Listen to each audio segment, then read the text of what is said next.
What's up, y'all? It's your girl Mickey Truth, aka the Queen of Paperwork, baby. Okay, I know, y'all. I am late. I fell asleep. I'm not even gonna cap. Okay, I got off work and it was like TKO, knocked out. Okay, I didn't even realize I was asleep. Yes, I said I didn't realize I was asleep until I woke up. And it was like 3 hours later, I wake up to find out that my phone wasn't on the charger and I was still on Clubhouse. Okay, but I was not down. Nevertheless, I am here, y'all, today. YNW Melly, aka Jamel Demons, day one of trial.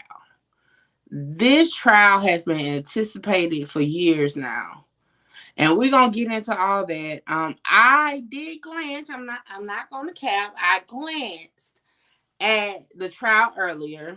I've received so many inboxes in regards to some other key points I would say in the trial today.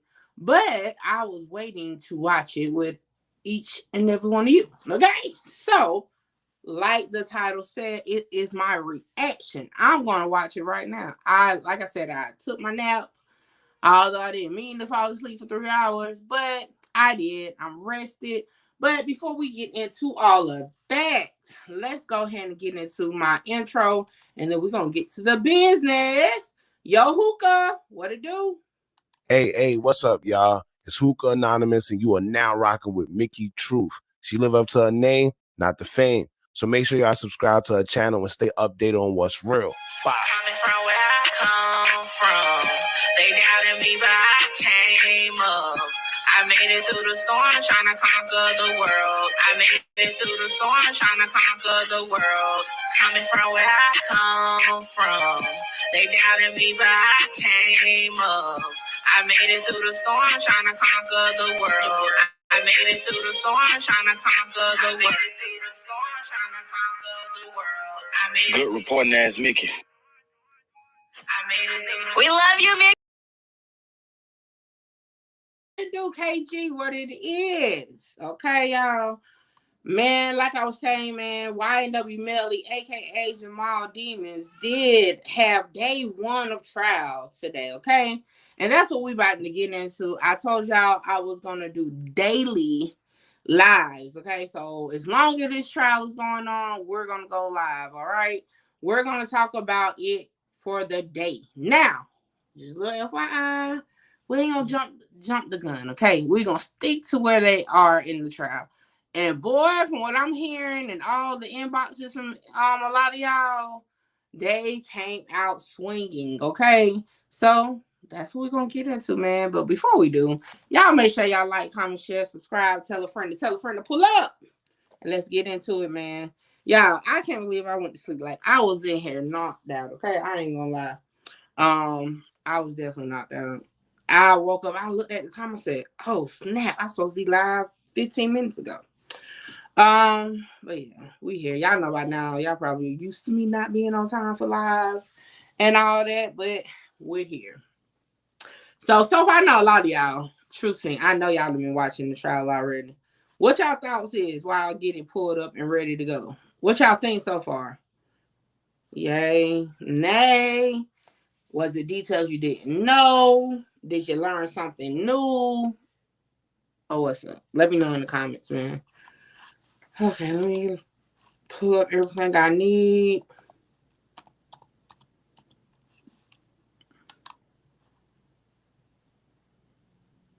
All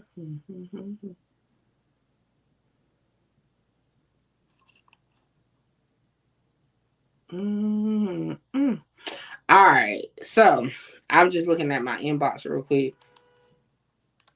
So I hear Fredo Bain name was dropped in court today.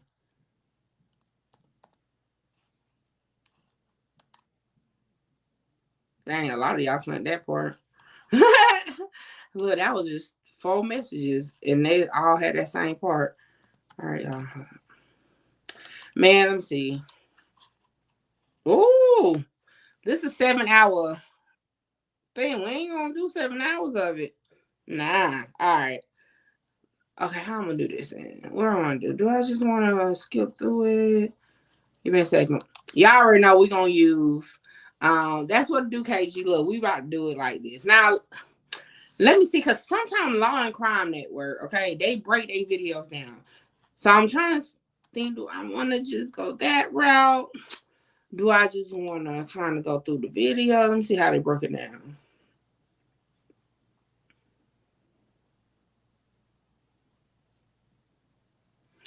I think we're gonna go this route.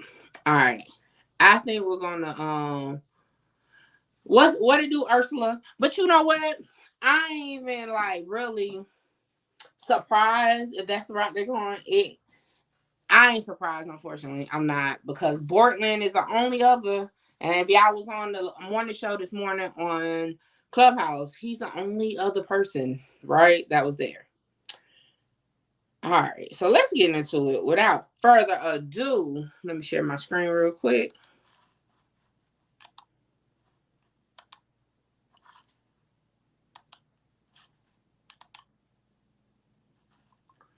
All right, let me put my little disclaimer up.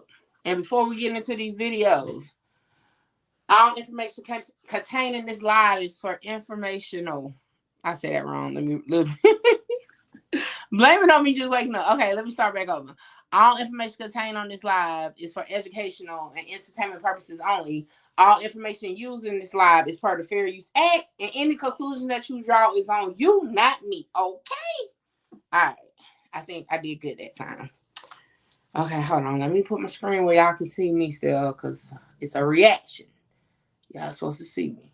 Hello. I know my sign probably in my way. All right, let's start with the very first clip they got. Recording just got better.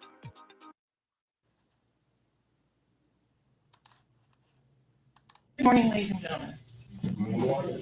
On October 26th of 2018, this defendant shot and killed two of his friends. He killed Christopher Thomas and Anthony Williams. So, ladies and gentlemen, I'm going to set out the story and how this unfolded and lay out what I expect the evidence will show during the course of this trial.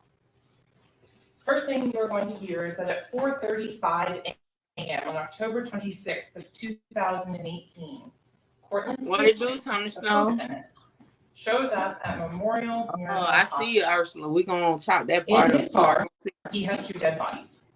In the front passenger seat is Anthony Williams. In the rear passenger seat is Christopher Thomas. They are dead, they are riddled with bullets, and the car is full of blood. Christopher Thomas is sitting in the rear. There is multiple defects to his body. Anthony Williams, who is sitting in the front, has two major injuries.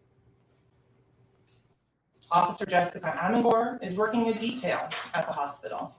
Cortland Henry runs in, starts telling a story about a drive-by, quote unquote drive-by.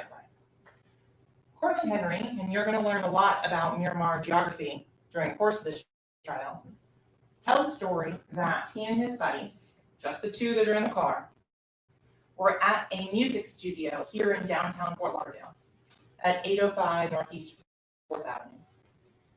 He's going to tell law enforcement, and you're going to hear this statement. You're going to hear the actual audio of him telling law enforcement. Oh, man, statements be so long. We're at the recording studio.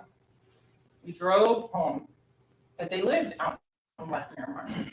You're going to hear Cortland say that they come across in the path of travel, that they're getting off the highway on I-75 southbound to go west on Miramar Parkway. And you're going to hear that on Miramar Parkway, sometime between 160th, which is also commonly referred to as Dykes Road, and 172nd, Cortland Henry says they were shot at. That he ducked down, and you'll see him doing that in the video, and that he didn't see any car, he didn't see any people, he has no information, and that he quickly went to the nearest hospital. So you're going to learn that when you go on Miramar Parkway and you take that right at 172, Memorial Miramar, is just about 1 mile north. So the Okay, I kind of feel like now I know why I'm not a lawyer. Okay, because boy, these opening statements are already dragging. I know Tony Snow ain't advertising in my chat without getting the clearance, but y'all go here. If y'all resonate with Mr. Tony Snow, he got his link in his chat to his YouTube. Y'all go subscribe to him, man. Next time, get clearance first. But shout out to Tony Snow, man. Yeah, I'm about to really skip through the opening statements because I'm gonna get bored listening to it. I'm ready to get to the trial. So that's my first reaction. Okay.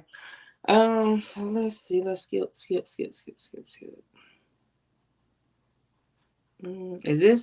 the opening statements for the prosecution 30 minutes?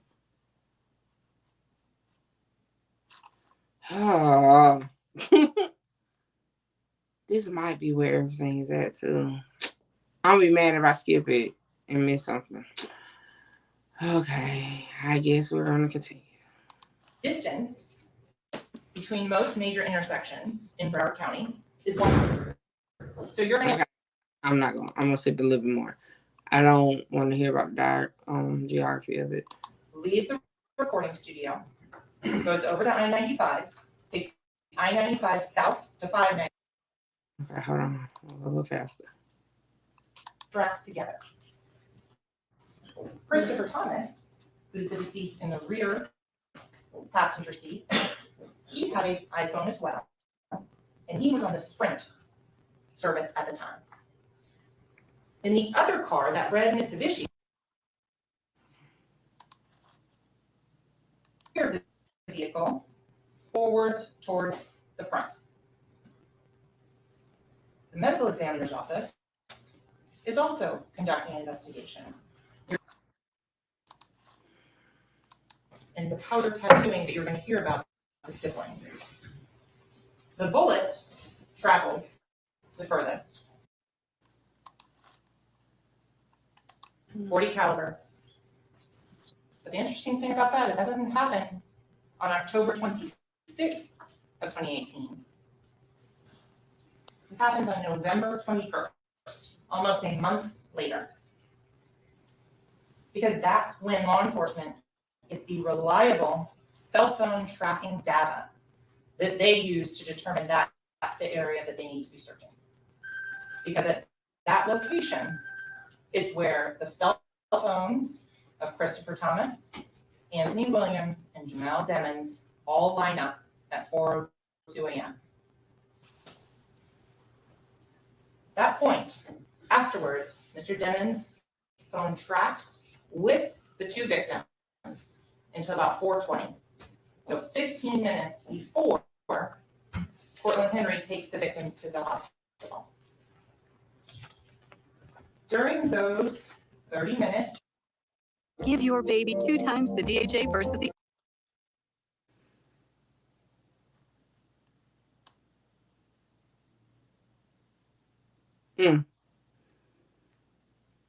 I mean, so far, I know I didn't skip through some of the opening arguments. I done heard Portland Henry about 1,000 times. Here, as to where the path went. You're going to hear that law enforcement then searched that path again, looking for trace evidence, such as firearms. They didn't find it. But you're also going to hear that Jamal Demmons, on the side of the road, made a FaceTime video chat. At that point, he starts setting up the story. He FaceTimes his girlfriend at the time, Mariah Hamilton. Mariah Hamilton gets the phone call and screams, waking up her mother, Felicia Holmes. Felicia Holmes also sees the defendant, Jamal Demmons, on that FaceTime video call. And you're going to learn, ladies and gentlemen, that that's a data event on a cell phone. It's not a call for the purposes of the cell phone companies. It's using data, accessing the internet. Felicia Holmes and Mariah Hamilton see Jamal Demmons outside, and he is saying he's just been involved in a drive-by, and he thinks Anthony Williams and Chris Thomas are dead. So what you're also going to find out is while Mr. Devins is out there on the side of the road, 4 in the morning, 4:42 specifically, he sends a drop pin, digital homing beacon, to his current location to one of his friends, Frederick Gibbons. Frederick Gibbons is also involved in the music industry, and he asked to be picked up. Frederick Gibbons then, about 11 minutes later, is sent another drop pin where Mr. Devins has moved a couple of meters.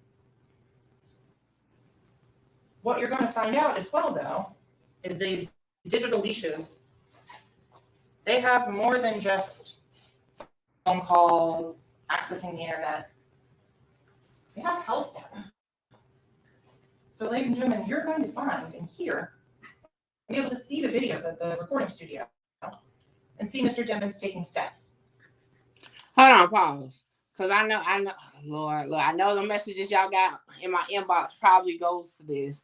So, Frederick Gibbons, aka Fredo Bang, now I see why I keep seeing this particular clip in my inbox. I want to run that part back real quick. Just real quick. Let me run that part back. Just a little bit. Before I say, because I want to make sure I heard right. So, I'm going to go back. Just a little bit. Until about 4:20. So 15 minutes before Portland Henry takes the victims to the hospital. During those 30 minutes, you're going to hear as to where the path went. You're going to hear that law enforcement then searched that path again, looking for trace evidence, such as firearms. They didn't find it. But you're also going to hear that Jamel Devins, on the side of the road, made a FaceTime video chat. I know I went too far back. We just gonna let it play. He starts setting up the story. He FaceTimes his girlfriend at the time, Mariah Hamilton. Mariah Hamilton gets the phone call and screams, waking up her mother, Felicia Holmes. Felicia Holmes also sees the defendant, Jamel Devins, on that FaceTime video call. And you're going to learn, ladies and gentlemen, that that's a data event on a cell phone. That it's not a call for the purposes of the cell phone companies. It's using data to access.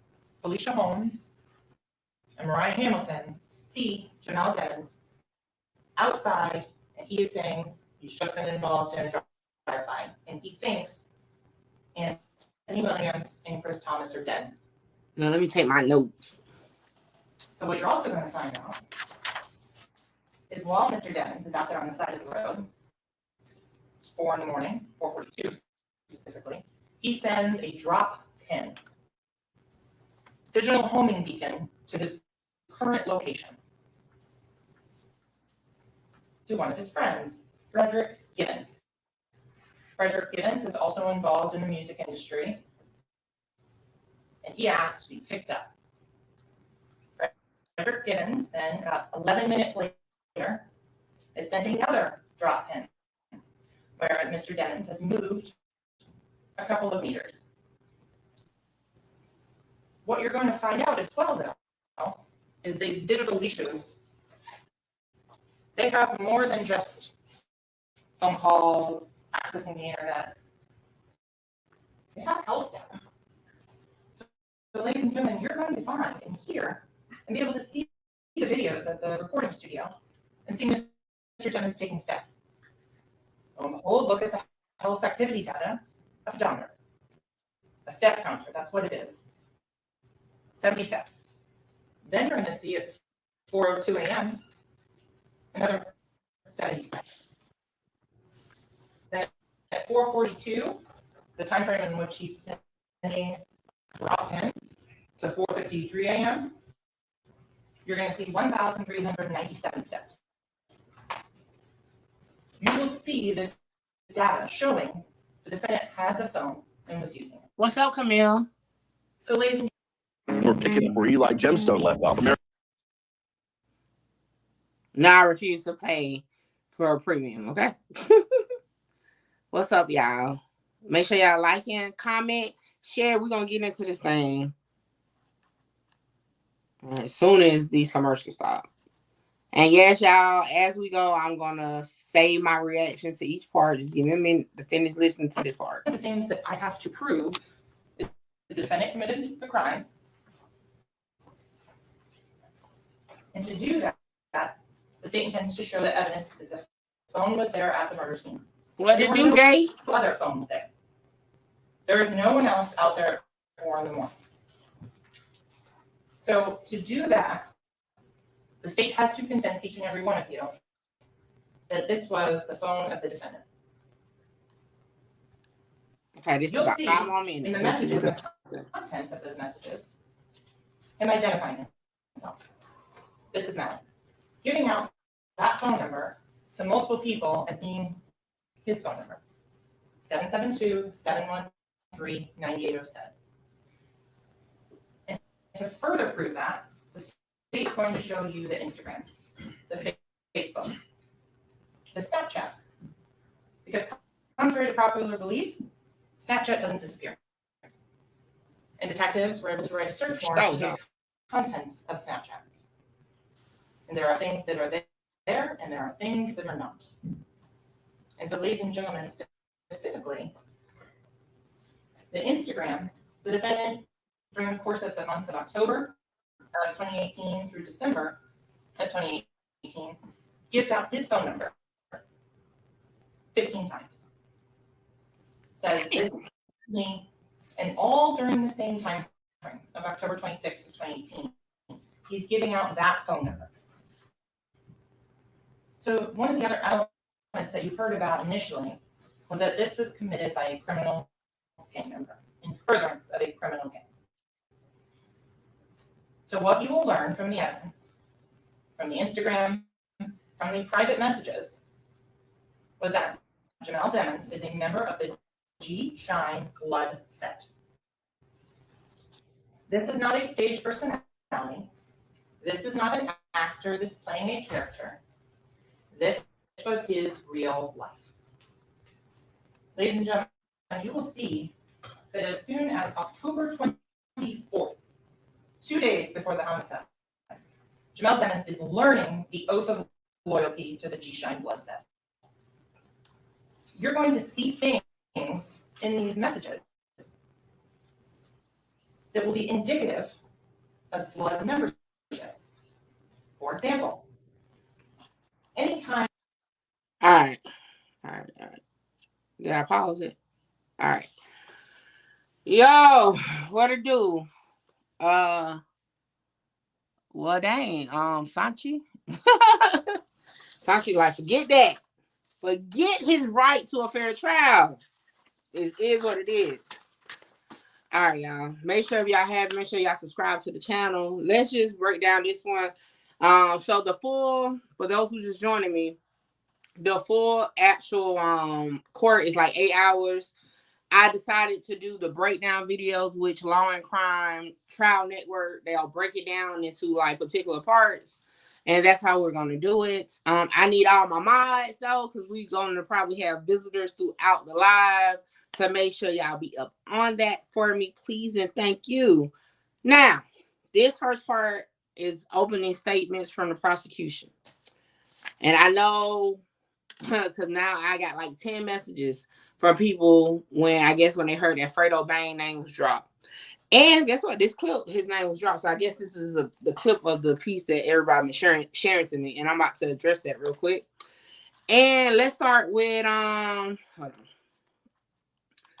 Let me just start with this. Okay. So the whole issue with the transcripts to a statement, right, that Frederick Givens, aka Fredo Bang, hit YouTube. And remember I said when I saw them, I'm like, they don't look right or whatnot. Now, I did, maybe some people that really don't rock with the Queen of Paperwork, I did say I'm aware of a statement. I showed y'all that in February, I even inboxed the page that says Fredo Bang why was there 54 pages, right? I showed y'all that. I also said that I just did not think those particular pages was the pages, right? It was suspect to me. I pointed out the inconsistencies.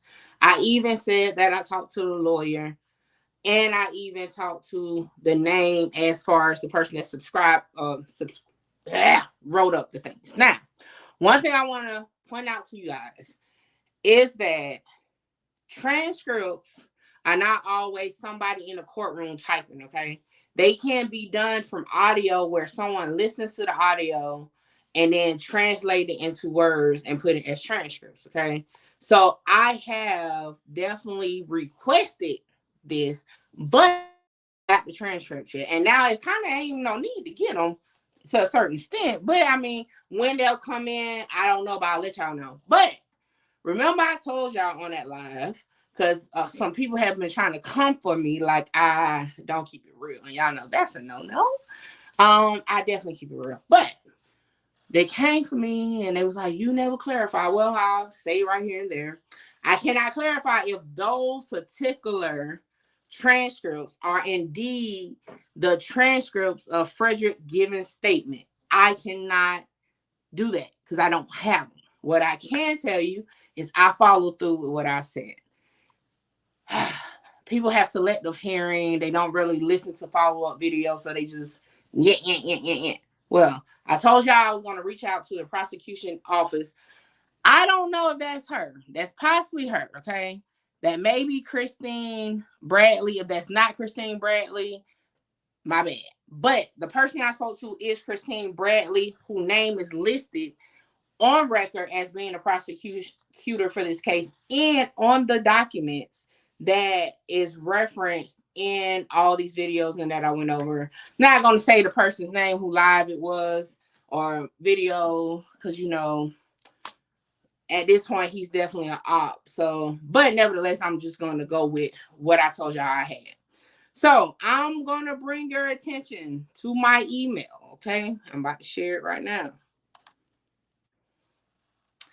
All right. So, as I told y'all, I did speak to Christine Bradley over the phone.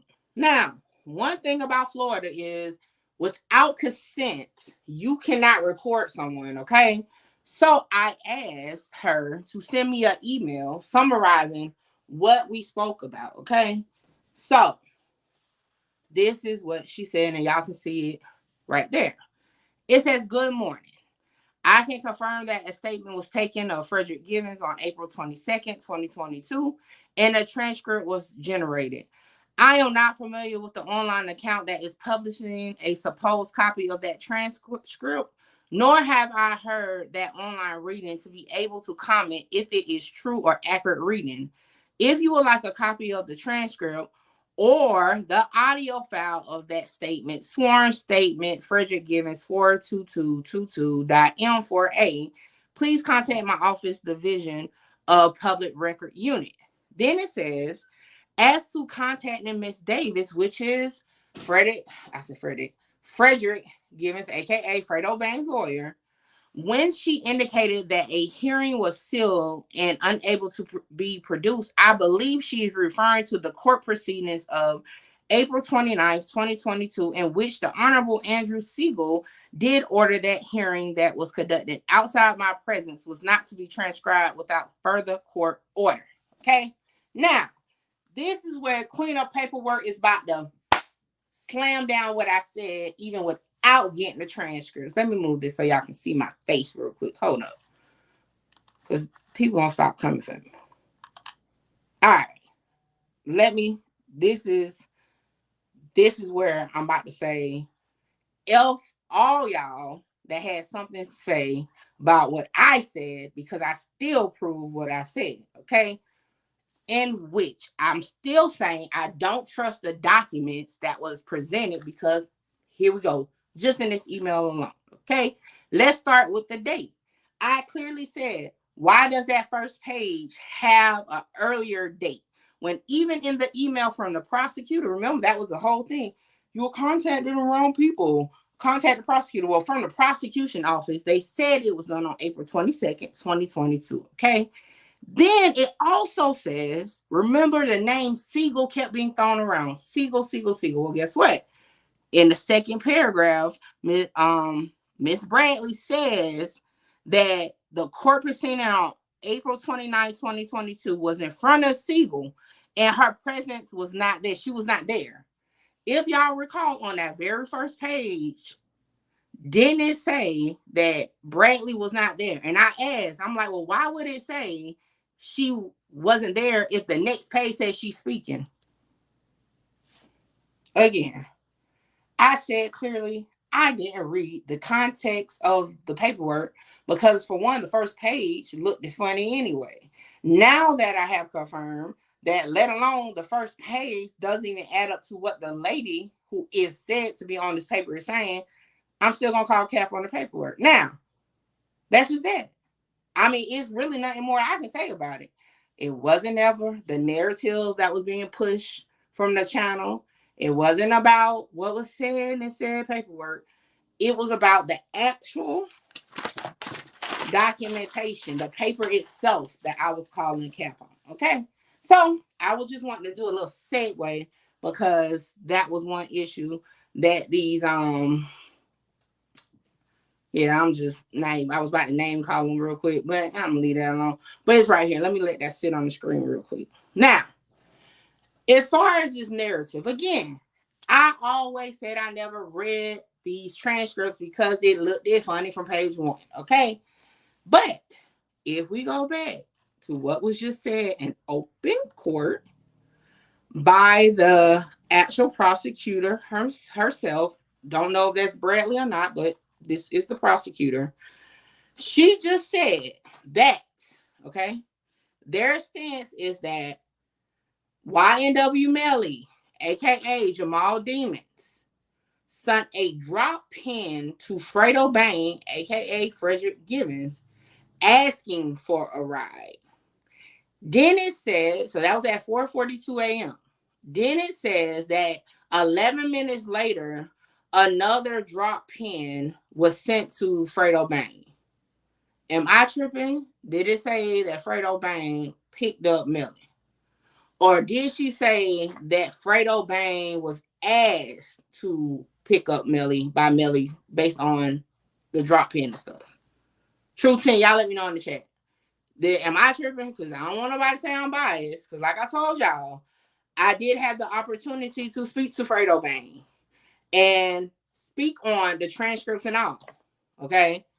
Now, one thing that stood out to me, and I appreciated it because I'm big on standing on business and sticking to your principle, is when he said he was on paperwork, and the lawyer said it too, but he himself, Fredo Bain, told me he was on paperwork.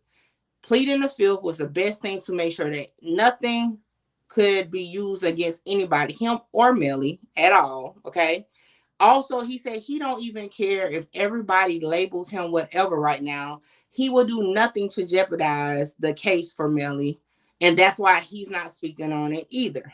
So, just to show, let me tell you, I could have ran that as content. I even asked Fredo Bain if he was cool with me running it as content. But when he said that, I had to look at it like this is bigger than just content for YouTube. It's bigger than just getting some numbers. I even asked 1090J to join forces on it to do it. But when Fredo Bain told me that, I said, you know what? I have to respect the love you have for your friend. And he is fighting for his life, regardless of what y'all feel or what I feel about if he's guilty or not. He is fighting for his life. So I decided not to do the content.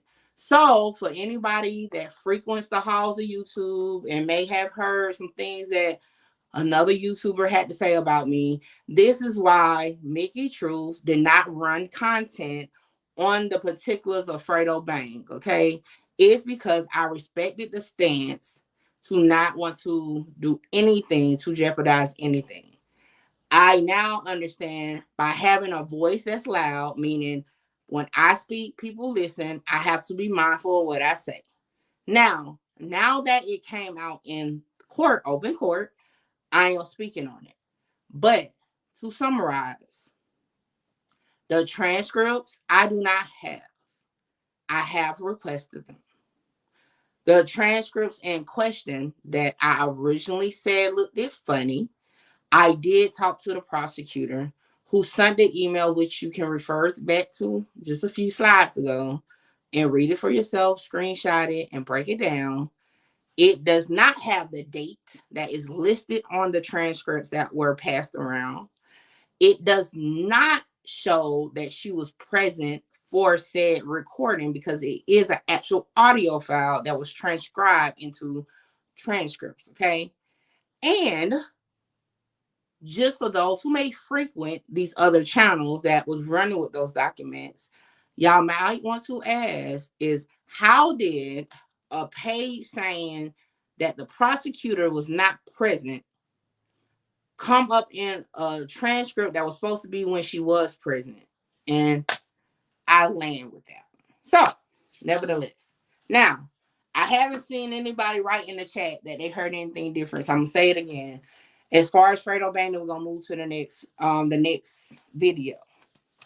From what the prosecutor so far, and we only going off of what we hear right now. If it comes up later on in trial, we'll talk about it then too. But as of right now, what she said, and if y'all remember, I showed y'all the question. Fredo Bang played the fifth to a lot of questions, including questions regarding picking YNW Melly. And then people are using their context clues to say, oh, that's guilt because he played the fifth. But, you know, to each his own on that. But the prosecutor just said YNW Melly dropped pin his location to Fredo Bang at 4:42 a.m. and asked for a ride.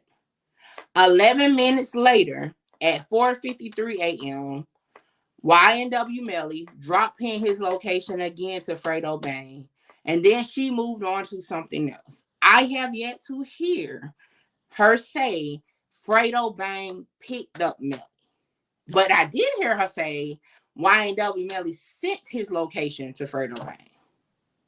Did y'all hear that, or did y'all hear something else?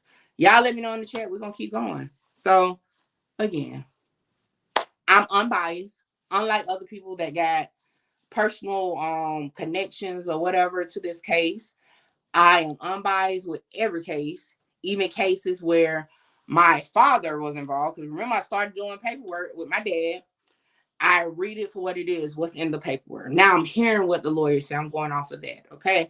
And I just hope, okay? I just hope all YouTubers, okay? If y'all need to refer back to Tasha K and Cardi B situation, I'm hoping y'all are protecting your brand that everyone loves, because everyone look, I say it a lot too. I'm for protecting my brand. I hope y'all are wording what y'all saying to be what it is and not confusing opinion with facts. Okay. So in summary, opening statements from prosecution.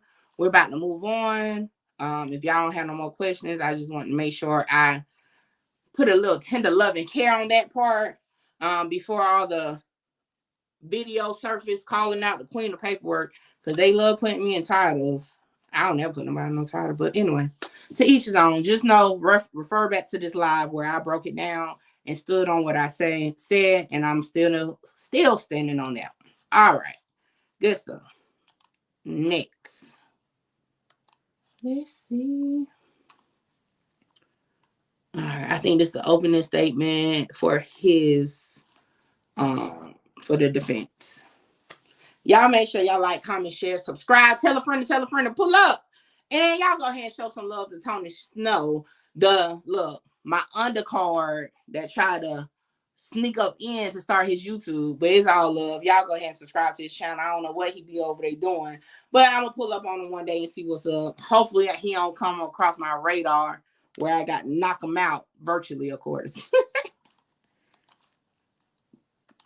All right, here we go.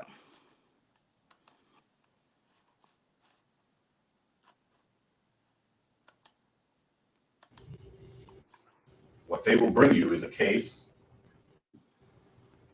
that is riddled with reasonable doubt, that is founded on an incompetent incomplete investigation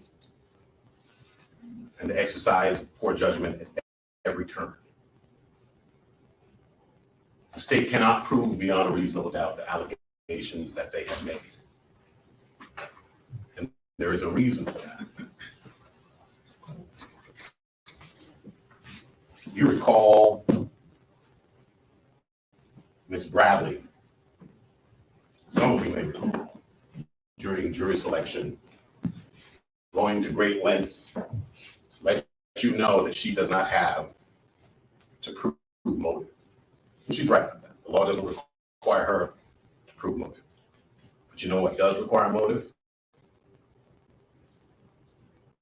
A young man to wake up one day and decide that he's going to kill two of his best friends. Best friends that he grew up with, best friends that he hangs out with, best friends who he lives with, best friends whose careers he was trying to launch alongside his own. They have no reason for why he would do this, because there is no reason. And if there's no reason, it doesn't make sense. And if after 4 years of investigation, the state comes in and says, hey, he killed two of his friends, his best friends, and you're wondering why, their answer is, oh, I don't know. That's the first indication that they're just guessing and don't know what they're talking. And that, ladies and gentlemen, by itself is reasonable doubt. Why he would commit such a heinous crime. No, I think so His too. own two best friends. For no reason.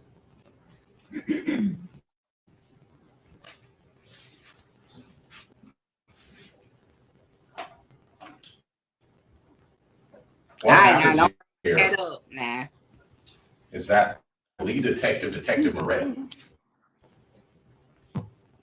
saw a video of Mr. Demons getting into a car 40 plus minutes before. All right, y'all. I'm definitely just know seeing Mickey Truth in the courtroom ain't gonna happen because for one, these opening arguments is boring. Okay, I'm ready to get to the of it. Okay, so I know opening arguments they lay out their case, but I'm kind of like at the point where I just want to see the layout. Okay, so I'm gonna not go through this whole opening statement from the defense, because I know their job is to poke holes in what the prosecutor said. But I mean they're gonna do that anyway as they go throughout the trial. So yeah, my ADD is kicking in.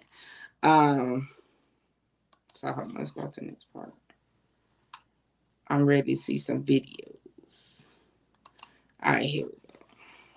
This is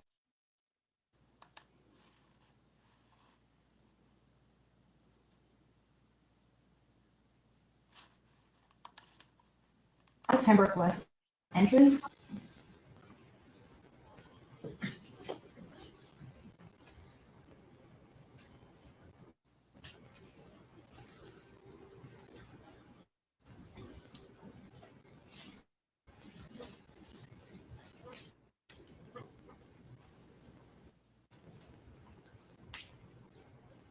Officer, so we don't have to go through the entire video. Did you recognize the vehicle that just entered the hospital? Yes, ma'am. And was that the vehicle that you observed, that you testified to earlier? Yes, ma'am. Published the outside ER entry?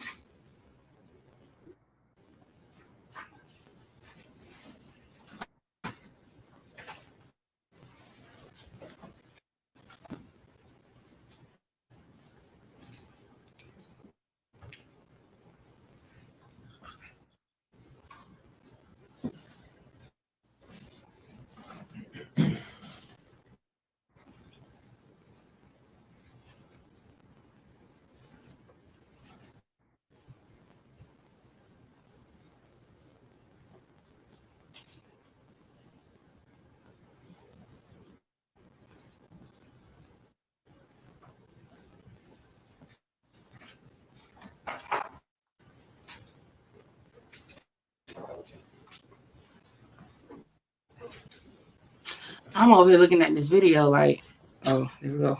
He running. What are we seeing on the screen right now? So this is the sidewalk portion I was telling you about. Immediately on the bottom left corner of the screen, we see those white dashes. That's where the cars right through.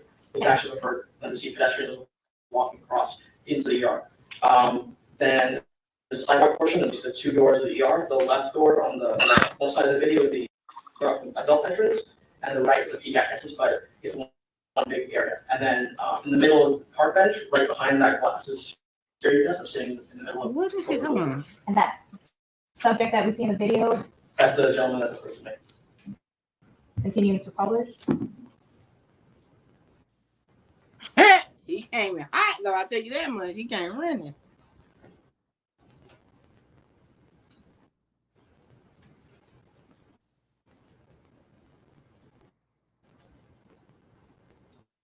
I'm going to pause the video at 4:36 and 11 seconds.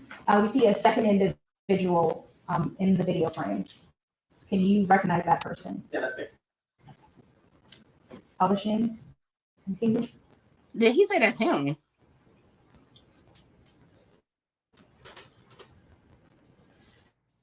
That's a woman. I must have heard him wrong.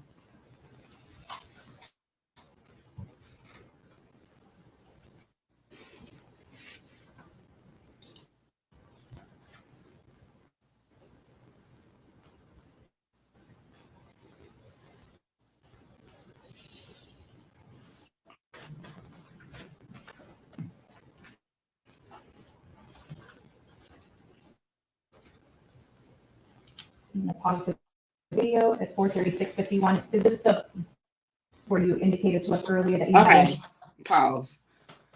Just because it's like the more I'm looking at it, I just got one question for y'all. Did y'all see like a doctor or nurse come out to like confirm that the people was dead in the car? Like, I from what we can see on the frame, it's like they came out, they went. It looked like this is probably security, and allegedly, you know, YNW Portland, right? But I don't see nobody else coming out. I thought they had to like come out and like confirm or like have like a, I don't know, maybe Florida different. I thought you got to have somebody come out, right, to see what's going on, to actually say whether, you know, they DOA or like get them out the car to try to save them. I don't know. That was just weird to me to see it play out like this, but we're gonna keep going. sit down, Portland Henry. Okay. Now, you can't see the Jeep in the video frame, is that correct? Yes. The Jeep would be located at the bottom left, my left of the screen? Yes. Okay. And I noticed as you approached and you were talking into something. What was that? That's my authority. Okay. Was that your, how you were able to request assistance? Yes, sir. Hold on. I think who's talking is supposed to be, that don't look like a woman in this frame to y'all? Or am I tripping? Because the voice I'm hearing sounds like a guy. That's kind of. Continuing to publish. That's me telling security guard medical staff.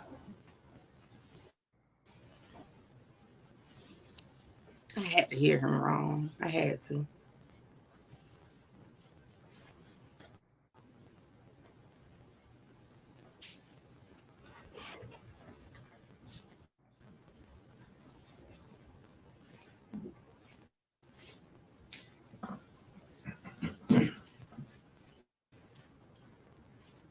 Now they're moving like that.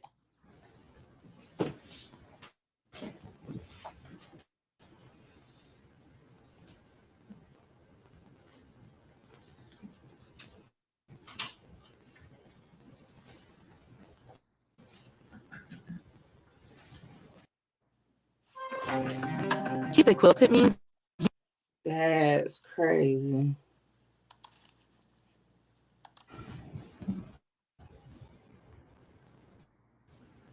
Put envelopes to check ripples. 4-5 minutes later, like what's the world? Okay, it wasn't 5 minutes late, but.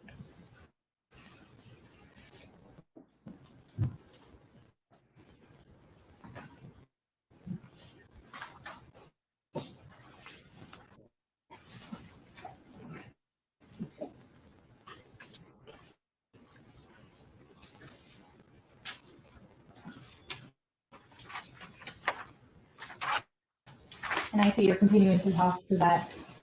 What hospital is this? This is eerie. Like, why they're not moving with more like urgency to see what's going on? That's not me. That's the video. Oh, is it me? No, that's a video. Oh, they must be about to show. Oh my gosh! Hold on! No! Hold up! Anybody seen this part? Is they about to show something? Hold on! Just in case. That screen got blurry. Hold on. God dang it! Where I need to go? Hold on. Give me a second. Pause for a second. Hold on. I'm glad I caught on because I was like, damn, why is blurry? What it do, Brittany? All right, y'all know I gotta put my disclaimer up because I think we about to see some shadows. I don't think we really gonna see nothing, but yeah, I don't. Let me just go ahead and put my disclaimer up real quick, just in case, and I don't want no smoke. What it do, Keisha? How you doing? All right, y'all. Let me just do this real quick. All right. Y'all already know all information is alleged, assumed, opinion based off of research and look what we see, okay? Warning, viewer discretion is advised. Trigger warning possible. I don't know what we about to see. This is my first time watching. I'm watching it with y'all. So I just want to put that on the screen real quick because y'all, I saw that doggone gurney coming and I'm like, oh. But yeah, there we go. So don't know what's about to happen. It's still up on YouTube. I doubt it's like anything like, but just to cover myself, you know what I'm saying? I did that. But let's get back to it.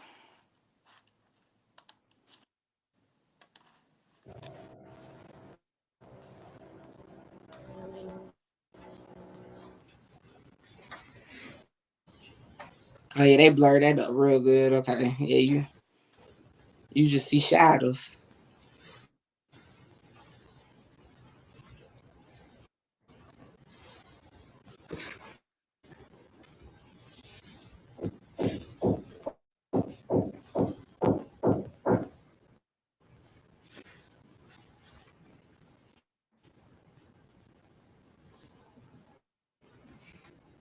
I ain't gonna lie. Am I the only one like that's like trying to look real hard?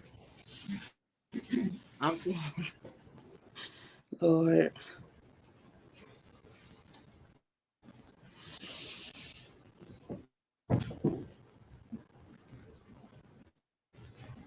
And I see at this point that looks like some other officers you're responding. Are those Seem like officers they're moving faster now. That's gonna be Officer Natasha Torres. Yeah, all I see is like figures and blue lights. Okay, there go the second gurney.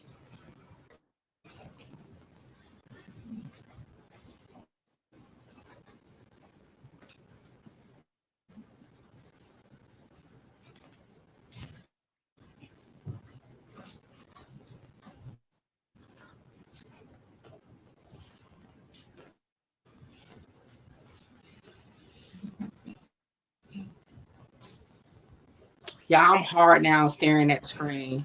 Brittany, okay, I'm over here like, I don't even see what the gurney's with. Did they push them closer?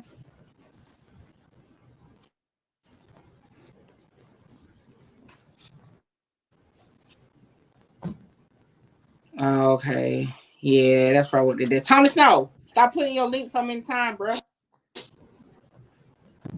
Oh my gosh, they did cover it in white sheet. That was not a white sheet over that one. I don't know if y'all caught it, but that wasn't. I mean, you don't see nothing, but it wasn't. He wasn't covered for sure.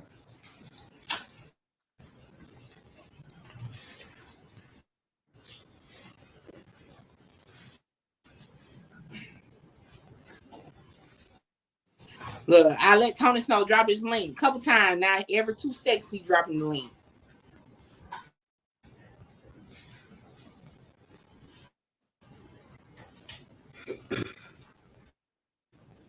Oh, you gonna get it? Hold on. You can go live. You ain't got to wait till then.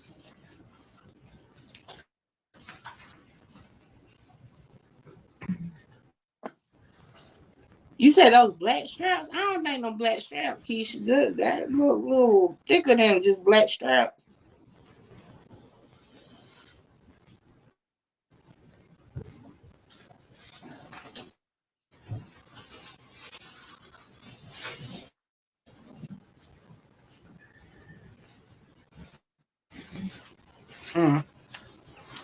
I mean, rest in peace to them young men, because at the end of the day, I mean, two people definitely lost their lives, for sure. On a little side note, Tony Snow, you do know you can go live without having the subs, right?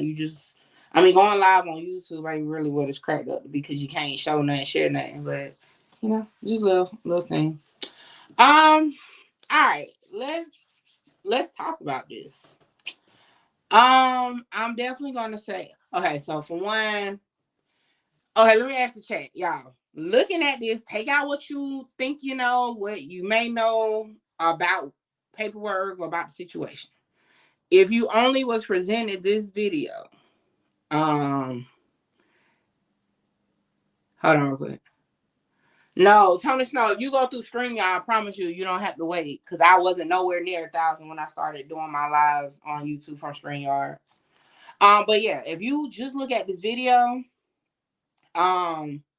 would you say he was acting, or do you really think that it was like in danger or something like that? You know what I'm saying?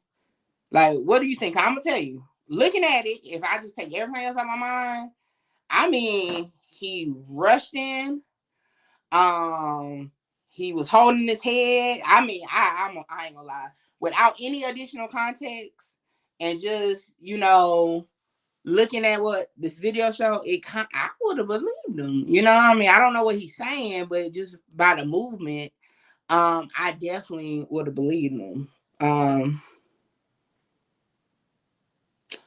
Again, if the storyline they're saying is what it is, I'm gonna say, as far as body language, he was a good actor, but I really would have believed that he was frantic. Would I have thought he had something to do with the murder? No, not just looking at the video. But hey, he is, a co-defendant on this case, nonetheless. All right, let's see what video is next. Yeah, I really would have believe what he said for sure. All right, so we look at that one. I think this next. Do I want to go to that one? Yeah, I guess we're going to that one. No, we're going to go to this one. All right, so listen. We're going to go to the shorter ones first, okay? And then we're going to go to the two longer ones, because this one is 42 minutes, and I think that is the actual audio from his Bortman statement. So we're going to go there, but we're going to go to this video first. And then I'm going to tell y'all my little... What if you could do SEO perception of this? I talked about it this morning on Clubhouse. I'm going to say it again.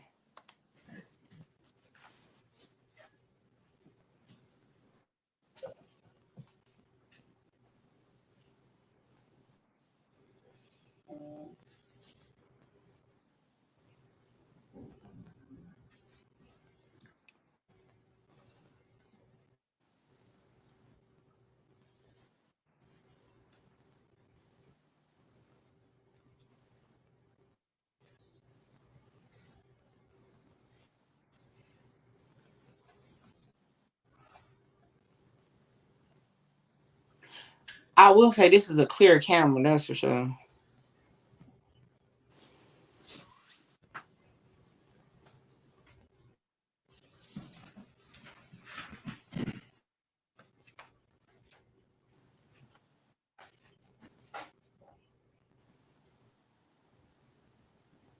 So allegedly, that's Melly that just walked past with the, I hate to call it it, but the purse thing.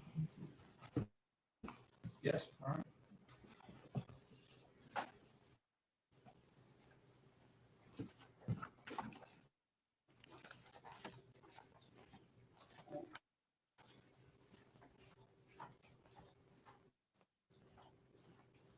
Hold on. Yeah. Dang. They all kind of look alike. I'm like, I think that was him. That just because, yeah, he got on the other side. Yeah, I think that was him.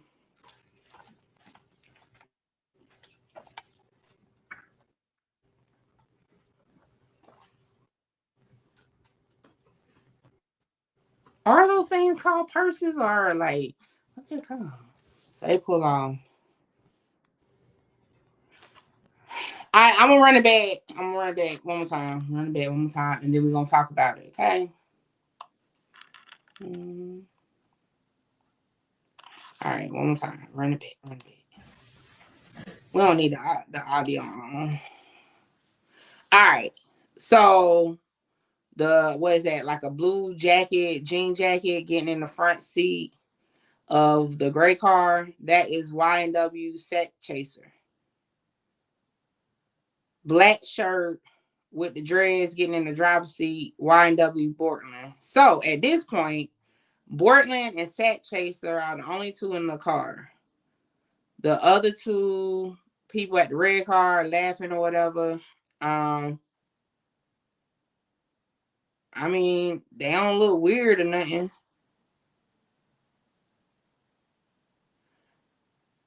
I want to say is, let me see another one.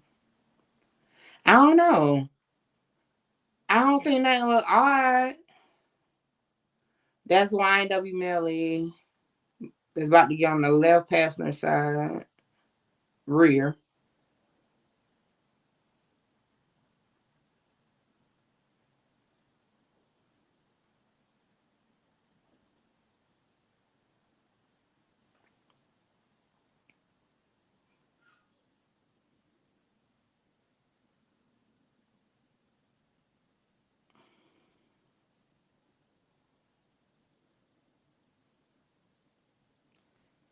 Okay, black hoodie with the picture on the back will be YNW Juvie. Yeah, nothing seemed odd to me.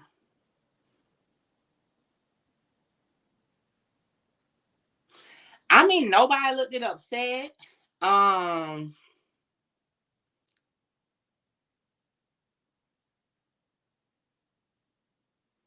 I mean, they didn't look out of place to me. So, just me assuming, maybe whatever said issue happened along the ride, right? Yeah, I don't see nothing strange. It's like it didn't look strange to me. Like I thought we was gonna like see maybe like somebody tense, you know what I'm saying? Or like everybody was just moving slowly, walking normally. So in my opinion, I didn't see nothing that was stand out to be like, oh, it's something about to happen. All right, let's do this one.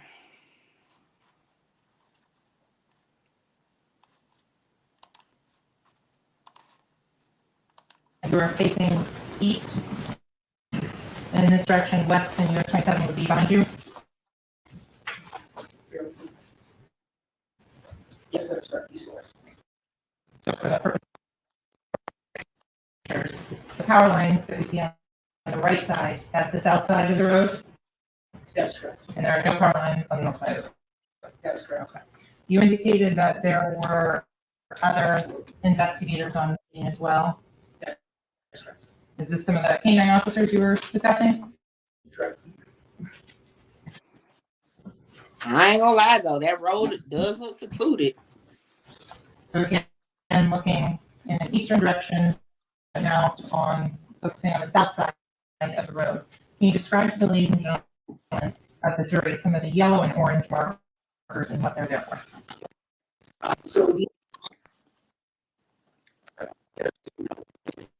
Why is it Why is it staticking like that? it may be corresponding to the Okay, it's staticking.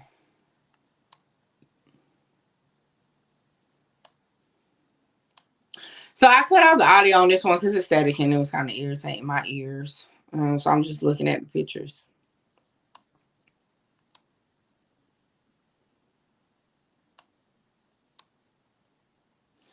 That's a big shell casing, I'll tell you that much.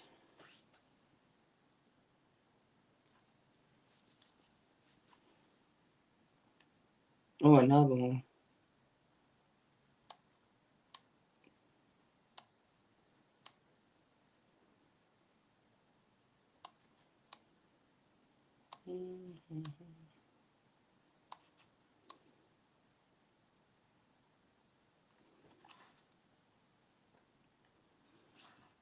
See a bunch of glass.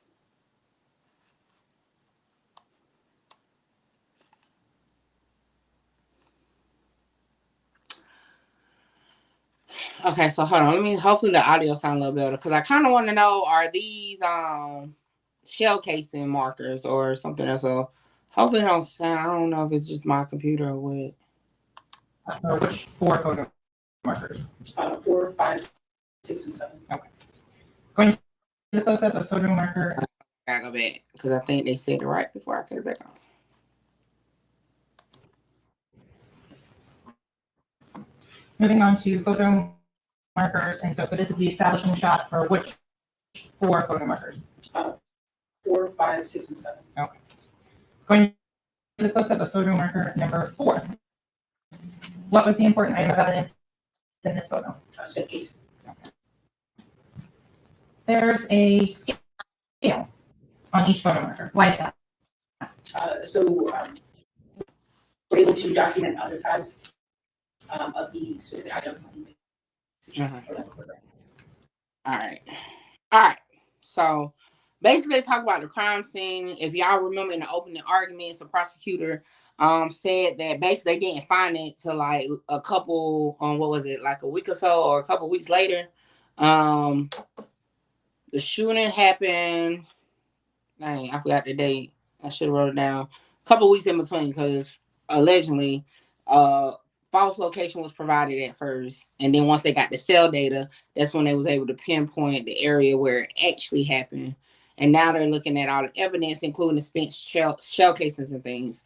The reason why I personally am not going to like really go into or try to listen to this part is, as of right now, no gun was found because she said it in the opening argument. So I'm just kind of like not interested in the dynamics of the spent shell casing if we don't have a gun, right? And it's just me because I'm not a lawyer. I don't have to care about that part. But let's get into the next part. Now, what I will say so far, right? I have yet to hear like a smoking gun, right? Just from my non-lawyer degree, right? I don't hear something that said, bam, he did it, right? What I do hear is that they can definitely pinpoint his cell phone was in the area with the victims, right? They do have so far a video showing that YNW Melly got into the rear driver's side passenger seat, right? And that those their trajectory of bullets based on their investigation would have came from where he was sitting. Now, without having a degree in none of that, right? My only thing is when I look at the video from the studio is if we only have the video from the studio, right? And this is just day one, many more days to come.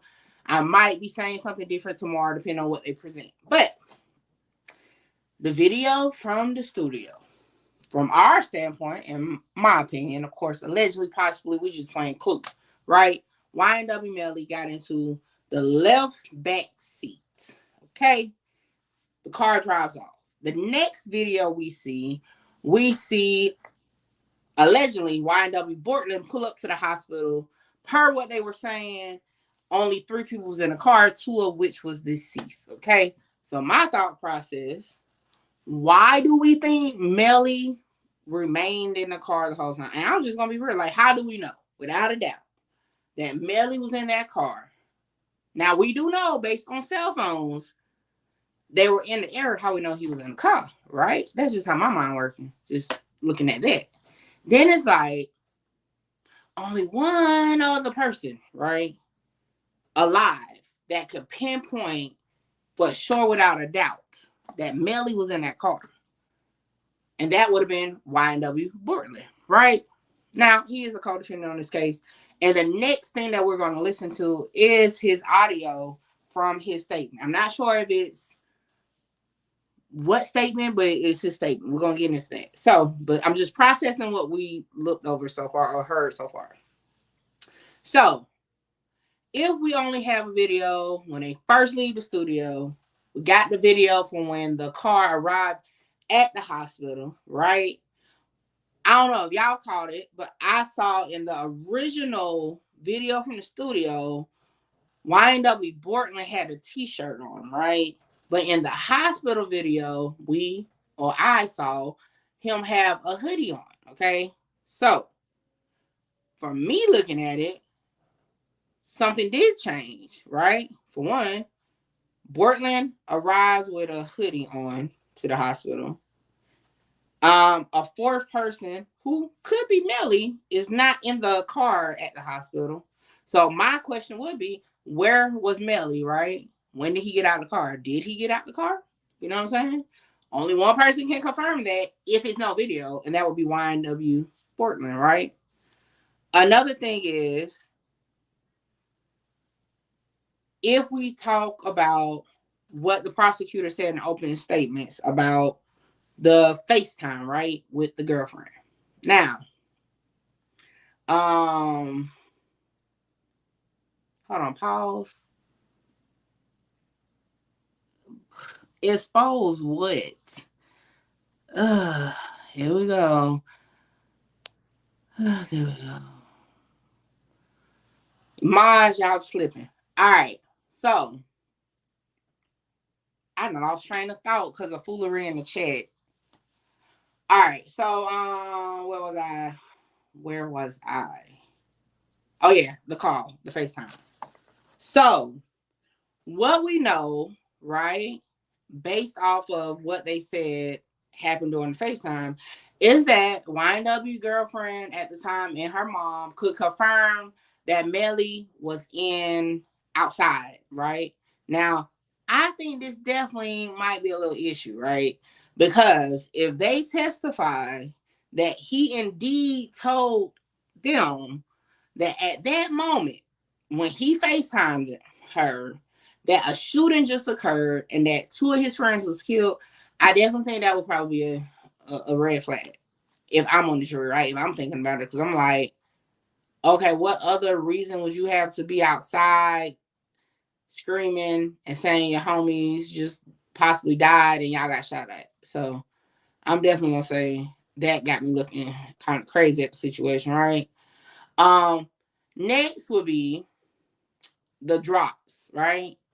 Now, again, like I said not too long ago, I have not heard them say that Fredo Bank actually picked him up, but they do say he sent his location to be picked up, right? And asking for a ride. So sending your pin, right? If they can pinpoint based off that where you actually were and how precise that is to where they're saying the shooting occurred, that's probably definitely something a notch against you. If I was on the jury, I would be like, okay, you know. Now, on the flip side of it, if I look at it and just think of Bortland so far, right? Because right now that was just how I felt on the Melly standpoint. But as far as Bortland, who is not on trial yet, but he is charged in this case.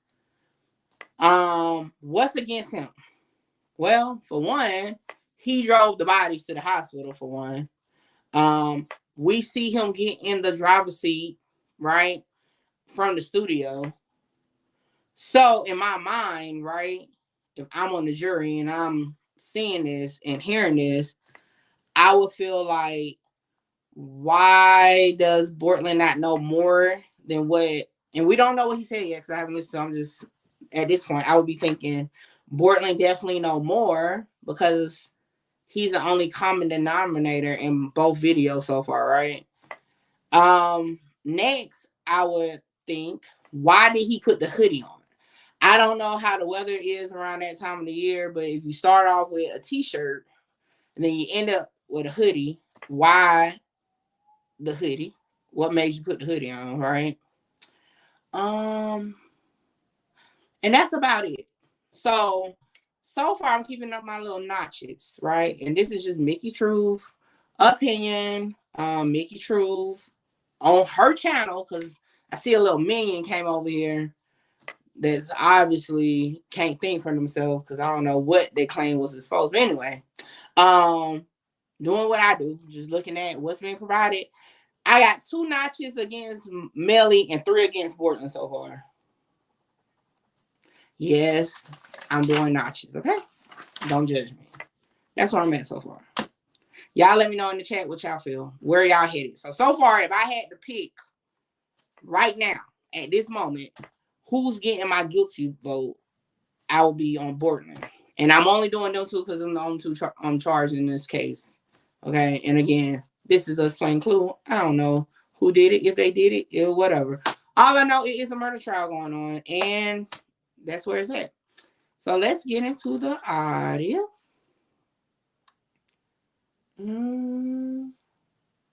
I'll play that one last.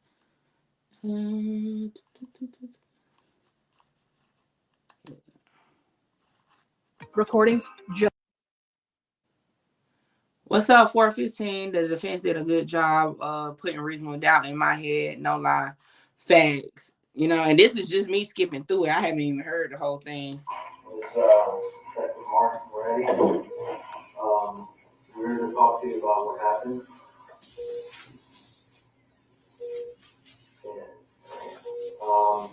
Listen. All right, pause. Before we get into this, how many of y'all feel like YNW Melly knew about this already? Do y'all think he knew about this audio statement already or not? Put it in the chat for me. You need to be straight up with us and tell us where this happened. Okay? My understanding, you told these officers something, but the evidence doesn't show that it happened there. What it do, L? Okay, tell me what happened. And I was playing music, you know, already did speak on the phone, you know what I'm saying? And like, so I know that, like, It's below. I can barely. Let me back you up a few minutes. Where were you coming from? Fort Lauderdale Studio. Which way did you take? I took 595 to 75. Oh, well, he writing, but he deep in thought. That's what it's got. If you come from Fort Lauderdale, you take 595. Yeah. So you get off, and you get on the expressway, right? Okay. And then we got a mark on the exit. And then when I got past the little 3turn signal, yeah. I got past that. Which turn signal were you in? Which turn lane were you in? I was coming, getting off the exit. I got off the exit. Mm-hmm. After that light, when you make the right, yeah. I came down. You know what I'm saying? I was coming down to the light. Mm-hmm. You know what I'm saying? As I'm passing the light. You know what I'm saying? But what lane were you in? I was in the left lane. I was in the left lane. Left. All right, pause real quick. So, y'all, make sure you like, comment, share the live, okay? Tell a friend to pull up. Except ops that want to argue in the chat. Not them. Everybody else, though, okay? All right. So, I just want to say this. I'm having a hard time hearing exactly what he's saying. I'm trying to listen hard. But one thing I will say, it seems like so far, and for those who's with me on my live in February, based off the paperwork, they was able to slip him up a lot to kind of like get through his stories and like catch him in lies. Hearing him talk now, this is one reason why, and again, I don't know if he guilty of anything, but what I'm saying is, even if it's just nerves because of the situation, you do not have to give a statement at that moment. especially as a witness. Okay, I mean, you ain't gotta get one as a a suspect. You ask for a lawyer, but as a witness, if your nerves are shaking up like that for whatever reason, and you're not able to talk, you can request to have it done another time. That's just, you don't have to give your statement right then and there. Definitely. I definitely agree, Gates. But just a little FYI, you don't have to give your statement right then and there. Okay. I feel like, right, and let's just go with what they're saying, right? So the prosecution is saying that basically Bortland and Melly came up with this whole elaborate scheme and plan, and that was the storyline. And I feel like if that was the storyline, and if he was not ready, because like I said, when he came in on that video, I was convinced he was for show, for real, right?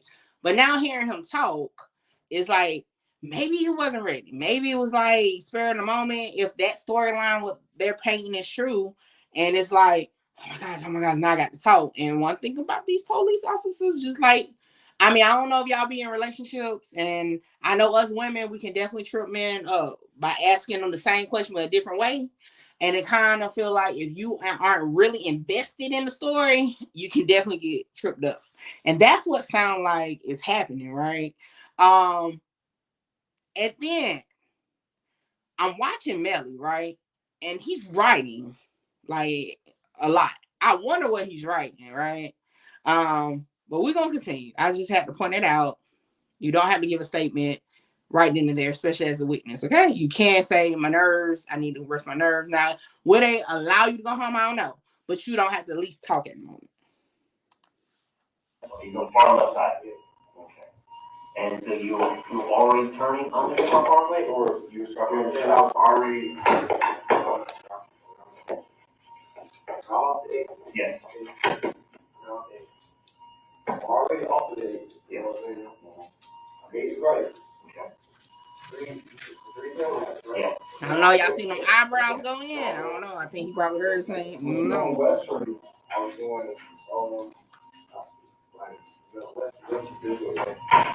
He's fast. Where are you going? We're going. I was going to our house. Which house is? Our house is over in Silver, by Silver Lake. Okay. 805 Southwest 4th Street. Over there. I can't really like. What is it? It's 1805. 1805. 1805. Southwest. Flat 44th Street. Okay, so you were going west. Okay, because you're saying that you made a right. Like, getting off the expressway, you make a right. Okay, 415 for sure, and we're gonna talk about that in a minute too. You're going to south by 75, and you take the west. Okay, yeah. There's 3 turnaways that go right. You made a right. Leanna Lynn relies on Spectrum Business to keep her. Yeah, 415. So like I said, I don't know. Like what's being presented so far is like making me feel like why is Melly going to trial first? But I got a theory in my mind on that too. I'm gonna wait till we finish listening to this, and I'm gonna let y'all know what I think. So tomorrow when we come back to do day 2 and see if I still feel that way. Can you get 2 guys? Okay, once you make the right off of 75, the exit, there's another light there. There's, that's where the shopping center is. On the right-hand side, there's a shopping center. Yeah, you're talking about like, yeah, that's what I'm saying. I got like around that area, and I started hearing, when I heard it, a lot of people like, you know what I'm saying? I feel like, I almost scratched the car. So I hit the immediately a little bit. I don't know. It seemed like I don't know, y'all. I couldn't really see it, man. I couldn't really see it, man. Because I'm like trying to avoid from being shot. Like, I'm blessed to be there. I think he's a little off with hearing this. I don't know. Something seemed off. Yeah, and you didn't hear anything being yelled, anything was said. Man, I was. The I'm still rolling forward, you know what I'm saying? So I'm trying to even, you know what I'm saying? I'm trying to stay safe, you know what I'm saying? I'm trying to even get hit. I'm scared, you know what I'm saying, for my life right now. College road, I don't know what college, which way it is, you know what I'm saying? Yeah. You have the description of the car? That's what I'm saying. I didn't see.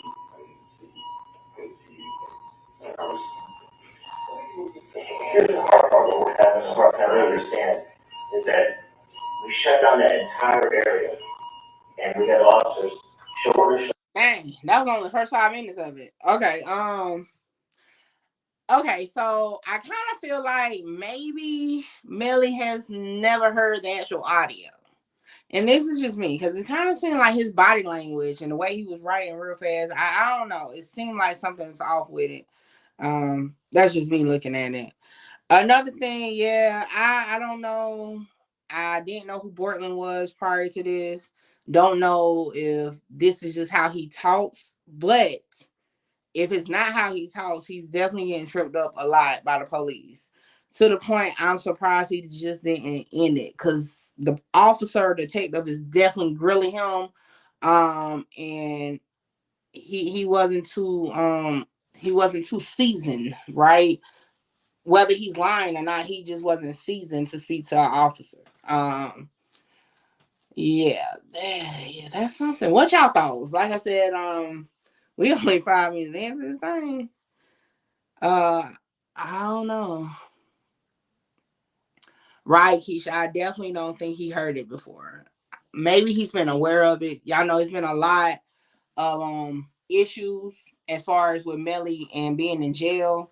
I personally know he wasn't able to receive letters because when I originally, back in February, started looking at his paperwork on his case, I sent a letter to him, because I say it all the time. Anytime I touch on, that's why I do so many celebrity cases or headline cases, because I actually reach out in some shape, form, or fashion. And in his case, I sent a letter to him. I even sent a letter to Rollo when I originally put his paperwork at the beginning of the year. Just a little FYI. But anyway, I sent a letter to Melly, and like 2 months later, it returned to me and was like unable to send or something like that. So I actually called down to the jail, like wondering, because I had put all the information right. And they say he wasn't able to receive mail. So that's crazy. Okay. What's up, Moko? So far, Bortland definitely was shaky on his information and how he was providing it. Because I'm over here like, why did you continue to talk, right? But let's get back into it. Shoulder walking up. They didn't find as much as one shell casing. They didn't find one piece of glass.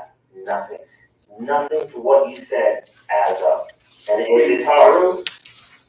Well, I'm telling you, bro, that's like it. I mean, for whatever reason. What did you all walking down? Your two friends out there, these your good friends? Yeah, that's what I'm saying. These your Okay, so pause. When they would have said nothing you are saying adds up, I would have ended it right then. I don't care if I was telling the truth. Those words would have had me mute up, like they say on Clubhouse, mute up. I wouldn't have said nothing else. I would have said, yo, 2 of my homeboys just got killed. I'm like going through it. I just need to end this. We'll talk later on. Like that would have been what I said. I mean, how many of y'all would have kept going? I would have stopped. Lying or not lying, I would have still stopped when they said those words. Because to me, when I hear that from the police, you know what I hear? Oh shit, son is about to go left, right? So I would have stopped talking. That's just my opinion. I think he should have. And this is only 5 minutes into the interview. I would have just muted up on that one. You're I'm assuming close friends. No. And you're doing them in service by not telling us the truth. I'm telling you the truth, man. I don't like how. What do you want? How do you make shell casings disappear? Oh Lord, sound like first 48. I don't know. I cannot tell you about a shell case. I feel like Melly in that moment said, "Why?" I'm sorry. That's what he probably said just now. Thank you for my life. Trying to get so I don't get it. I don't know. That's what And he you said. telling me you work telling me about this shit. I don't know. You know what I'm saying? I'm trying to make sure I don't get hit. I'm trying. I'm trying to make sure I don't get hit. You know what I'm saying?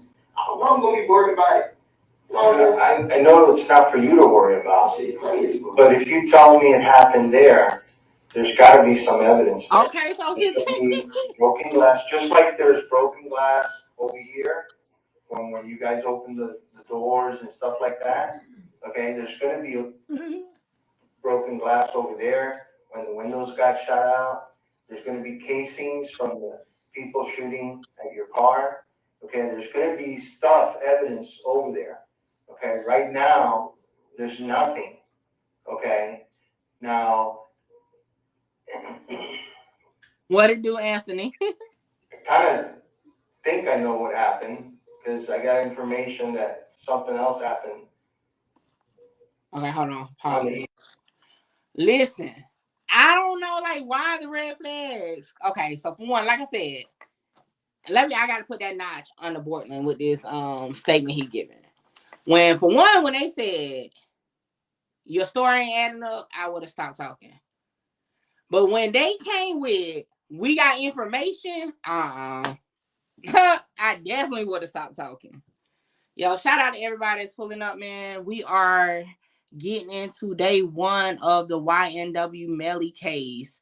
As y'all know, we had a paperwork party back in February of this year, getting into it. So some details definitely sound familiar. We have looked at a couple of the videos that they played throughout court today. I'm going to be going live until the end of trial. We touched on a couple things, but I'll do a final recap later on. But that's where we're at. We're listening to the testimony. I'm not gonna call it a testimony. Recorded statement from YNW Bortland on the night of the shooting. If you do not know who YNW Bortland is, that is the co-defendant on this case, who is not on trial right now, but the co-defendant on this case, and the actual defendant that took the deceased bodies to the hospital. So that's where we're at. And y'all, look, keep it moving in the chat. Y'all know I'm gonna do my ad libs over here. Like, comment, share, subscribe. Tell a friend to pull up, but tell them I'll stay out of my chat because they will get blocked. Every last one of them. Let's continue.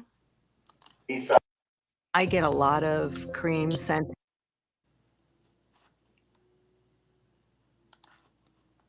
In Pembroke Parks, but which sounds similar to your thing, but you need to be straight up with us.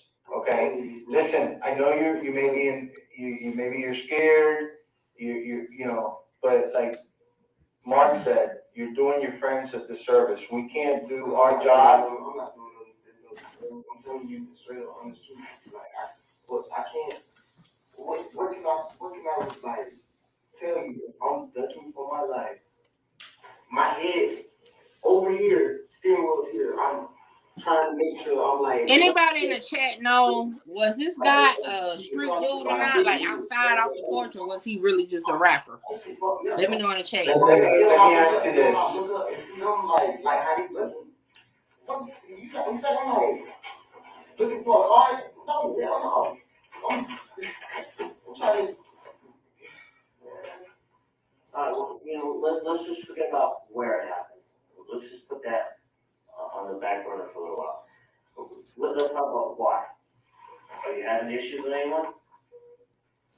I mean, we are upcoming artists and stuff, so technically, like we have been having like, you know what I'm saying, like people like, when you like start doing better than people, they start hating and stuff. You know what I'm saying? So you got some jealousy issues. Yes, like jealousy issues, but also like it's crazy because people they don't try us. You know what I'm saying? They talk like on. We stutter for real. But they see us and you know what I'm saying. It's easier for them to talk shit on social media than it is to your face. You know what I'm saying? So who's been talking shit on social media? I haven't really been on that, but like my friend that's passed away now, so he was telling me like, right, he always was telling me right how people just like today he was telling me some folks from our way. What's up your way? Like girl, Vero Beach, like, that's why I used to stay, you know what I'm saying? So I grew up here. So that's our hometown, you know. So what did your friend say about from Vero Beach? What did he say to you? He was saying it's basically just like, they don't know like his friends. I see that smirk, Melly. I saw that, sir. That's crazy. First of all, if you're an up and coming, Okay, Paul, we gotta talk about it. How many of y'all think that smirk is gonna bite him in the butt later on? Now, I didn't quite catch what Bortland was saying at the very moment when Melly did the smirk. But one thing I do know, and the reason why I know for all my people, you ain't never did no time, you ain't never been on trial. My dad has been on trial, and one thing the lawyer, plenty of time, right? One thing his lawyer always say: do not go in there smiling. Don't go. They actually tell you to go in there and look focused, like you're attentive, right? Don't go in there like you don't care. Don't do like your lawyer, your attorney, okay? I don't know about public defenders, but definitely if you pay one, they're gonna tell you this.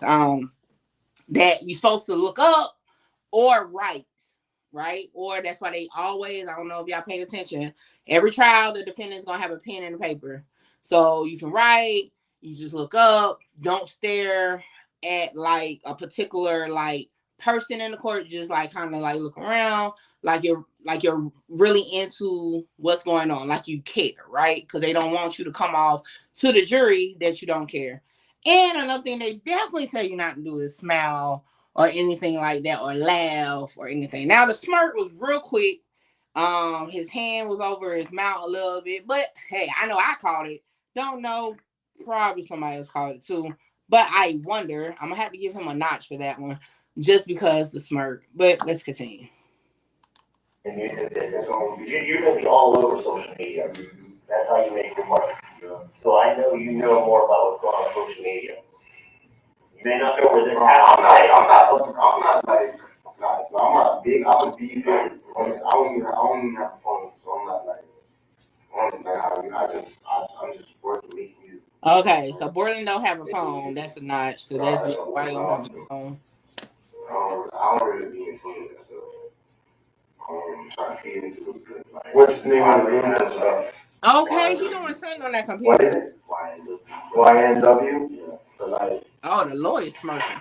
I already have a lot of other stuff going on in my life already. Like I be like that on my home stuff back down south. I mean up top north with her beach because she has to stay with a friend right now. And all this is stay over there. All this is. All right, pause. I don't know who the lady is. I kind of, like I said, just based on how, the times I went through it, just with my father, I don't think that would have been cool. I mean, we don't know what he's saying, right? But, or what she's saying, but that smiling with each other, yeah. Okay, for 15, like, I don't know if that would have been cool. But per, what they said, like, he hasn't really had contact with nobody, including his lawyers, like that. They done filed a couple motions in the past, like, year to 18 months. So, it might just be nice for him to communicate. Little side note, little segue, don't have nothing to do with nothing. And it's really just because my mind is going there. I am happy to see that YNW Melly hair is not freshly done. Because it'd be weird to me when I see fellas, of course, with freshly done hair at trial, because my mind always wonder who did it. But I'm glad to see his is not freshly done. Doesn't have nothing to do with nothing. Just want to throw that out there. Let's continue. Trying to go fast. Can you support them? You don't support them. How you support them? If we make use of my own side, he kind of like contributes. Yeah,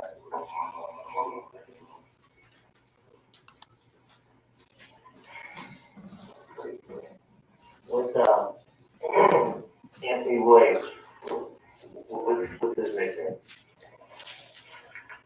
Yeah, what do you call him? we don't call dancing. We call? Seth?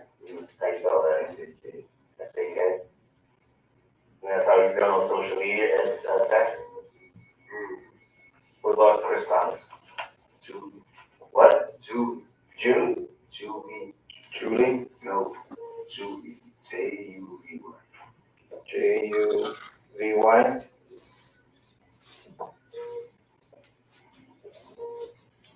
And what do you know him? My man? My name. He called me my name. Got to My name? the body language. By your name, of course. The lady is tripping me out right now. Let me show you this real quick. He's trying his hardest not to smile. I'm not a great artist, but this is the exit to I-75. Okay, you said you made it right here. These are the lights. This is the exit. This is Miramar Parkway. This is Chick-fil-A. This is the gas station. Yeah, yeah. That goes like that. Yeah. Hold down. Huh? So did you pass Chick-fil-A? Yeah, I passed. Did you pass this light here? Yeah, that's all I'm telling you. I passed. Oh, so you passed that light? Yeah, I got home down. God damn, we're only like 12 minutes into this thing. Yeah. Shout out to all the lawyers and all that can sit through this. I swear, I'm over here twirling around in my chair like, what the world? Okay. Yes, Melly is facing a death penalty. I'll walk him down. All right, so because I'm really like focusing on body language at this point. I will say Melly to me don't look stressed. Now, if y'all ever paid attention to why it's Young Thug be focused in his trial, okay? Or lack thereof a trial right now, but he be focused, okay? He be engaging in what's going on. But with Melly, just my view on how I'm looking at it. I won't say he's not paying attention, but I feel like he's not, to me, right? Really engaged in what's going on. Like I said, I saw him smirk earlier. I don't know if it was because he heard something on the audio that probably was like, what the F or something like that. The lady next to him doing I'm going to say it's distracting because like, if I was sitting in the courtroom, because my eyes keep drawing to her just looking at it on the screen. So I can only imagine if I was sitting in the courtroom and I'm a visual person and I'm on the jury, I am going to be distracted and I'm going to be looking over at her. And that's where my attention is going to be. And in my mind, I'm going to want to know what is so funny, right? Or what are you smiling about? And again, y'all say what y'all want or whatever. Be real. If you were in the jury right now, right, on this case, what would you be focusing on? I know me as a visual person, I'm going to be looking to see what they're doing over there. And although something very important may be playing on the audio, right, I'm still in my mind want to know what they're talking about. I'm not even going to be listening to the audio. You know why I know that? Because that's how it's going on right now. Like, I can't tell you the last thing that just was said on the audio, but what I can tell you, they was just smiling. They keep chitter-chatting back and forth. And what's on that computer screen. Okay, that's what my focus is on, right? What else? Now, do I expect Melly to be sitting there like at attention? Nah. But I would just hope for day 2. Oh, girl might need to move down the seat or something. Probably tell him to focus on writing more, looking up every now and then again. But yeah. Now, he may have like some type of, because like I said, with me, I definitely have, I've never been diagnosed with it, but I give myself a little ADD. You know what I'm saying? I don't focus a lot. As y'all can see, I keep pausing this. You know what I'm saying? I get a little bored, and that's why I would, that's why I got my notes with my notches for this case, right? So I get it, but I just feel like that, So 415 said he's juror number 4. Okay. And he said they looking real flirtatious. Is he hitting that? That's a valid question, okay? Because like, what's going on? Okay, so Miss Keisha, we're gonna give you your juror number. Let's give you 30. You just seem like number 30 is good for you. Says maybe that is part of the play. Okay. Anybody else? Any other jury members on the truth team would like to put their bid in on what they are feeling so far as a jury member? Plain clue. Have no tie to the case at all. What are you feeling right now? What is your view so far? Because like I said, I'm gonna be juror number 1. Okay. And yeah, I'm the 4 person. I'm just gonna say I'm distracted. Okay. I don't know what they got going on, but nevertheless, I'm definitely distracted by whatever they're doing over there. And I would like them to stop. Okay. So I can focus on the task at hand. What it do, voice box? Voice box. You're gonna be, because you just came in, your juror number 7. Okay. L, your juror number, I'm gonna give you number 2. And you said, let me see what you said. She blowing his head up. She don't give a damn, just playing him. Okay. See, you're losing jurors, people. All right. Juror number 7 says looking spooky. For sure. I'm gonna need for them to get it together. Because we already got, okay, so I was juror number 1, juror number 3, juror number 7, juror number 30, and juror number, did I give a juror number 2? So that's 5. 5 of the 12 jurors. Now, y'all do know this case, if he's found guilty, he is possibly facing a death penalty, and only 8 jurors out of 8, just 8, have to sentence him to death for him to get it, okay? So, it's already 5 that's distracted. 3 more, that's not a good number, okay? So, definitely. So, juror number 30 is saying, so far there is no reasonable doubt, just speculation. I need more evidence. Okay. I definitely feel the same way overall. Because to be honest, my little notches over here, Melly has 3 and Bortland has 5. So like I'm already on the side of they're not proving their case so far. So the prosecution. But we're gonna get back into it. Like I said, we're just playing Clue. We have no ties, okay, to this case at all. Okay. We're just going through the facts on YouTube, okay? Voice box said, I would not want to be on this case. I need more evidence. Definitely, okay. But if I was, okay, I would definitely, I probably would have got kicked off. I ain't gonna lie, because I wouldn't be able to focus. I'll be doing all types of stuff. Like, Your Honor, can I go to the bathroom? Like, just to walk. So definitely jury duty is not for me, okay? But let's get back into it. We got about 30 more minutes of this one. But hey, I ain't got nothing to do. Y'all got something to do?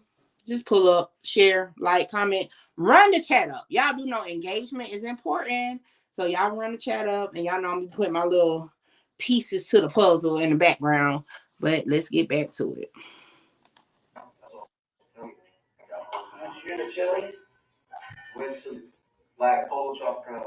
All right. I'll walk say yeah. So far it's week 2 for day 1. Hey, do me a favor. Go to Google Maps. I can't put on my phone. Yeah, all right.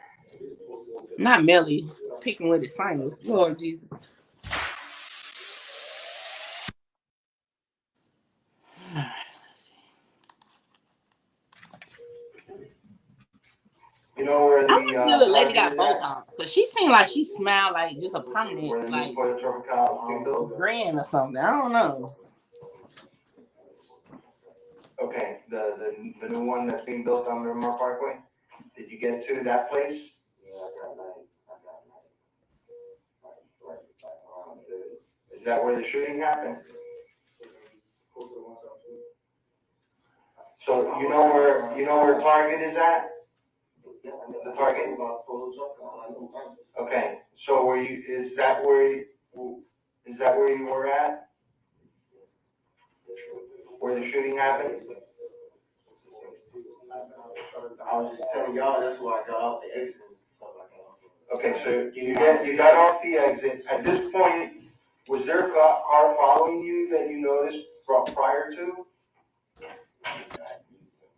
Did you guys have a beef with anybody on the highway? Like a road rage type thing or anything? Okay, so now you get off, you pass Dykes. The shooting hasn't happened yet. Or did it happen yet? You passed Chick-fil-A. Exactly. Did the Yeah. shooting happen? So at the time that you passed Chick-fil-A, He looking like, why this dude talking so much? I swear that's what Melly face looked like. Like, dude, that wasn't the plan. Allegedly, possibly, maybe. Okay, so you passed the light over here, the second light after you pass the exit. There's a light there. You turn right, then there's an intersection there. So you were past the intersection. The shooting hadn't happened yet. Is that what you're saying? And I got right on past the light. Follow me. Right on past the light, sir. And no bullshit, bro. No bullshit. Oh, that's when you know it's BS when they say no BS. You know what I'm saying? And I swerved a little bit on median, but like the car still rolling. Let me see what y'all saying in the chat. All right, 415 said, hold on, y'all going so fast. The state is really going to have to prove why they made Melly the suspect before the guy that pulled up with the body's gunpowder on his hands and lying in this recorded statement mistrial. Okay. Juror number 2 said, I will be convicted. I wouldn't remember all those details. So, well, you know, this recording is from the very first night. Okay. All I'm going to say is his voice. I mean, I watch First 48 a lot, okay? I will say that. And one thing about it, he sounds like he's on one of those episodes. Because I'm just like, he definitely don't sound confident in what he's saying. No bullshit. Normally when you start a sentence with that, you about to say some BS for sure, right? Or, I'm not lying to you, sir. Like, come on, okay? Yeah, it happened. Like, this was right after. So what we're listening to is while he's in the hospital, he just pulled up. Well, I'm not going to say just pulled up, but he had brought the car there with the body. So, yeah, this is after. And I just keep looking at Melly's face. And, again, I'm pretty sure he may have known that Bortland gave a recorded statement of the night that it happened. I just don't get the feeling that he knew it was going to go like this, because looking at him, don't know him, just from me looking at him, it's like he's irritated with it. Like his facial expressions at times is like WTF, you know what I'm saying? Like that's just me. Y'all tell me in the chat, what type of vibes are y'all getting from watching Melly? Because that's what I'm getting. Like, dude, you ain't sticking to the plan. Like, you ain't holding in or whatever it was or may not was discussed. But I don't think this was what he was supposed to be saying. Just my opinion. And like, I'm still ducking. I'm trying not to be seen, you know what I'm saying, in the car. Did you hit anything else other than the median? Because you got damage to the hood of your car. The damage to the hood of the car was already there?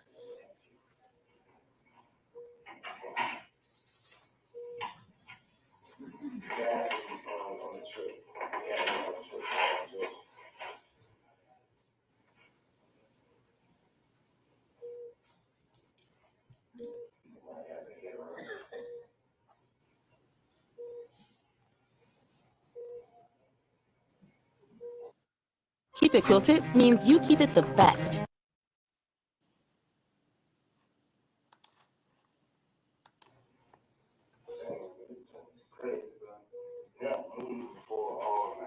You know, after you pass, there's Chili's, then there's a park, Miramar Regional Park. And the Chili's like ducked up, right? Huh? It's like you can't really see the Chili's. Right? Yeah, it's kind of like a little bit hidden. You know, What it do? there's like a little berm that kind of there's a little shopping strip there. There's a whole bunch That of makes little sense, man. restaurants. I got a theory for that too.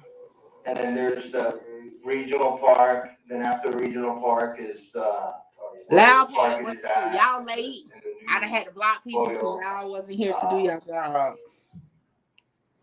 We're just trying to figure out, you know, for you to give The us a ops little is bit trying to better fill up my pinpoint check. where you think it happened. Was it before the park or after the park? The regional park?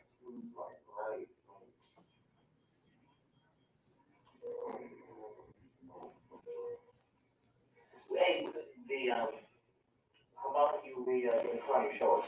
You wanna do that?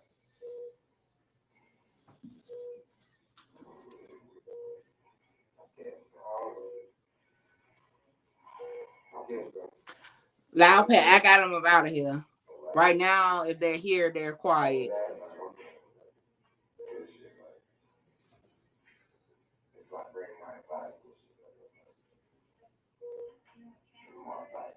I don't care what y'all say. Melly look like what the fuck. I ain't gonna lie. I don't think he knew all this was being said. I ain't gonna care.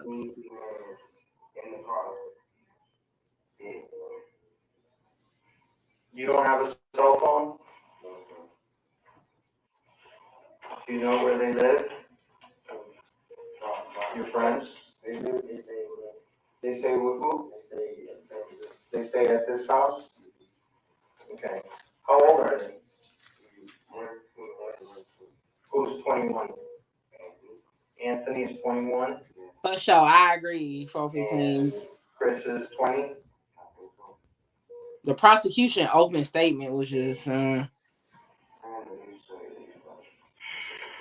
It's cool, Loud Pad. Thank you for pulling up. Y'all know we be vibing.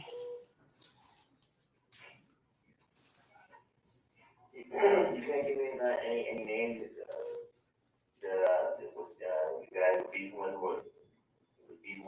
your other friends on social media? Anything recently came up? Hold on, who they saying? I'm sure they're gonna talk to you about it. We kind of, not really, because like,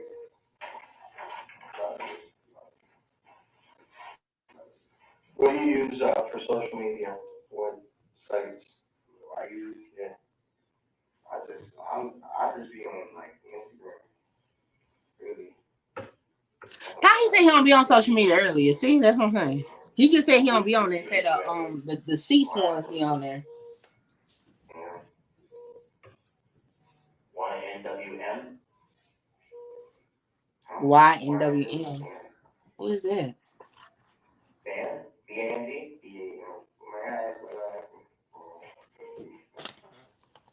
To help us figure out what's, yeah. I'm not really seeing it.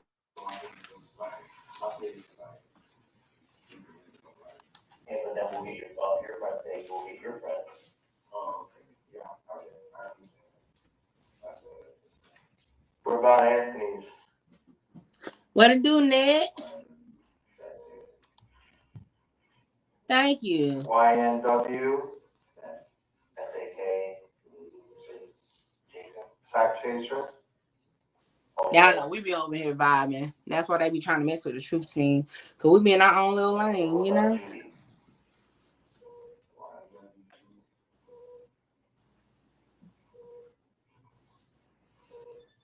What's YNW stand for?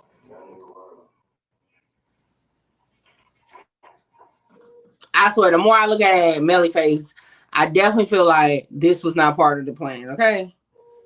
That old boy was not supposed to be saying all this. That's just me.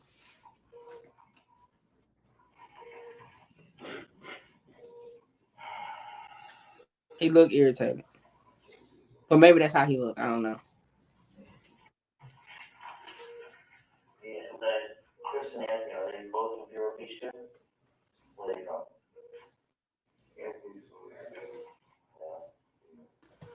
So it's a recording of YNW Bortland, which is the co-defendant on this case.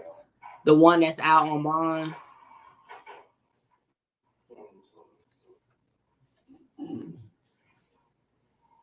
You don't have the parents,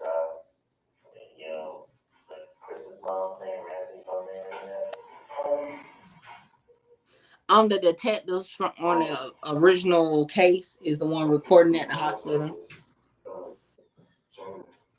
Jada, Jada, or A-A? Who? Did they say Jada?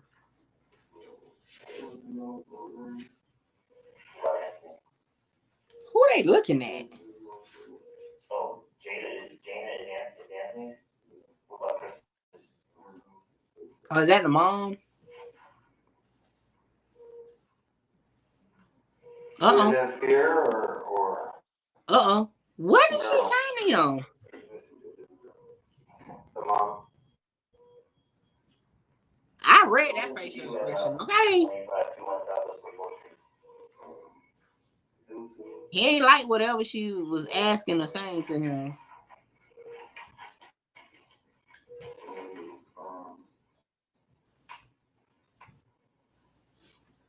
Yeah, they ain't found no gun. And they said that in opening arguments on the state case.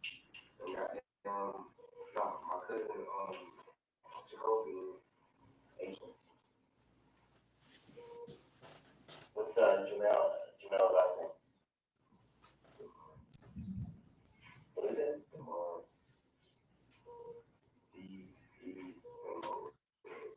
Loud Pet, go to sleep. Okay, True Team, hold on, pause real quick. Y'all know my ADD had kicked in, and I really wasn't listening to the audio. How did we get to Melly name at this point? Did y'all catch how? Because he just said Jamel or Jamal. I'm not sure how is it Jamal, Jamel? But I just heard that name. How did that name come up? Because this is before they had the video, right, of the studio. Why did he mention Melly name just now? Did anybody catch it? I heard the name and I was like, well, how did we get there? But we're going to keep going.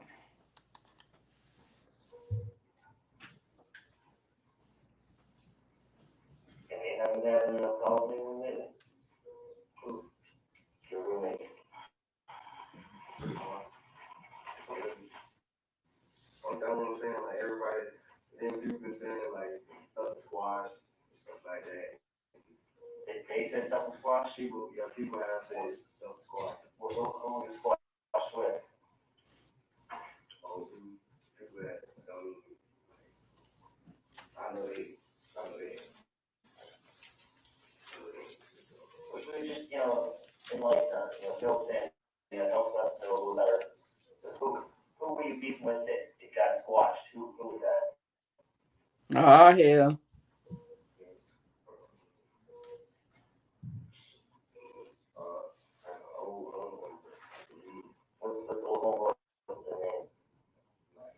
Oh, don't do it. What is it? Bentley? That's a drilling, that's just what we call it. That's a drilling. Where's he from? Did he just give a name?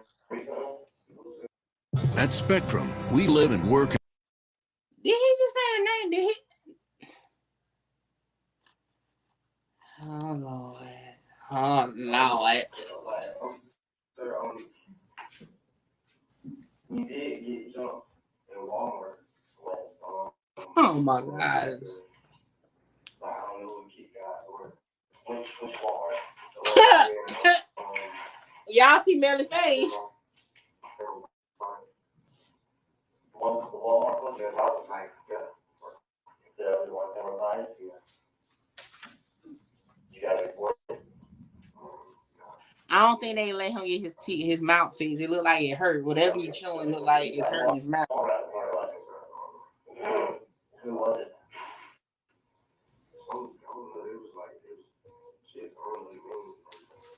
You talk about the Walmart on 184th, is it 5 Walmart?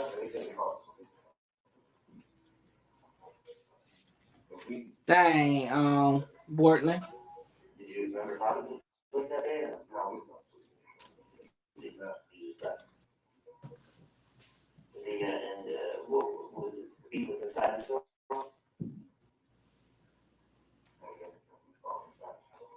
When you say 5 What did he do, GTA?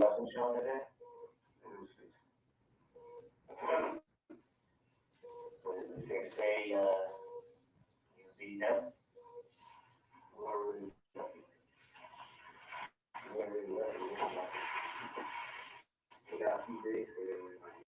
Okay. Did he say somebody with like the last or the name Benson or something like that? Did y'all hear that part? They need to transcript with this because like I'm having trouble hearing it. Oh dang, I meant to pause it. I heard him say something about Benton, and then I heard him say somebody got jumped in Walmart, and they get to talking about like what Walmart. So my question to the chat, okay, is Bortland snitching right now on this audio? I mean, and let me clarify, I'm not talking about Melly, because so far I heard him mention his name, but I haven't heard him say nothing. But providing a name and giving details of something, is that snitching? Y'all let me know in the chat.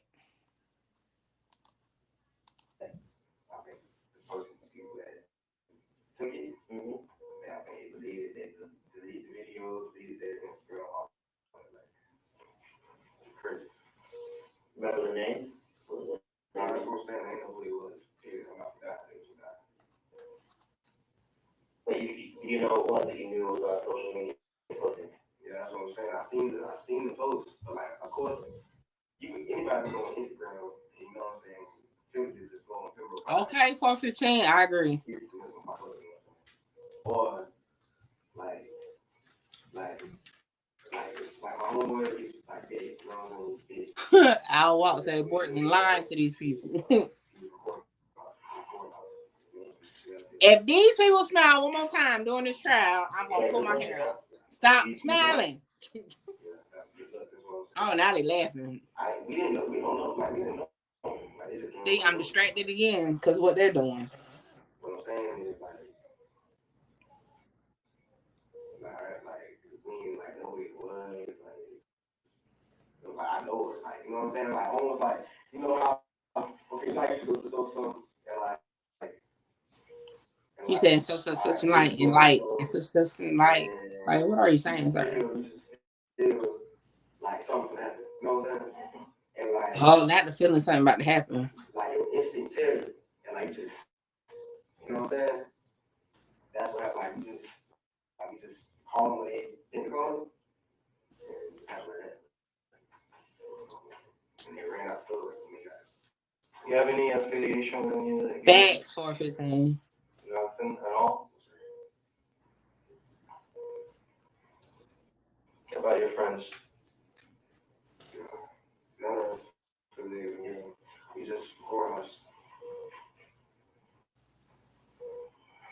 Let me ask you, did you, that's the keys to your car? You didn't just put them over here. Have you fired a gun today? Oh, have you fired a gun today? All right.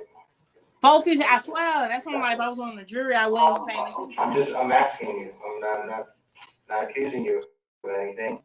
I'm just asking you because if somebody was shooting at you, you know, and you shot back, that's self-defense. So there's nothing wrong with not in self-defense. Okay. Actually, the law. Don't fall for it, Jody. But I just want you to be straight up with me. Okay. Because if we test your hands and stuff, it's going to tell us if you shot a gun today.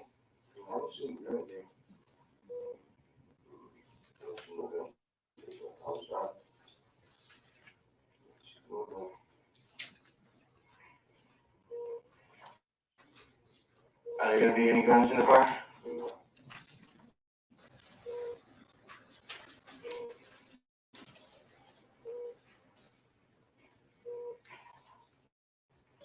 Were you guys just smoking out when you guys were in the car driving?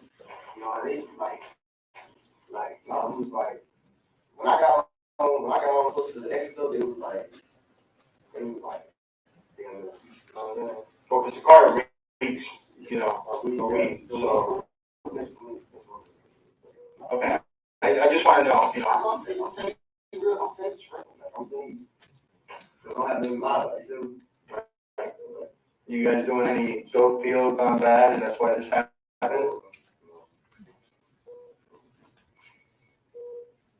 And you guys working? How do you guys support yourself? My own word is sign court. Jamel? Yeah. And that's how you're paying for the rent of the house and utilities and everything? He gave him the name. He signed up to rent. Look.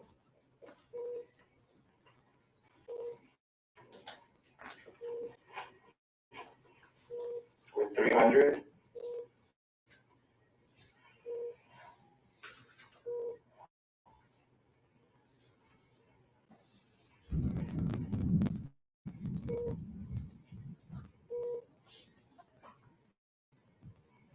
Yeah. I'm assuming that's a rental car? Who's the car manager? What's that? Which one you manager? GTA, we've been saying that the whole time we've been watching them. Like, they're distracting me. I can't even listen because I'm looking at them.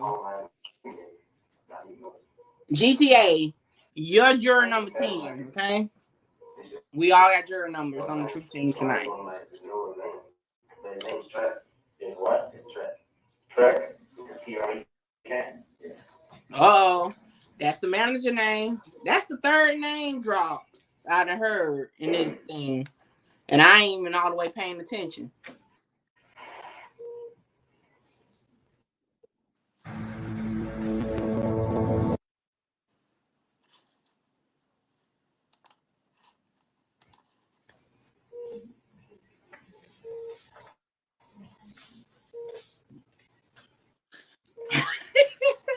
I swear.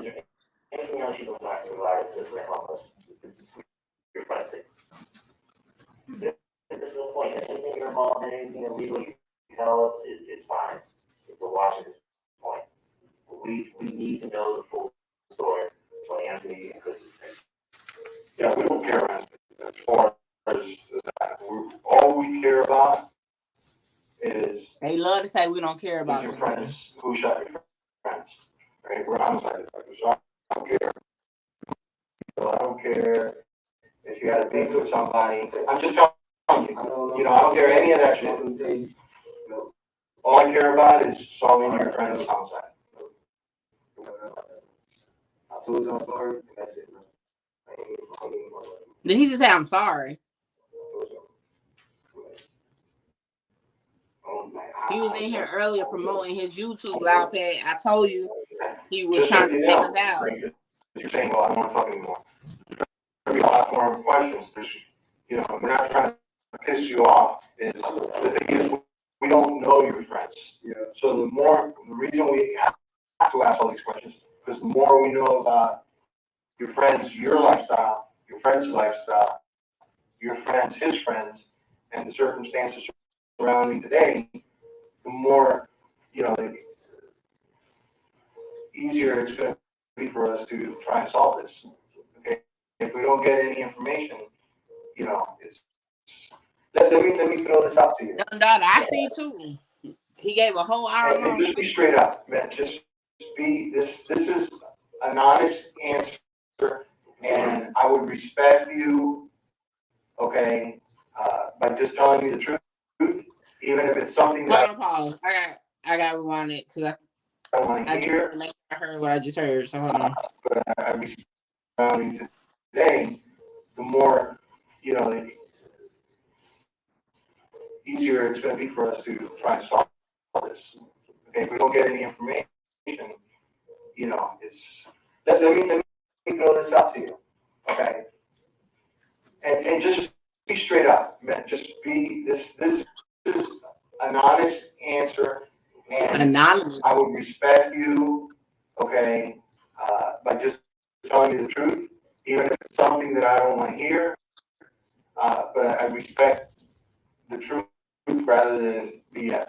Okay, and a simple question: if you knew who did this, okay, You may or may not know. If you knew who did this, would you tell me? It's either a yes or no question. Never answer if questions. Honestly. Yeah, honestly. The truth. You wouldn't? Okay. I respect that. I respect that.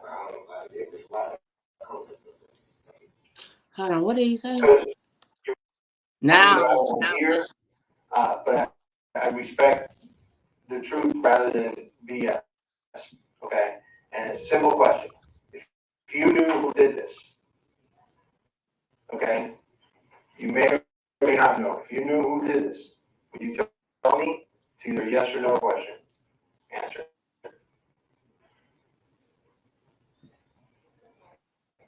Honestly.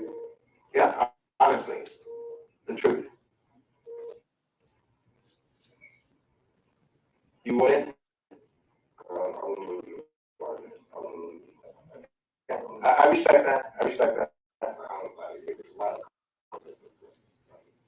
Did he say I wouldn't want to be involved? Rather just handle it within you guys? Okay. I think that's what he said. I'm just gonna say that was a dumb response. And never answer an if question.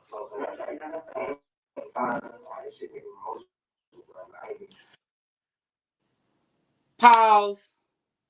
And this is why, even as a victim or alleged victim in something, you need to consult with the lawyer. Because one thing about if questions, and y'all ain't got to take my word for it, it's just from my own personal experience. And definitely, if you're ever in it, talk to your lawyer and ask them.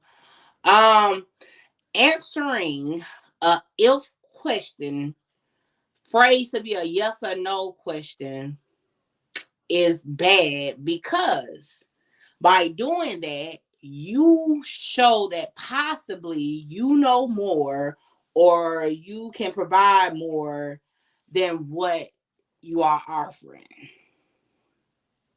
Yes, they definitely get they was going on. Something was going on GTA already. They already called him a liar. Well, in the first 5 minutes, they knew he wasn't telling the truth. I'll walk them. Yeah, we're going to the Boosie one next too. But yeah, if questions is a no-no. Because if you answer, like, for example, if y'all know the little, I'm not sure what they call, but when you go for a job and you got to do the little, what is it, personality test or whatever, little where you answer all these questions and that, and you ever notice it be like the same questions asked a different way though? That's the equivalent of what the police do in their questioning. So by answering, like, for example, a job application once had, would a person steal if they could get away or something like that, right? And if you put yes, then guess what?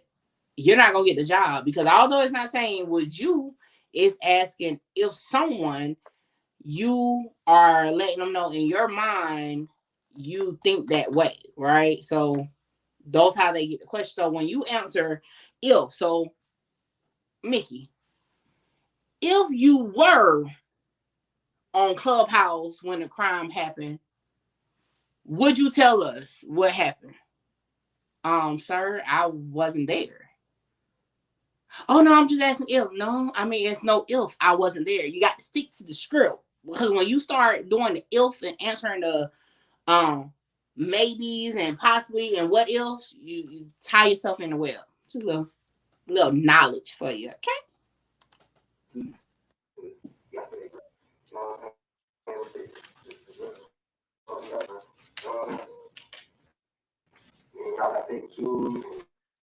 I just got with these back.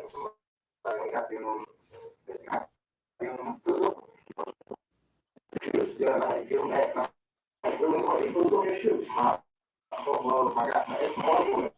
He's doing a lot of smiling, Melly. You're doing too much smiling. And this woman, what this lady doing?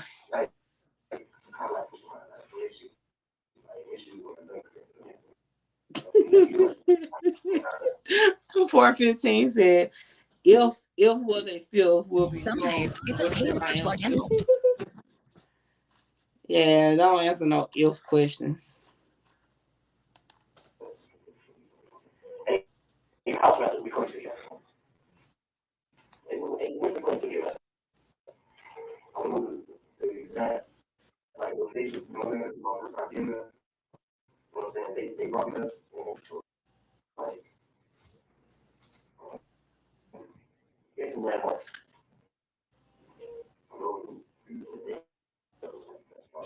Where? you know, exit off of 95. You get off 95, is it on each day? It's off 95. All right, I'm bored of listening. I mean, we don't listen to all of it, but like the last 5 minutes of it. All right, listen. Jury, we got to talk about this.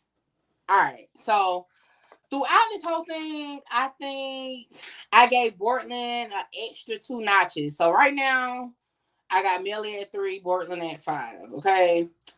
And I'm just going off of not future knowledge or nothing we read in the paperwork back in February. I'm just going off what they presented so far. To me, Bortland is a more of a primary suspect. And that's because we see him getting in the car at the studio in the driver's seat. We see him pull up to the hospital. 415 said only the auntie. You know what? We see him pulling up to the hospital with a hoodie on that he didn't have when he got in the car at the studio, with 2 dead bodies and no additional passenger. So why did he ever say where the 4th person was? Do they know it was a 4th person at this point, right? Another thing is the story definitely sound inconsistent just listening to it. The wording he used, oh no bullshit, and oh no, I wouldn't tell you because I don't want to get involved. If I knew something, like that was stupid. What else? Yeah, like right now he would be my prime suspect. Melly. Okay, so based off what they presented, if at the time I saw all this, I would definitely say, well, where's the guy that got in the back? Because there's only 2 deceased victims and then you. So where's the other guy? I would have definitely been wondering, like, where were you? I would have been wondering, why did you end up outside FaceTiming your girlfriend around the time that the shooting happened? That would have been a question I would want to ask him. And this is the thing. And of course, I'm just going off of what the opening statements with the prosecutor say, because the girlfriend or ex-girlfriend has not taken a stand yet. But my thing is, why would you know that possibly your friends were dead if you wasn't at the shooting? Right? Now, what I will say is, what if twist Turner, right? What if, because we know based on public index that the girlfriend has been subpoenaed to testify, right? What if she gets on the stand and recants that story? Wouldn't that be wild? And I say that because, to be honest, so far, right, the only thing, if we really just look at the evidence, that's saying without a doubt YNW Melly was aware of a shooting and that his friends was killed, is her saying that he told her the shooting just happened and that she saw him outside, which then goes with the cell phone data to say you was in the vicinity, right? On top of dropping your location to Fredo Bang twice, right? Because without her, and this is just me, and like the little ops in the chat said earlier, I am far from a lawyer, never went to law school, none of that. I am playing Clue on the internet, on YouTube at that, okay? But I would then think, without her saying that, really is really circumstances, because all circumstantial. Y'all get what I'm saying? Because the only thing you can prove is that the cell phone was there. Prove to me that I was there. You get what I'm saying? That's how I'm looking at it. Because if that get tossed out, who's going to say you was there? How can you prove I was with my cell phone, right? Okay, so another notch I gave Bortland was the fact that he didn't have a cell phone. Now, in the paperwork, they do say that too, but I mean, this day and age, who really goes without a cell phone? You know what I'm saying? And to me, I don't feel like when I compare what they're saying in the audio to the paperwork, they never really pressed the issue of why he did not have a cell phone, right? That was weird to me. So if I'm just thinking, right, on the jury with the information, I would be like, well, how do we know without a doubt he didn't have YNW Melly's phone? I'm just saying, right? Now think about it. We see 4 people getting in the car.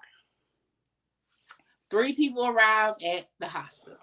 At this point, right, unless they had the footage from the actual, and I don't think they would have because they are talking to him in the hospital. So they don't, at this point, allegedly, possibly, maybe in my opinion, don't even know it's a 4th person, right? So once the cell phone data come in, right, and they see that Melly phone is there, who's to say that Bortland didn't have the phone, right? Because we can't pinpoint who was actually at the crime scene besides Bortland and the two deceased victims. And because you know why we can say Bortland was there? Because Bortland said he was there. He said he was ducking, trying to cover, okay? But nevertheless, he said he was there, right? But the one person we have not heard so far, this only day 1, say he was there was Melly. All we have is a FaceTime where his ex-girlfriend is saying that he said this to her. But if we take that away, because we still got to wait until she get on the stand to see what she say. If that is taken away, again, how do we prove, right, that without a doubt, Melly was still there, right? I wonder.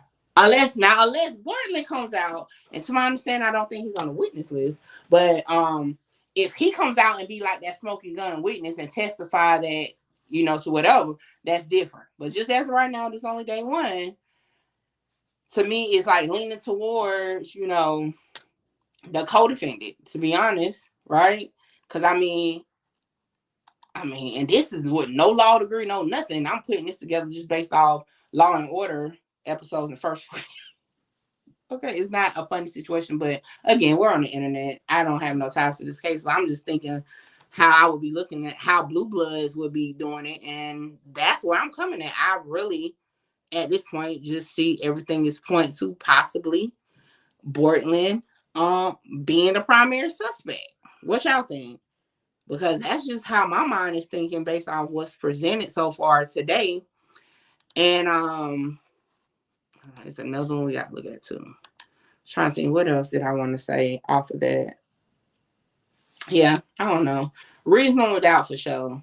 All right, so I want to watch this one, then we're going to get into the Boosie part of it.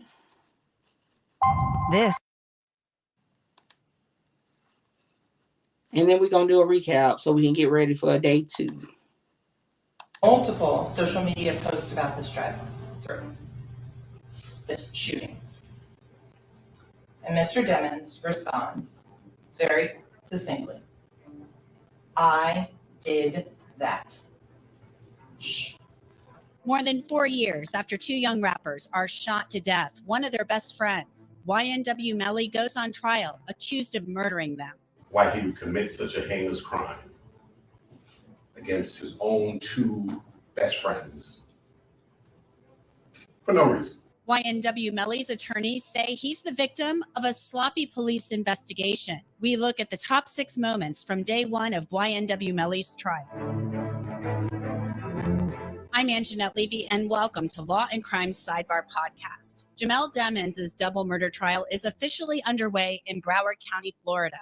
Demmons is known to the hip-hop community as YNW Melly. Melly faces 2 counts of first-degree murder for the October 2018 shooting deaths of his friends, Christopher Thomas, who went by YNW Juvie, and Anthony Williams. He went by YNW Sack Chaser. Melly, Juvie, Sack Chaser, and a 4th YNW member, Cortland Henry, also known as YNW Bortland, left a late night recording session on October 26, 2018. They were in an SUV driven by Bortland when Juvie and Sack Chaser were shot. Henry showed up at a hospital in Miramar, Florida, and claimed they were the victims of a drive-by shooting. But prosecutors say that's all a lie. Months later, Melly and Bortland were charged with their murders. Prosecutors say Melly was sitting in the back seat and shot his friends. Meanwhile, Melly says he's innocent. He faces the possibility of the death penalty if convicted, and he could get the death penalty more easily than past convicted defendants because of a recent law change which allows a jury to impose the death penalty by a vote of 8-4. Joining me to look at the top 6 moments from day one of YNW Melly's trial is Mina Lona. She is a Sirius XM personality and a host at 100.3 in Philadelphia. That's an R&B station. Mina, welcome back to Sidebar. Thanks for coming on. Hi, thank you for having me once again. Yeah, I'm really excited to have you back, and I'm interested to see what you think of what's gone on so far in day one. Let's take a look and get right to it with opening statements from Assistant State Attorney Christine Bradley, who talks about what she believes happened in this case. On October 26th of 2018, this defendant shot and killed 2 of his friends. He killed Christopher Thomas and Anthony. Oh, so that is the one who sent me the email. So, ladies and gentlemen, I'm going to set out the story and how this unfolded and lay out what I expect the evidence will show during the course of this trial. First thing you're going to hear is that at 4:35 a.m. on October 26th of 2018, Cortland Henry, the co-defendant, shows up at Memorial Miramar Hospital. In his car, he has 2 dead bodies. In the front passenger seat is Anthony Williams. In the rear passenger seat is Christopher Thomas. They are dead, they are riddled with bullets, and the car is full of blood. Christopher Thomas is sitting in the rear. There is multiple defects to his body. Anthony Williams, who is sitting in the front. It's late. I don't want to have dollar nightmares about the details of it. I'm going to skip that part. Y'all to say what y'all want. Yeah, it's too late for the details of the body. Okay. But they have no gun. So there's not a gun that's been found. They have no video of them in this alleged alley that the prosecution is claiming, they drove through. There was no cameras. There's no evidence of tying Melly to this crime except for this one message. So if this is what they have to convince the jurors beyond a reasonable doubt that this very vague message is about the shooting and is in some way some admission of guilt. And in my perspective, I think it's not enough. Well, Melly's defense attorney, David A. Howard, he doesn't think it's enough either. And he says his client is on trial because Miramar police conducted a sloppy investigation and basically decided. Okay, so pause. Truth team, we're literally I don't see it, right? And I thought this was something different. I thought it was going to be more key points and elaborate, not actually replaying it type thing. But anyway, yeah, y'all. I actually, because it was so much emphasis on it being a death penalty case, I would say I'm disappointed in the prosecution for day one. Because the opening statements itself was just circumstantial. You already say you don't have murder weapons. You're already saying what you don't have, but you're literally saying the co-defendant's name multiple times. Cause remember I told y'all name. I done heard Borton's name about 5 times in the opening statement, right? But we're literally on watching a trial of YNW Melly. To me, an opening statement would have been we have this on Jamal Demons to show that he did this. Now, we have video of the co-defendant come to the hospital. We have this, it makes no sense. And I agree with all walking down. Why isn't Bortland on trial right now with him? Because I kind of thought, why wasn't it joint? I always thought, and y'all can go back in February and listen to my live when I did it. I always felt why? Because to be honest, Melly has 2 charges. the 2 murders charges, right? Bortland has 4, and this is just back in February when I did video. 2 murder charges and 2 I think accessory charges, so 4 charges. So I always wondered, how did he get all on bond, right?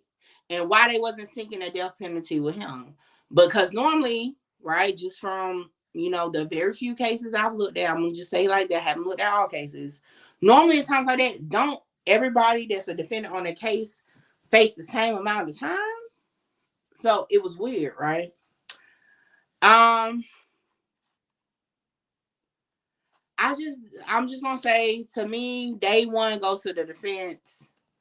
Because based off what I saw, if I was a juror on this case, I already would have had enough reasonable doubt in my mind that Melly was not the shooter. So I would say for day one, Mickey Truth is leaning towards Melly is not the shooter as of day one.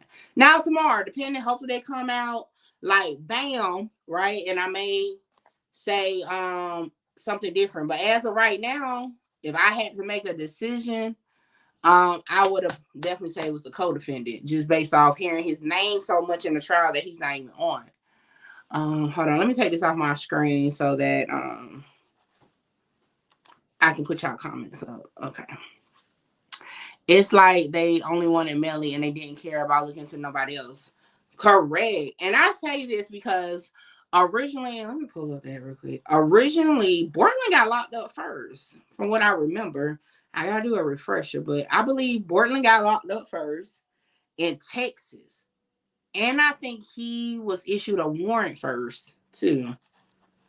And then from what we saw, when he got locked up in Harris County, Texas, then he called Melly from jail and was like, and this is in the paperwork, called Melly from jail asking if he's good and stuff like that. So,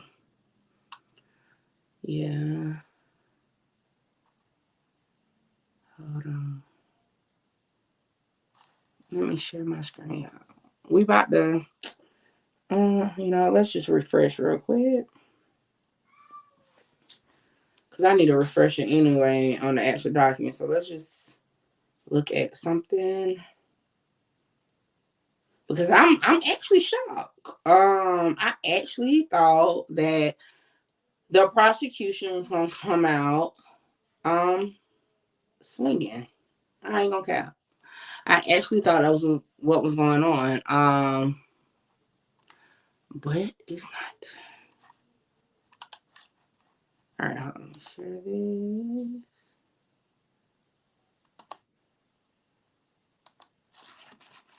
What the world? Am I already sharing my screen? Okay, there we go.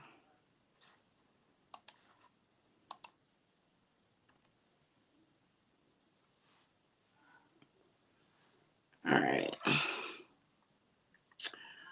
Let me see. What's new? Defendant's motion ordering the documents to request. Okay, what's that about? Let's see what it's about.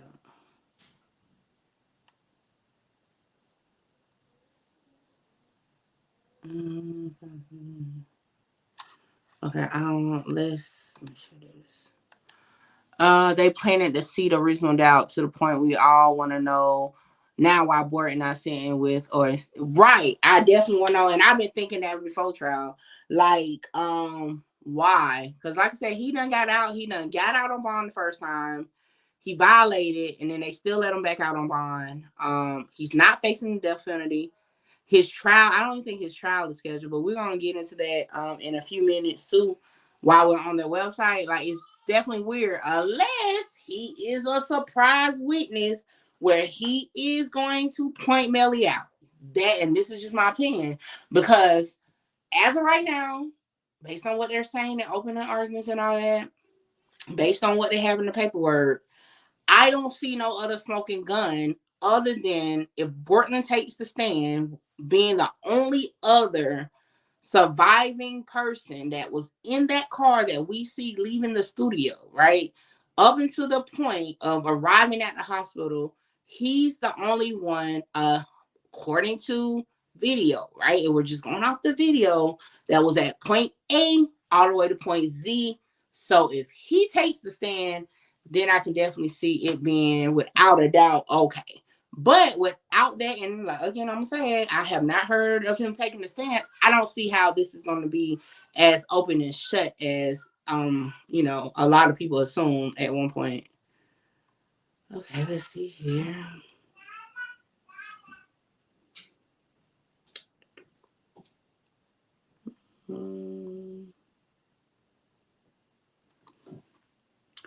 Let's see.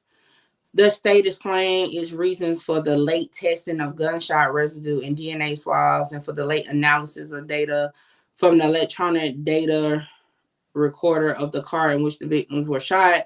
The court finds that the state explanation was genuine and that the state did not act willfully or in bad faith. Although the state could have conducted its investigation in a more timely fashion, the court does not find that it intentionally failed to do so in order to delay the trial. In any event, the defendant has not suffered from this type of prejudice, which requires drastic sanctions of exclusion.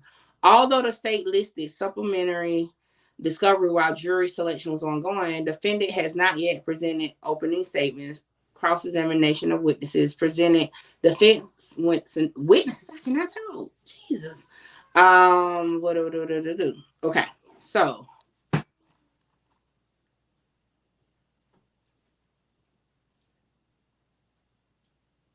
okay, I had to go back up. So basically, this is about is that they didn't submit evidence of like DNA gunshot residues after April 10, 2023. And Melly wasn't that stricken from the record because at that point, trial was already set, all this and that on my computer.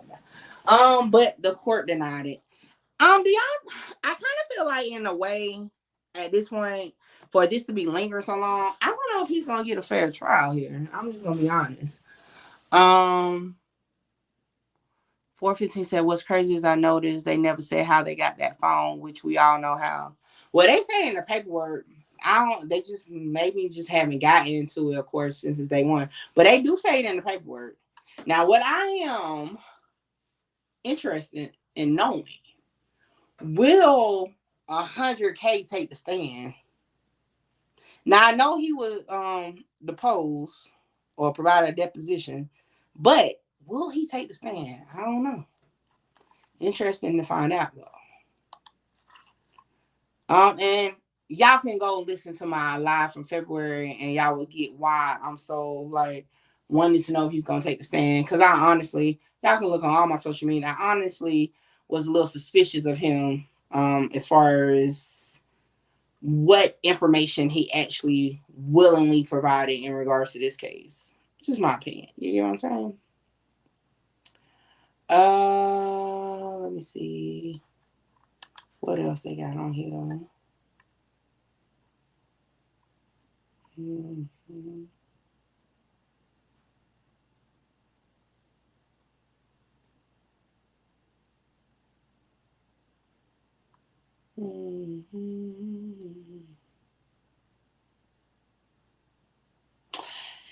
And I don't know, maybe somebody else know. Y'all let me know. Why were they so persistent on giving Melly the death penalty?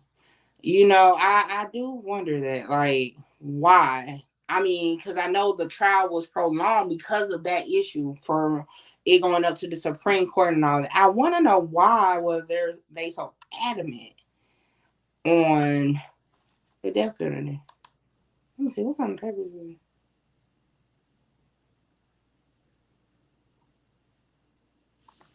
Melly lawyer said that the state witness is going to explain the phone situation. So who could that state witness be? Track?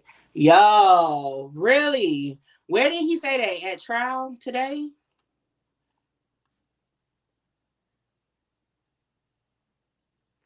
Or it could be Bartland. Because again, I don't know if I was a lawyer, I would definitely have put the phone in his hand. I ain't gonna care. I would put the phone in his hand. Oh, do y'all think it's gonna be like a Rollo situation? Do you think Portland is like set to take the fall? I don't know. You know, these days it's all types of different ways they do things.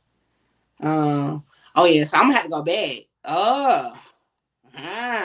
Okay. I definitely was suspicious of track. I'm not even gonna lie, or 100K. Just the paperwork was shaky. Like I said, I ain't looked at additional paperwork since February. That was actually on this case, but I was suspicious back then. I even was suspicious at one point of YNW Melly's mom because she got immunity when she was charged or like threatened to be charged with tampering with witnesses. Okay, so I was suspicious of a lot of people. Let me see here. Who is this? Like, who is this letter for?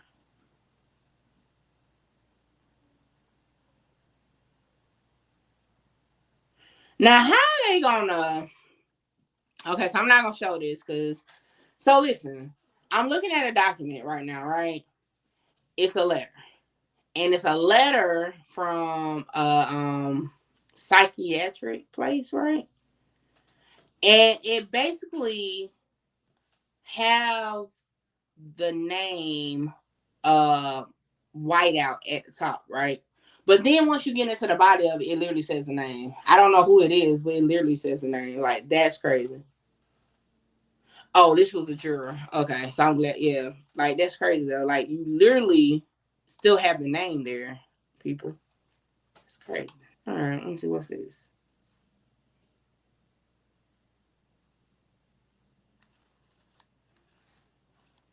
Okay, so these letters are definitely from people that say, "Yo, I can't be on the jury." I would have definitely had to recuse myself from the jury because I be trying to play Expect the Gadget too much, and I'll be like, I would have just sworn now I knew what the hell was going on. So,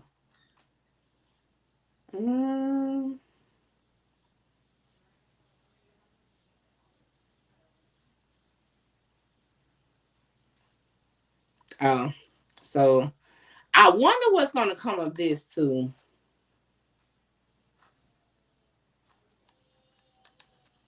If y'all recall, I went over this in February. But remember I told y'all, and y'all pull it up online on Broward County. But YNW Melly's mom actually went to a deposition, and that's where we learned that she had immunity. Then it says return of personal property of Jamie King is denied, right? And it's her phone. Do y'all think there's going to be something useful in that phone for this case, and that's why they won't return it? I thought that was odd. Because this is for her phone, not his phone.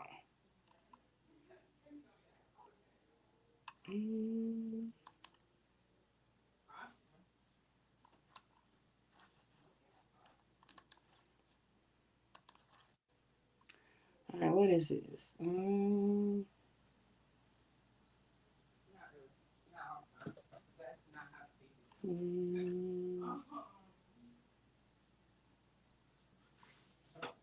Oh, this for the death penalty part of it. Okay. Thought it was something else. Yeah, it's definitely weird. Okay, so all right, let's click on this one.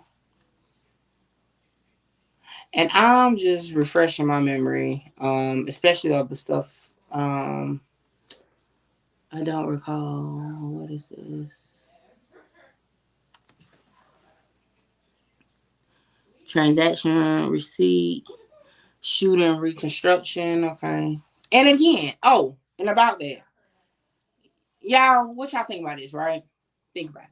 Now, do not quote me on what document where they talk about it's being alleged that YNW Melly and YNW Bortland like shot up the car from the outside, right?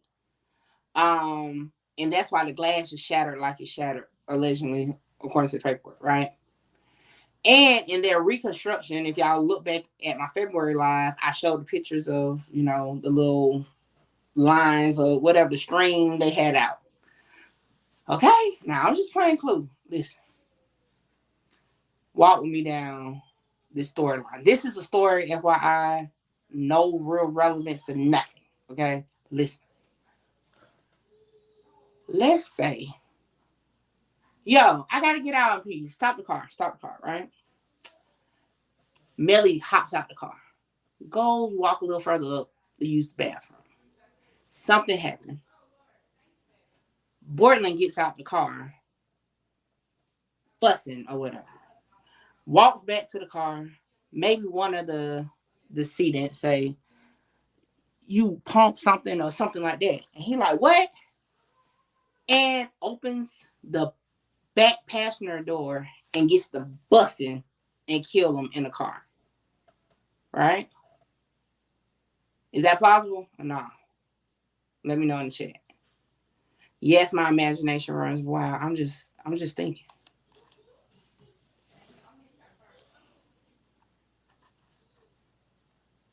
Okay. Okay. Look, Miss Keisha said that's plausible. I mean, okay, like, I mean, I'm just, like I said, everything right now is pointing towards the other defender. That's why I'm like, yo, like, that could have happened. I mean, it could have, right? And if it was along that line, then it would make sense. Guess what? Melly will be hiding in the woods, asking for somebody to pick him up. And by no means am I making excuses because I don't know what happened. I'm just saying, yeah, it could happen. I mean, it could have been. That would have made sense, right? What if Melly ran away and hid? You know? Okay, so 415 got a point. So 415 said, Melly said, yo, pull over. I got to pee. Bortland said, I got to pee too. Plausible, right? Plausible. But now who would, so let me ask you this, 415. Now with your story, do you think they just like both shot up the car from the rear? Are you leaning towards one shot the car? Like, you got to land your theory with that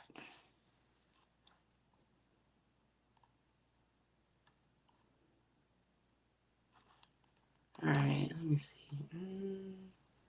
Anybody got any storylines they think that just based on what we heard, you know, what y'all thinking?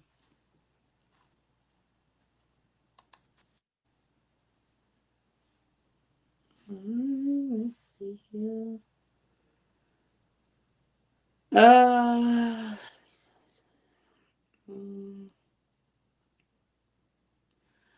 I'm looking for the actual witness list, to be honest, because I'm trying to remember who is on the witness list. I know like the main people that's on the witness list.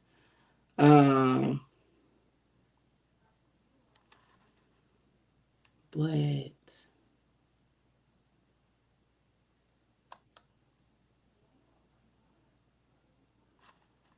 oh, and then somebody said earlier about the gunshot residue too. I don't remember without a doubt. I know they said they did it, right? But I don't remember when they tested. Okay, so here go 415 storyline, okay? He said, Melly says, pull over, I gotta pee. And Bortland said, I gotta pee too. And then Bortland flips out and Melly ran, but Melly wasn't there, so I don't know. Reasonable doubt already, right? I know some people, the haters that don't understand what we be doing over here, bro, like, what the? They over here trying to take up for Melly. Wow. All right, here we go.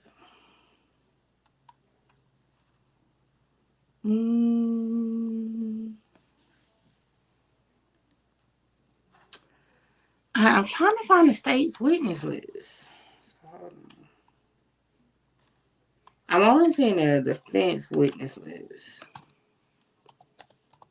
They got to have one somewhere.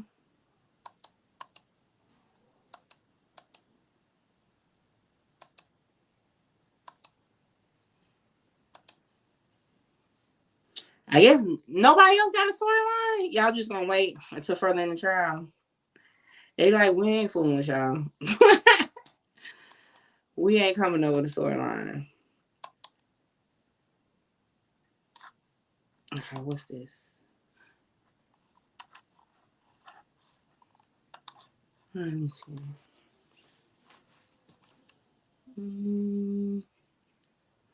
They list names? No, they don't list names. All right. Photo to address straight. All right, let's see. What's this?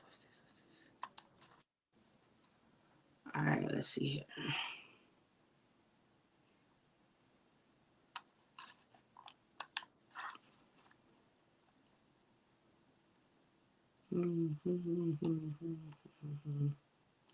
I don't think this is about the list. I just want the list of who was supposed to be a witness. That ain't it either.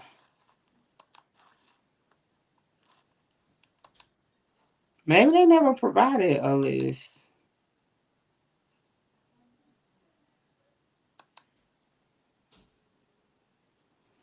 All right, so maybe they never actually provided a witness list for the state. I see the defense's witness list. All right, so let's look at some. Let's look at a couple things here, and then we're gonna get into Bortland, see what's updated on his. Where was that document?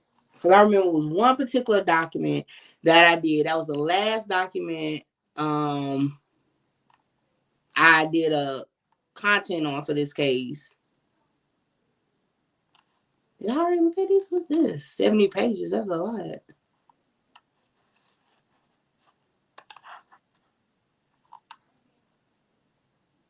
Hold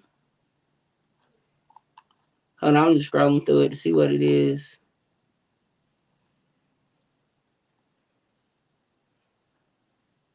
Oh, well, look.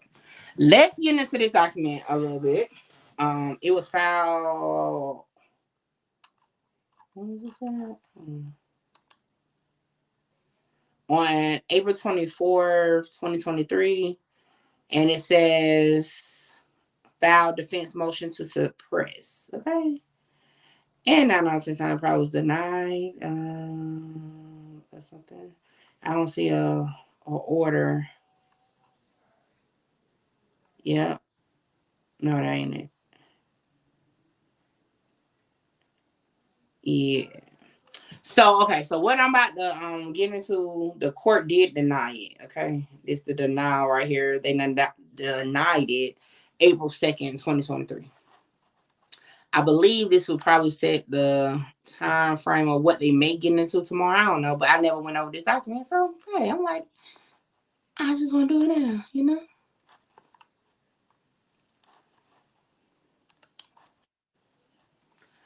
All right. So, motion to suppress evidence obtained by T-Mobile warrant. All right. Remember, in opening statements, she does mention that 772 number. And there is it, 772. All right. So, it says that here, most relevant and material allegation made to establish probable cause for issuing this warrant. The phone number is that Jamel Demons placed a call to his mother just after the shooting, requesting she come and pick him up. So let me ask everybody, because I know we probably got some people lurking in the trees.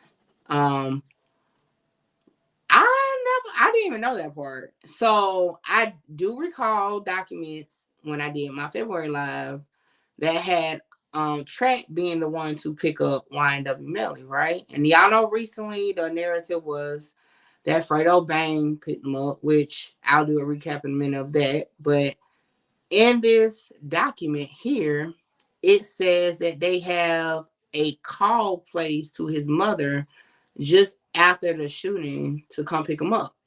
So, is it possible that in a panic for whatever reason, whether it was that he just committed double homicide or he was running for his life to get away from possible shooter, right?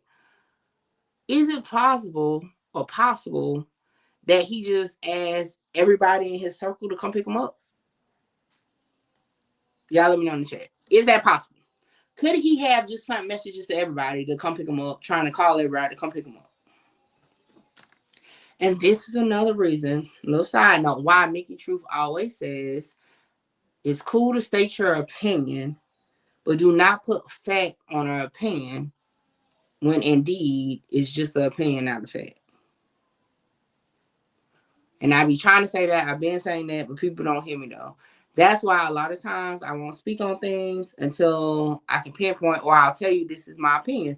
Y'all done heard me say so many times tonight, I'm playing Clue. I don't know, like this is just what I'm going off of, how I'm interpreting what's being said. But again, so far we got 3 people that he sent or called to come pick him up. All right, let's keep going. The affidavit, they're saying that the allegations in the affidavit warrant is false. Okay. And it says the affidavit is also a misrepresentation in that the officiant claims the 772 number to be Demon's phone, an allegation for which there was no support. So basically, they're trying to say this number in question ain't his, right? Or possibly can't be his.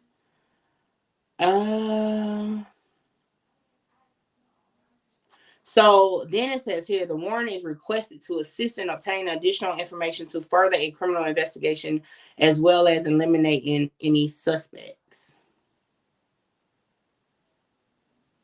I'm not going to get into all to the jargon because the court already denied it. I just want to get into the allegations and what's presented in the evidence.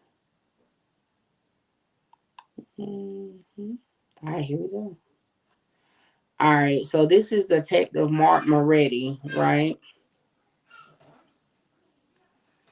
Okay, GTA, like, it's possible. Like, I really thought it was going to be open to shut. I ain't going to cap, but so far, I mean, it's definitely some reasonable doubt or possible other ways, you know.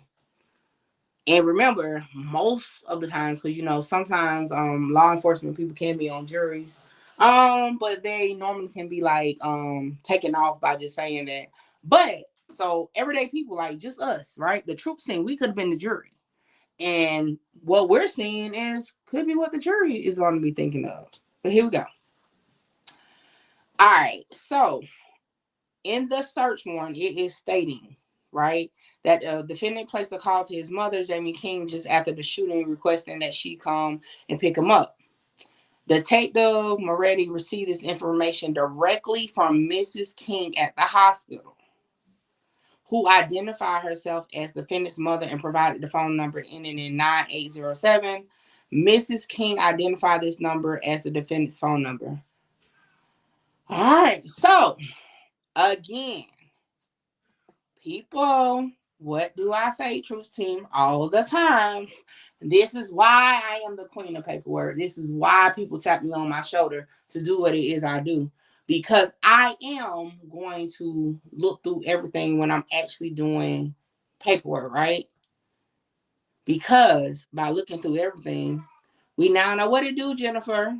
We now know that Jamie King, who is YNW Melly's mom, told the police herself that Melly called her to come pick him up and provided the phone number. That's why they was able to get the warrant for the phone. So, all those YouTubers and people that was trying to pinpoint Fredo Bang for pleading the fifth on some questions, I haven't heard none of y'all mention this part. This is new to me. Why didn't y'all cover this if it's facts you're speaking? All right, so All Welcome said they show YNW Melly was seemingly crying once seeing his friend on the stretcher during trial. Hey, all I'm saying, definitely some reasonable doubt here. Now, let's continue. This 70 pages. Y'all already know we're not about to, you know, I understand it's late. It's Monday, but, you know, I took a nap, so I'm rested, okay? All right, let's see. Here we go. Moretti believes that Miss King was with Miss Ashley Phillips, the aunt of one of the victims, and other family members. Okay.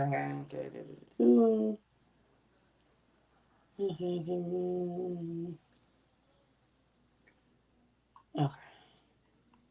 Now, it does say that Mrs. King also told the detective that she couldn't reach her son. All right, GTA, yeah, I had me 3 good hours. I'm talking about I was like all that. Okay, so I am arrested. All right, let's see here. Trying to pinpoint.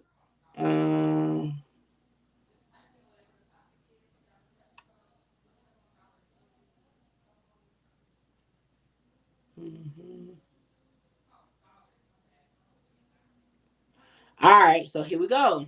This paragraph here says, after the T-Mobile's search warrant was issued, Detective Moretti obtained records that corroborated Mrs. King's statement that there was a phone call between Miss King and the defendant after the shooting. Where are my apologies? My ops that was screaming my name, saying this and that I was what was the word in messing with their brand while they was bashing me by just saying, yo, you're not stating facts. You're stating an opinion. Bet you it's gonna be crickets though. All right, let's keep going. And then it goes to say the detective stated no false information was provided on his end. Okay. Next, Leandra Phillips, which is Christopher Thomas' mother. And that is YNW Juvie. It says here, said that her sister, Ashley Phillips, was the one who told her son was dead. It says here that Mrs. King, which is YNW Melly's mom, had called Ashley Phillips and told her that the defendant was in an intensive care unit and Mr. Thomas was dead. Miss King drove Miss Phillips to the hospital. At the time, Miss Phillips did not speak with Miss King or the police officer. She only spoke with the detective only after seeing her son. So I do have a question. And this isn't, like I said, I'm not about to put nothing on YW Melly's mom. I don't know. But I'm going to say what I said in February. That immunity deal. And now why or how did she think or know that Melly was supposed to be in an intensive care unit? That's a red flag, right? Because why would you say that when, according to the documents, he never went to the hospital? According to the video, he wasn't at the hospital. Why would you tell the decedent's family that he was in ICU? Like, to be honest, so far, just to be real, if this trial go left, it's gonna be because the people around him, to be honest. Because that's crazy. You told a detective that you haven't spoken with your son, but you told the aunt of one of the deceased victims that he was in ICU. Okay. Jana Thomas, or Jana, I think didn't. Okay, so Bortman said this name. Cause remember I kept saying, who is Jada? So this is who he's referring to, right? So,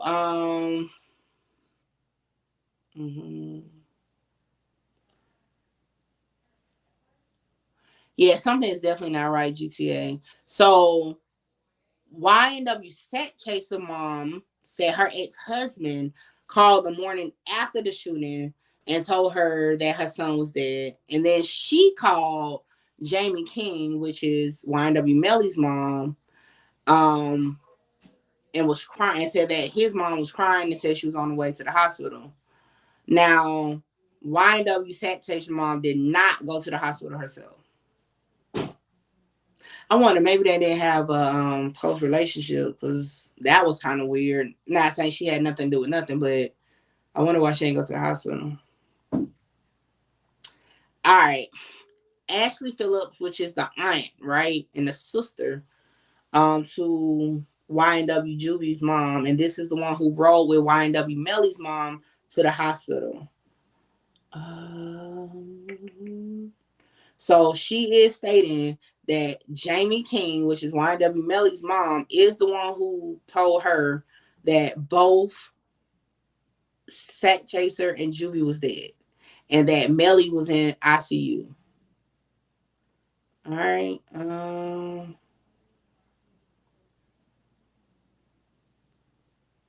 All right. So here we go. It says Ashley Phillips approached Detective Moretti at the hospital and had a conversation with him. Miss King was some distance away, standing with Cortland Henry, who is on YNW Portland, during this conversation. After their conversation, Ashley Phillips walked over to where Mr. King and Mr. Henry were standing, and the three of them got into King's car and left the hospital. Then, yeah. So, at this point, at least the aunt ain't alluding that it was something wrong going on. But between Portland and his mom, Melly mom, I don't know. Why would she say the ICU part? I still don't understand. Because if I don't know, maybe it'll come out later. What is wrong with her? Can't never have a live without my grandbaby not crying in the background at some point. All right, let's see what else is here. Okay, hold on. All right, so here we go. The court finds that Detective Moretti testified credibly at the evidentiary hearings, okay? Now, it does say that they don't believe he had any falsehood or anything like that.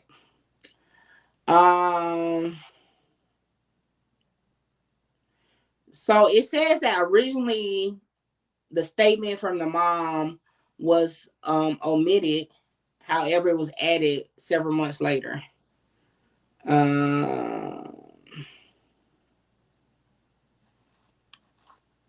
Yeah, so that's that. Maybe she misspoke. I don't know, Keisha, because like misspoke would be like, okay, so hold on. So misspoke would be like, yo, I don't know if he's dead, or something like that. But to say ICU, that's like, I don't know if that will. Y'all think that would be like misspeaking, saying your son is in ICU? Or I don't know, maybe saying he's at the hospital and then come to find out he's not at the hospital. But ICU is particular. Like, you don't, just because you go to the hospital don't mean you in ICU. You know what I'm saying? Or maybe she would have been like, oh, I think he got shot. I don't know. But I get you, Keisha. I don't know, though. That's a little mild. Let's see. All right. What's next?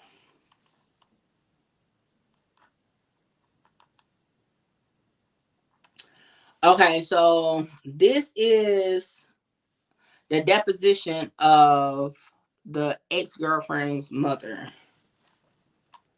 And I mean, I'm not going to go into detail because we're going to hear her on the stand, I believe, because I definitely think she's one of the main witnesses on the case.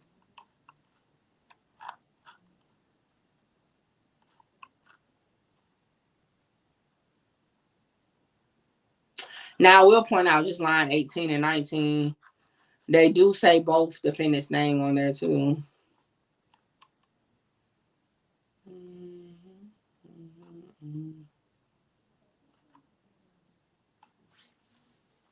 I'm scrolling through, y'all, because like I said, I'm not about to go into all of it.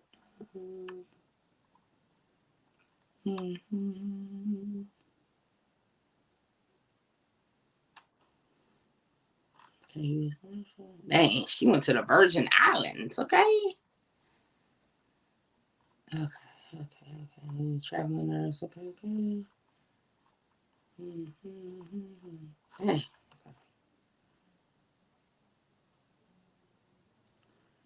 All right, who did you talk to? Okay. All right, now and y'all let me know if I recall correctly, the mom called the police, or so like they didn't come to her. She called them, if I remember correctly.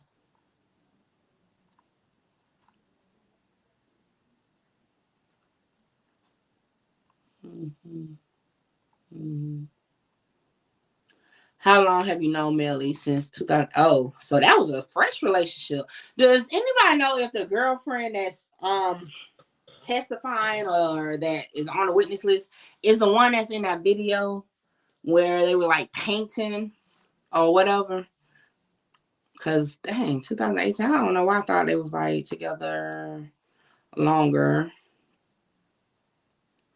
Oh yeah, I was told that she had a new boyfriend. I just came back from the Dominican Republic. I stopped at their house. I met his mom and his grandma and him. Can't the moms and the girlfriend get up there and plead the fifth? What's up, Lamar? No. Well, you know what? They can't plead the fifth, to be honest. Oh, they found her.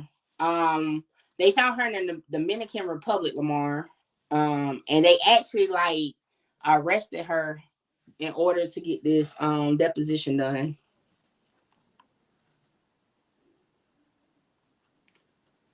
Okay, so this is just the background. Like I said, we're gonna hear it. Oh, they toxic. Jesus.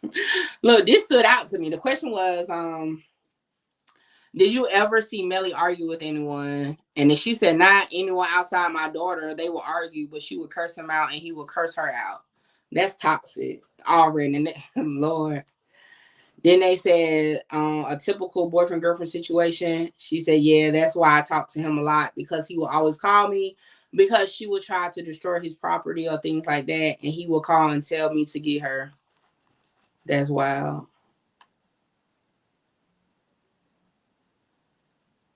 Then it said when she tried to destroy any of his property, did he take any action? And then she said, no, he didn't do anything to her. So, I mean, right there alone, this is, and depending on how long we take to get through this, I'll go back to find it. But if y'all look on my live in February, this is one of the star witnesses. So one of the star witnesses is basically proving that he's not a violent guy, from her standpoint, right? Personally, I would think that would be definitely, bad as far as for the state, because it's their witness and she's saying, nah, like her daughter, who is another witness, star witness, is aggressive. Okay, right. See, juror number 30 just said it sounded like he wanted her to fly. So I feel like these are key witnesses for the prosecution. And already the mother is saying her daughter, who is the other star witness, is basically beating up on Melly, right? Or whatever. I ain't gonna say beating up because that's not what was said. But like she would be doing stuff to him and he wouldn't react. Just saying.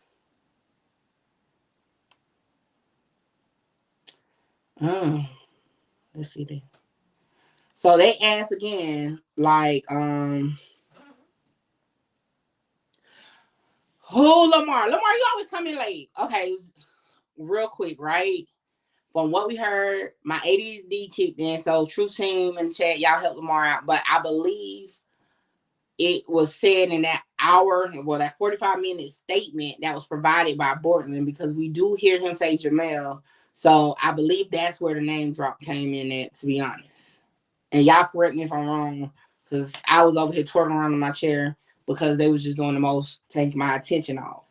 But I think that's where the name came from originally, because I don't think they had no footage or nothing yet, because they had to talk to him to even know where they came from. So yeah, in my opinion, I'm definitely going to say Melly name came from Bortman, right? Because if he got interviewed at the hospital when he took the bodies there, that means for them to know where they were prior, they had to get it from him to even know at that point, right? Or no? What's happening? Oh, look, it says when she tried to destroy any of his property, did he take action? No, he didn't do anything. Will he try to calm her down? The mom said yes, because she took a bat and kind of went through his house and bashed his TV and stuff up. Don't that sound like Krishan and Blueface? Then it said, do you know why? And then said, because she called some girls in the house with him. Yo, that's bad work. Like that's bad work. I'm just saying, because now, I don't know about y'all, but in South Carolina, domestic violence is real high, okay? So how I'm seeing, okay, Lamar, you're the second one. 415 said the same thing earlier. The same thing. But to hear a woman that's basically the aggressor from her own mom, right? I don't know. I would be looking suspect at her on the stand. Like, you know, to me, if she get on the stand and cry, I'm gonna be looking at her like, girl, stop. You literally go through the house and with a bat. Like, you know, I don't know. I think that's bad as far as the character of the witness, you know. That's just me. 415 said sounds like a romantic love story. You know what? That's crazy. Okay.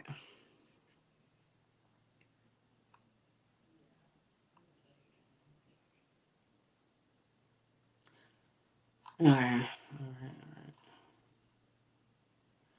Name Drew. So they said it was the YNW house. So basically all of them stayed in the house. All right. I'm gonna skip through all this because okay, hold on. We getting there, man. Okay. Let me go back up. Oh yeah, this is good stuff. Good stuff. Let's start here.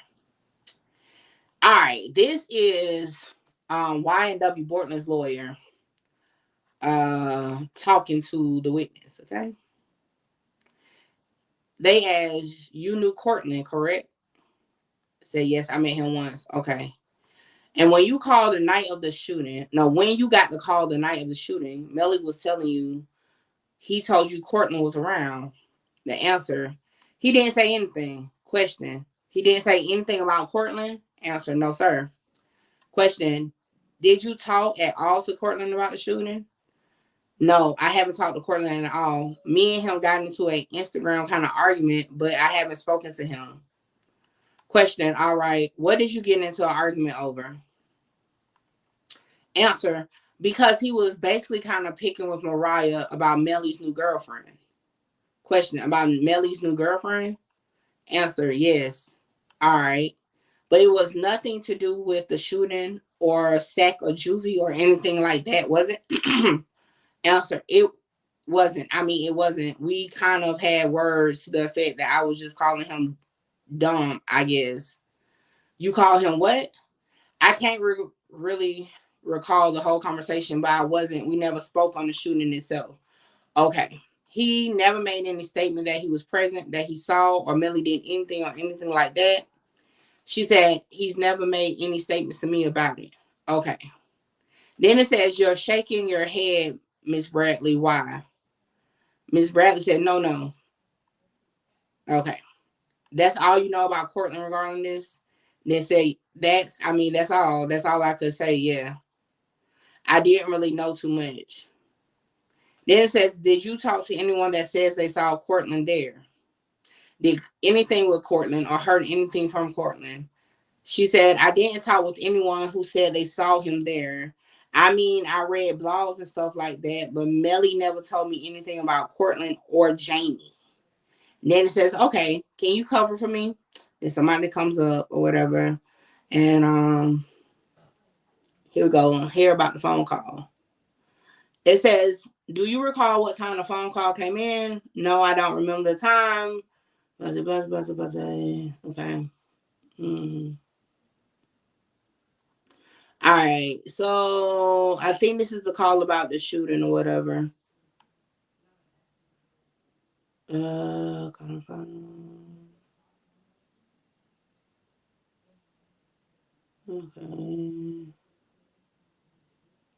All right. It says, did Jamie know any shooting when you told her? No, she was asleep.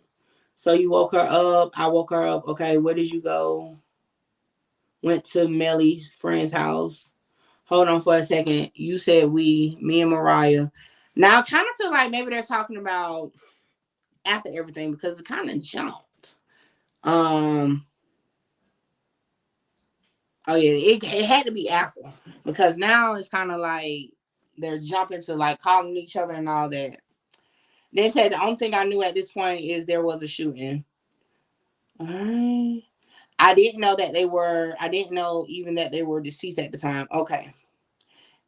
And that Melly was scared. Yes. Because of the shooting. Yes. And I wanted to pick him up and bring him back to my house for safety. Fair enough. Who gives you directions or tells you where to go?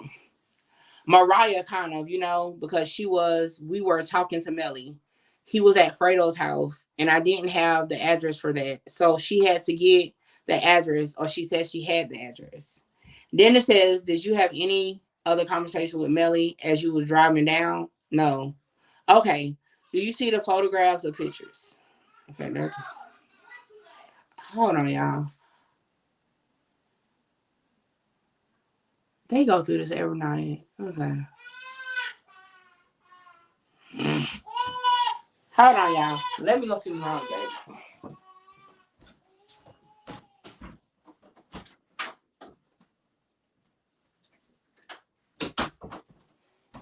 My grandma be giving my daughter HELL at night. Okay, I'm back, y'all. All right. Let's get there. All right, I'm thinking about that time we got there about 12, 1 o'clock, and who was at the house. I don't know any of the guys. They are all younger guys. I just knew that Melly was there. I knew that Fredo was there, and I knew there was a lot of guys in the backyard. Then it says, did Melly say anything to you? He gave me a hug. I asked him if he was okay, and he grabbed Mariah's hand, and him and Mariah went upstairs. Then it says, did you have any conversation with any of the guys downstairs?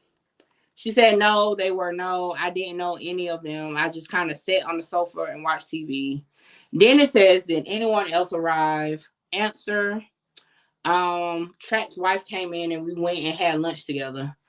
Let me see what 415 says. So that's why Fredo being accused of picking him up. Yeah, the state case is trash. So 415. So let me say this. Let me say this. So they're not accusing him, right, of picking him up.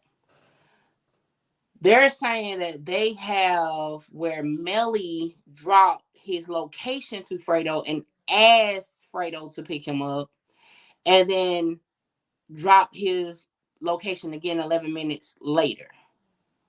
And that's in opening arguments on the prosecution. And I'm gonna recap that again because I need to clip it so I can put it out, because I've said something before, and now hearing it just aligns even more to what I said before. But yeah, so that's that, right? Now, in the documents, it does say from the beginning that everybody was at Fredo's house that next morning. Now, it says Track wife came in and we went and had lunch together. Then it said you and Track wife. Then it says me, Track wife, and Mariah. Okay, so let's see. So they got that location information from the phone Track gave them. I don't remember. So I think no. They got that from the cell tower information. And I know I'm jumping ahead, but I recall in the documents what they got off that phone is that video of Melly talking about murder or something. I don't remember. It's like a video of Melly was on that phone. But the actual like cell phone data, as far as day one, what they're talking about, that came from the subpoena of getting the cell phone records. I mean the tower records. So then they asked if Mariah said anything about what her and Melly talked about. And she said no, she didn't say anything to me. Then it says, what was Melly wearing when she first saw him? And she said, I think basketball shorts and a t-shirt, I'm not sure. Did you see any blood? No. All that. So then she was like, I can't remember Track's wife. I don't remember her first name, but you rolled to lunch with her. Like, that's crazy. Okay. Then it said, where did you go? I have no idea. I forgot the name of the restaurant. Okay. So then it said, do you actually take Melly back to your house? No, when we got back to the house, I told him I was ready to go. I asked if he was coming with me, and he said he had a video shoot in Melbourne. And then it says, question that he had to show up on. Yeah, they had to show up on. He was already contracted, blase, blase.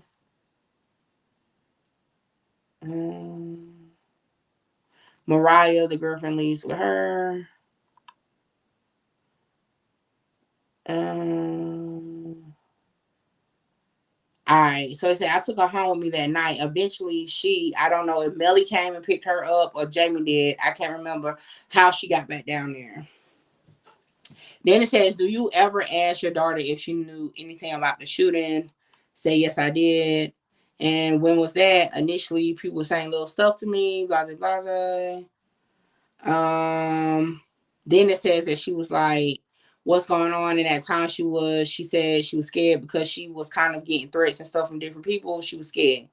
Then it says, any threats from Melly? Then it says, not at that time. No, not. It was just, I guess, from the victims' families and friends. Then it said they was okay. So then it said they were like thinking she was hiding something or knew something. Then it says which victim's family? Juvie's family, which is AKA what is I think his name is Christopher. I don't want to quote it. I think his first name is Christopher. I think that's Juvie. Yeah, I think Christopher Thomas Jr. is Juvie, and then Anthony Williams is Sat Chase. Yeah. All right. I'm scanning. All right, it said when the police spoke to you, did you say anything about a FaceTime message or anything of that nature? Yes. What was that? The FaceTime, that's how the call came through. Okay. Now, here we go. So she says here, I saw him standing. I can't even remember if it was like in a apartment. I don't know if it was like wooded area, bushy area. Pause. For one, how do you confuse outside with an apartment? I'm just saying. I seen him briefly. It was dark. I can't remember exactly the outlay of the background, but it was dark. I saw him. Then it says, could you tell if it was, for instance, in the backyard of Fredo's house? Answer, no, I couldn't tell you if it was anyone's backyard. They show name dropping him a lot. Was it near the hospital with two individuals? I couldn't tell that. So basically, she couldn't tell nothing, like really, other than she seen him on FaceTime, and all that. Okay, so here we go. Now it brings up Snapchat. And it says, he told me he had a Snapchat message of my daughter and that my daughter could possibly be charged with accessory after the fact. That's kind of how everything kind of made me kind of flip out a little bit. Then it says, okay, do you recall him saying that I'm saying Detective Moretti, yes. Then it says, other detectives telling you that the phone records indicated that Melly never called her. And then the answer, he told her there was no FaceTime message and asked me how the FaceTime message went. But he said there wasn't one, that he didn't see one. I think he asked if Melly had another phone or something like that, right? And then it says, now Mariah, who is the father of Mariah. Oh, okay, I'm going to say, what? Then it says, Jermaine Hamilton, at the time he was in federal custody. Yes, for what? I'm sorry. And they said, that's okay. I think it's for a conspiracy to sell drugs. Then the question, like, okay. And he was convicted for that? Yes, he was. And is he in or out? He's out right now. Do you know how much time he did? He did like 27 months or something. Why that got anything to do anything? But said he's on probation. Then it says, now did Mariah ever run away from the house? Yes, she did. When? And then Miss Bradley says, which house? Can you clarify on that? Your house? My house, yeah. I guess Mariah, I didn't know Mariah had a boyfriend. I guess she met Melly in 2016 or something like that. But in like May or June 2018, she ran away. Do you recall Detective Moretti? And this is in your meeting we're talking about November 30th. So, okay, do you recall Detective Moretti telling you that there's nothing on Twitter or direct messaging on your daughter's phone. No, I don't remember that. It say try and look at 61. 61, yes, see you there. Do you recall the tip? Oh, shoot. Okay. So far, they're saying they don't even see the FaceTime. And y'all remember when I was telling my little possible story, and I said, if you take that FaceTime call out of the equation based off the opening statement with the prosecutor, is no other way to directly place Melly at the shooting unless Bortman puts him there, right? And I say, without the daughter and the mother stating that he was there and what he said on that FaceTime call, then the only thing they can prove is that the cell phone was there, which possibly could have been used by or held by Bortman, right? So, reading what we just read or going through what we just going through, and they're saying it's not even a record of this FaceTime call, do y'all think that's going to be thrown out? Y'all let me know in the chat. Now, they further go on to say it's a statement in there, and it said, where you asked that Sack sent your daughter some rather provocative pictures, okay? Sack is one of the deceased victims. And it says, yes, I am. Then the question, you saw these pictures. Then she said, I didn't see them, but she called me and they came over. She was in Tallahassee during the time, and she told them about them. They were pictures of his, and she said, penis. Did you ask her why in the hell he would? I'm sorry, not hell, excuse me. Why in the heck? Then say, I didn't have to ask her why. We kind of already knew that he was kind of weird like that. And then it says, when you say weird, what do you mean? Perverted. So let me say this, because I didn't know it was going to go like this.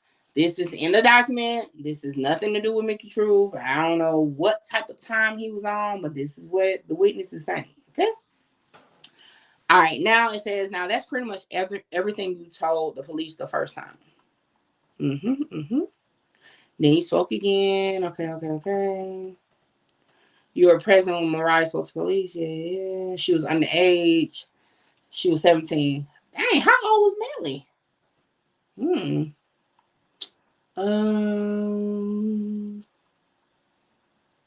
So they do say here that they were threatened for Mariah to be charged with accessory after the fact, and said that they have a Snapchat message. Okay. And then it goes further. Hold on. So it says the only reason why you let him talk to your daughter is because he threatened to charge her. Then she was like, because I thought she was going to go to jail for something she didn't do. Okay.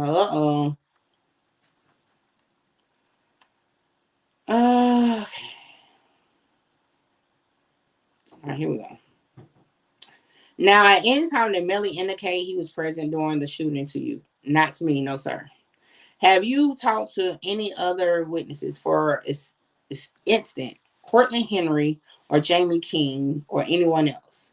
Me and Jamie had a pretty good relationship. We talked a lot up until I haven't talked to her in a couple months now. Is it weird that they put at this point other witnesses and use Cortland Henry as an example of said witness? Did y'all catch that? Here we go. So she is saying that this is what Jamie said, that she's praying for her son. She's worried about her son. She's worried about Mariah, how we're doing, because she knows that I wasn't working, things like that. And then it says, has anyone asked you where your daughter is? Nobody asked me where she's at. Do you know where your daughter is? No, I don't. Oh, this must be what Lamar was saying, that they can't find her. Then it says, other than the threats from the alleged victim's family, have you received threats from anybody? Not from Jamie or from Melly or from any of the YNW people, but fans and stuff like that, because fans are crazy people, stuff like that, Then it says, did you receive any text message from anybody concerning this case? And the answer, not concerning, I'm not going to say straight up concerning the case. I have received texts, me and Jamie have texts, we communicated. And like I said, nothing to the effect of don't go to court or don't testify or anything of that nature. Just basically, I cursed her out a few times. I'm not going to lie, because I could be a little, my mouth could be a little firecracker. I felt like my life I wouldn't be going through this if it wasn't for her and her son. So I have been cursing her out, stuff like that. I have, and I apologize. We'll make up, and I'll curse her out again, just like that. Mm-hmm. Did you ever send out text message saying that the state of Florida or anybody was threatening you? She said, I think I may have sent a text saying that I felt threatened by the state because at this point I had nowhere to turn, and said I was scared. And then said, did you list who was threatening you? Yeah. Who were they? Answered, the prosecutor's office. Did you name the prosecutor? Yes, I did. Christine Bradley. Okay, anyone else? I don't know anyone else in that office. Okay, how about police? I probably said the detective's name. Okay, so basically, I don't know, y'all. Just from what we are skimming through, because like I said, I don't want to go into details because they're probably going to play it one day in the court. But this star witness seemed like, of course, I'm not no lawyer or nothing, but if I was on the jury, the star witness definitely seems to be more on the defense side and not on the state side.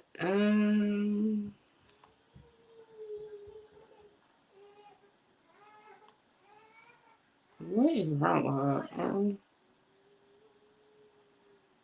I'm about to let her come in here in a minute. All right. I'm skimming through.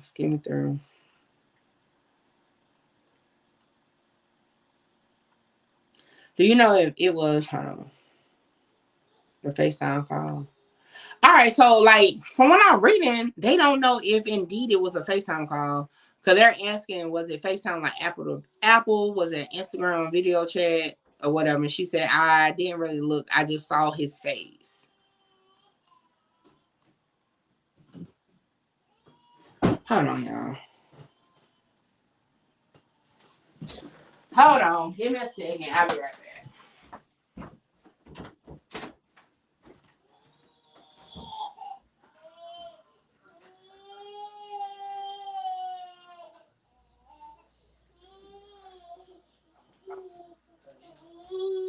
Cause you making all this noise while I'm on live, bro. We don't want to hear you whining and crying because you don't want to go to bed. All right, tell everybody, hey. They can't see you, but say hey. All right, had to go get a little crybaby, little whan. All right, so here we go. Where was I? And then it says, did it indicate on there, was there anything that showed up on the phone that told you what phone was calling you other than Melly's face? Then she said, I can't remember.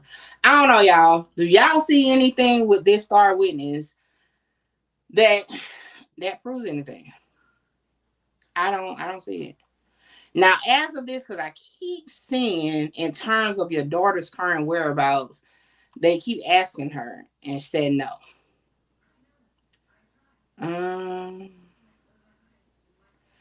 Okay, so the question, you had sent copies of screenshots of your conversation with YNW Portland to the detective. Do you remember that? Yeah. Then it says in one of those statements, this particular message says, she knows what you know. So this was Monday. It was 7:55. Then it said, I'll let you read it first. Then it says, can you mark that for identification for her? Then it says, the witness says, she knows what you know. He told her the morning of. Ooh, wonder what she knows that he knows, right? All right. So then it says that she answered. I was kind of antagonizing him because he was kind of threatening, calling, picking with my daughter. Then it says that Mr. Howard says, what message are we talking about? Can we have substance in the record so we know what the context is of what's going on? Bradley said, sure. If you want to read into it, do you want to read into it, the record?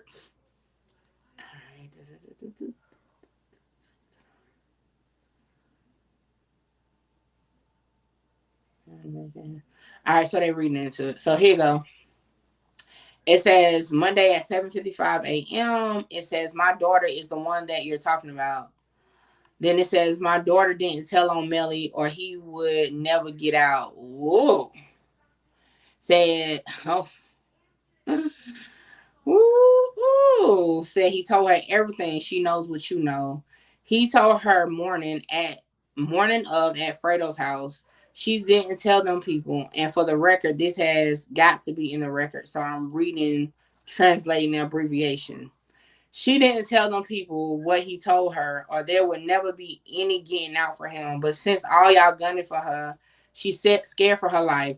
Let your boy know everything he told her at Fredo's house. I know, and I'm going to make her tell. She hasn't been subpoenaed yet, but after they hear the story, she will be. Melly slow. She had his back. She told what they already knew, but what is SHIH? He told her. FYI, her dad will be home in 30 days. So any goon you send this way to LCK with mine, he gonna send 5. Melly want to play dirty. Well, tell the lawyer we know. Oh, ish. They don't even know. And we have decided to cooperate. He dogged my child when she kept his secret. No, I think it's meant to say all gloves off. Now, then that turn, okay? Yo. What you say? Did that turn for the worse? That went left. All right. So now it says, is this what you're talking about? And then say, yeah, whatever. So now it says that Miss Holmes, and there it sounds like Mariah did tell you something about what happened. And then the answer, it did sound like that. So question, were you? I was basically, because Bortland called, the detective called me and said, Bortland said that I was threatening his life or whatever. So that's why I ended up screenshotting it and sending it over, because we were in an argument. And I was just trying to antagonize him because he was picking on Instagram, basically antagonizing my daughter, you know, basically saying little stuff to her. So I said that to him. Okay. So is your position today that she never told you anything? Answer, she never confessed anything to me about that. Well, for one, she already not a good witness now for sure. She shed doubt on her daughter by saying that she was aggressive in a relationship, and now that's how you feel. I'm working, bro. All right. That's crazy. So then it says, when you were at Fredo's house that morning, how was Melly's demeanor? She said to me, he was himself, you know, he was happy-go-lucky, dancing, singing, Melly. All right. And it says, what about your daughter's demeanor before you got there? She was scared. Okay. She was terrified. After she met with Melly, I mean, we went out to eat. She seemed okay. This is crazy.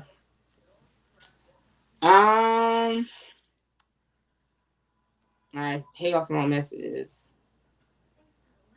I'm letting you know he confessed. Is that in the paperwork? That's the part I'm talking about. Have you reviewed the discovery to see the confessions that Mr. Demons was given? No. Okay. So you haven't read any of these messages? No. Okay. In terms of when you left your job in Reading, were you receiving money from Mr. Demons to support yourself? No, when I left my job, I was making $6,000 to $7,000 a week in Reading. I was pretty much taking care of myself and my daughter, you know, and my soon-to-be ex-husband.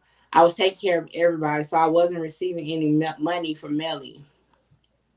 Mariah, you know, he always taking care of her. Jamie always taking care of her, so she could have been receiving. I'm pretty sure she's receiving because that's how she gets by. But I thought she just said she was taking care of her daughter.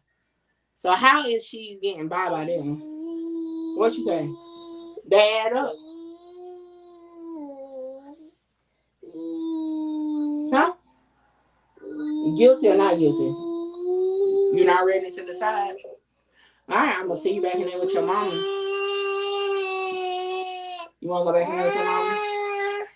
All right, y'all. Hold on. Let me drop her back off, because if you going to cry in here, you going back in there. Go see your mama.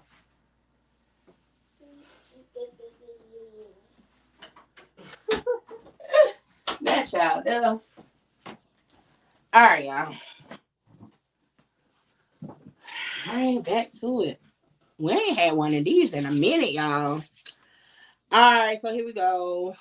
Boom, boom, boom. Mr. Demons was supporting her. Yes, he was. Was he giving money to a third party? I'm pretty sure it had to be through Track or someone to get the money to Mariah. Okay. Did he ever give you any money to give to Mariah? Mariah, he never personally gave me any money. Track's giving her. All right.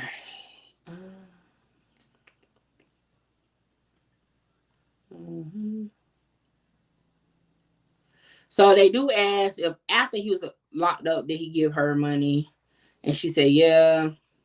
They said she actually worked for him. So they were paying her and they were giving her money, got her a condo down in Miami she was living in, bought her a car. And a condo that was being paid for, was that while he was in custody? Yes, it was. All right. Yeah, I'm kind of confused at this moment, right? Because didn't they say earlier in this deposition that he had a new girlfriend? That was the whole reason why her and Bartland was getting into it. But if he was on all this, like, what the world? Oh, here we go. And the new girl that came in the picture, do you know who that is? Who that was? And said Amara. Okay. And do you know about what year that occurred? I can't remember the exact year. Maybe 2020, maybe 2020. Yeah, 19 or 20. In terms of any jail calls or anything like that, have you ever spoken to Mr. Demon while he's been in custody? Yes, I've spoken to him. Anything about case, nothing about case. Did you ever speak to the lawyers? No.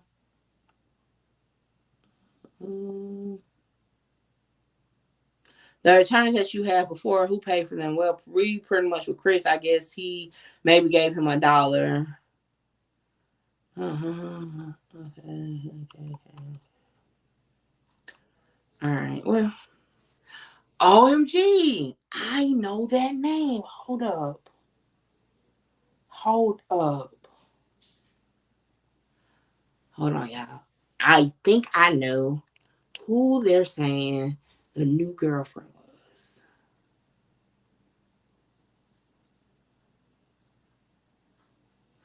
Hold up.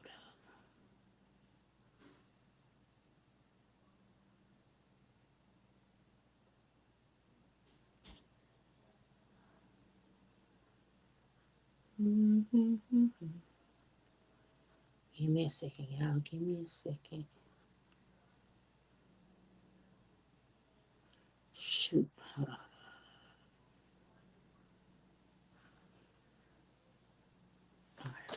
Hold on, y'all. I'm about to see because I think I know who the new girlfriend is. Or allegedly, right?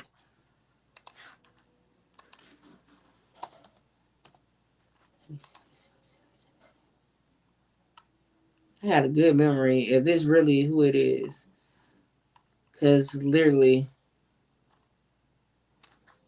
dang.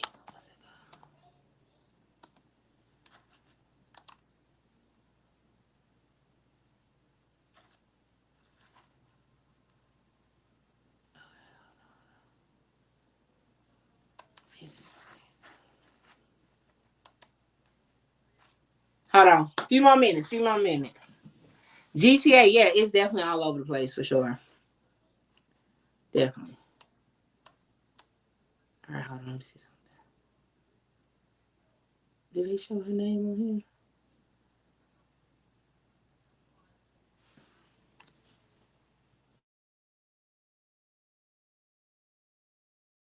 Okay, never mind. It wasn't who I thought it was. Okay. Hold on. Is it? Hold on. Go back. What did that name say?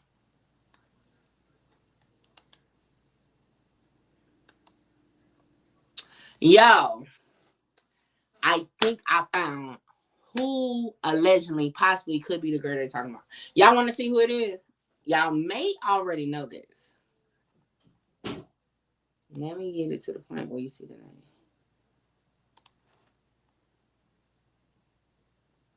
That could possibly...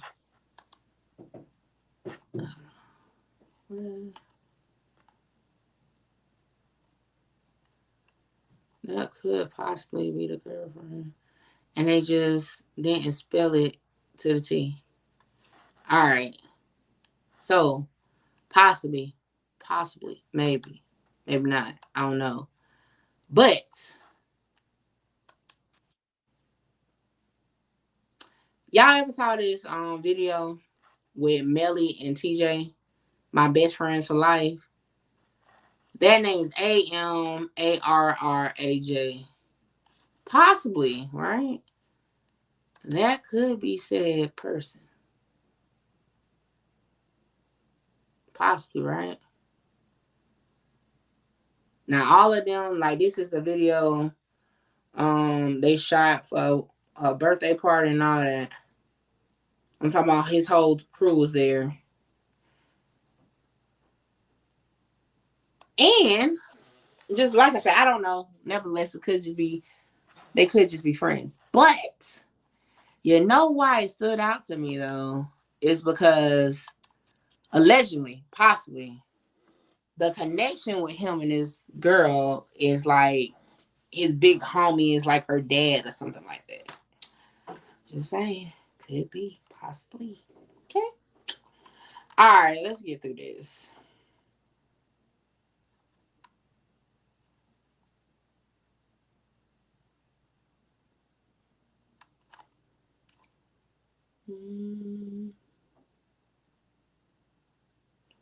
Okay, so whoever AA is, because it said like no money or nothing has ever been directly from Melly. It was through track or AA.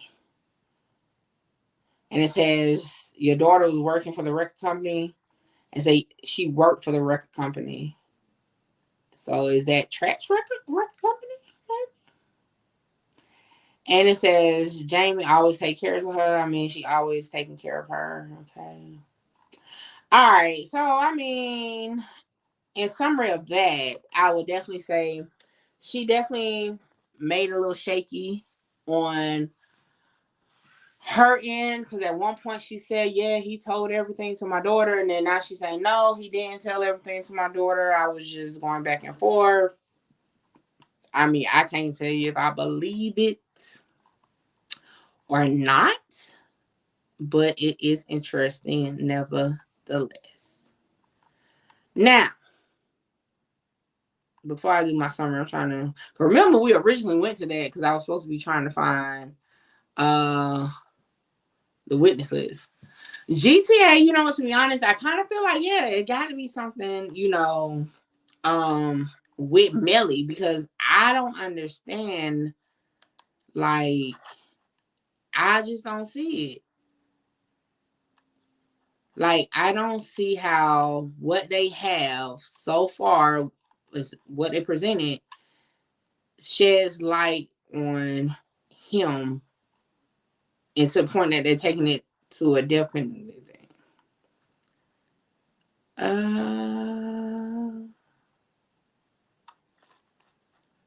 Give me a second. Oh yeah, because I wanted to clarify something to him. No, that's hers. I gotta go a little further back. You know what? I won't worry about it right now. No, I do want to worry about it. Hold on. I'm trying to find a GSR. I think they did test.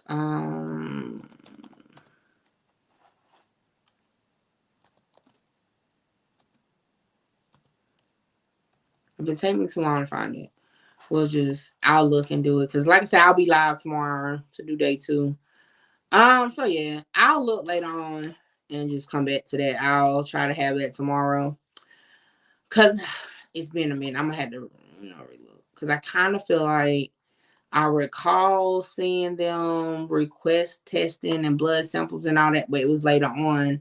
But to my understanding, the only positive GSR was for Portland, not for Melly.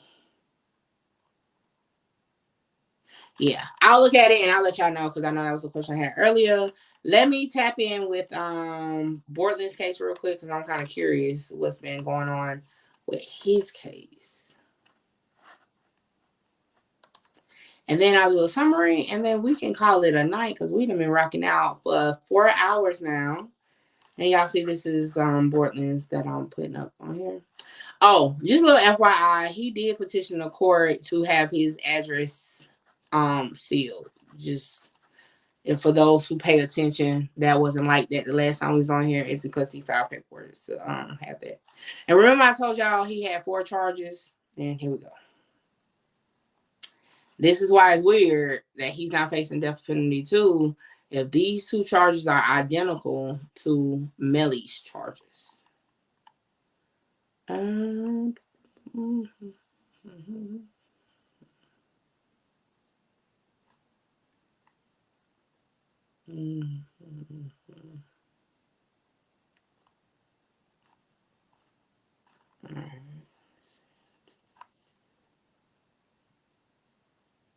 Delete what from docket? Okay, delete what? All right, court date notice. Let's see what it says.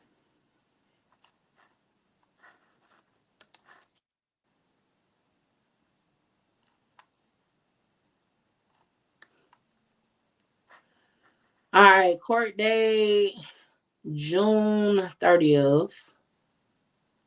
It doesn't say what though. Like what kind of hearing is this? Oh, here we go. Set for a hearing. Oh, it's only a status hearing. So he still is not going to court yet or having trial. I swear I wouldn't be surprised if but something ain't right. Okay. All right, let's see. What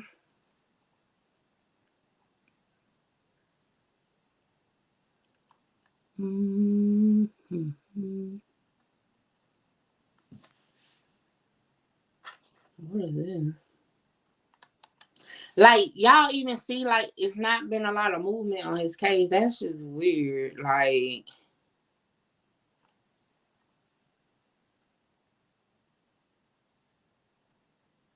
I don't know. It's a little suspicious. But I don't know, y'all. Oh, y'all remember this form?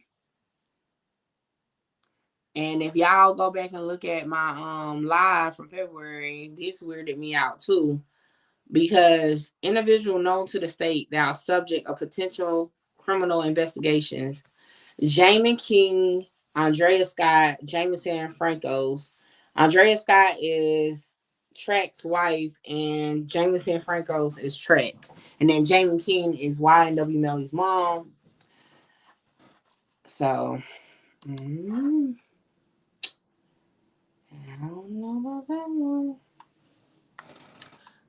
It was something else. Let me see. So that was, and that's in discovery. Okay. That's in discovery. Let me see. Where is.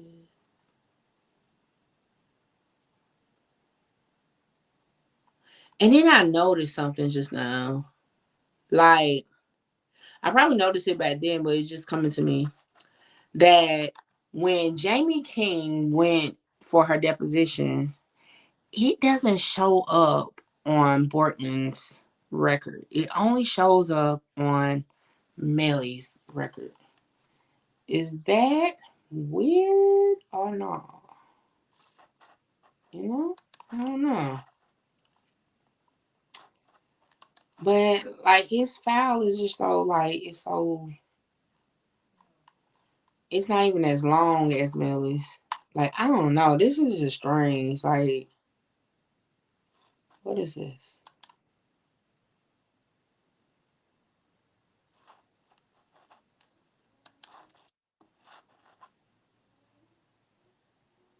So 8 pages of final DNA lab submissions and report. I don't know, y'all. This is strange. Okay, like I've always said it was strange. But hold on, y'all.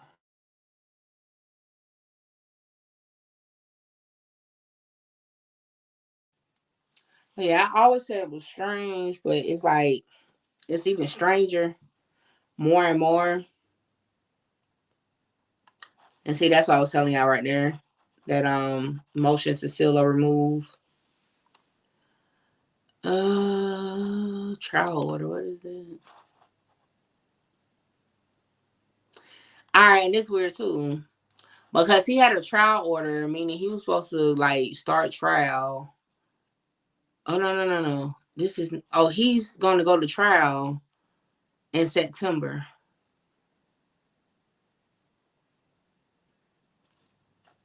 Or October. So either one of these 2 days.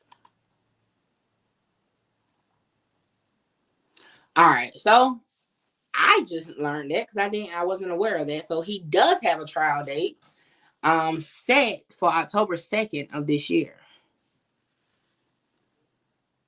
Mm-hmm. I don't know. I know they supposed to be like best friends or whatever.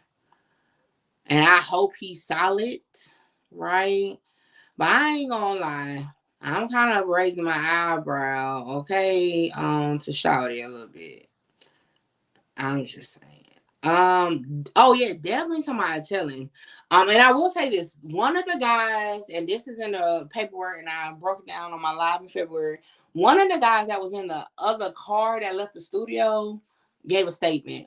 And even said he was with Melly, Bortland, and Track to dispose of the guns. Okay, so yeah. Just saying. You know what I'm saying? But at this point, I'm not even surprised when I hear that. What the word is this? Oh man. This, I don't know what this means. I'm just gonna show it. I'm gonna see if y'all catch on why it caught my eye.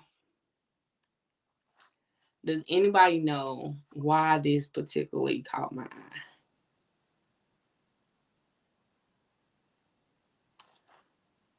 Order on Arthur hearing.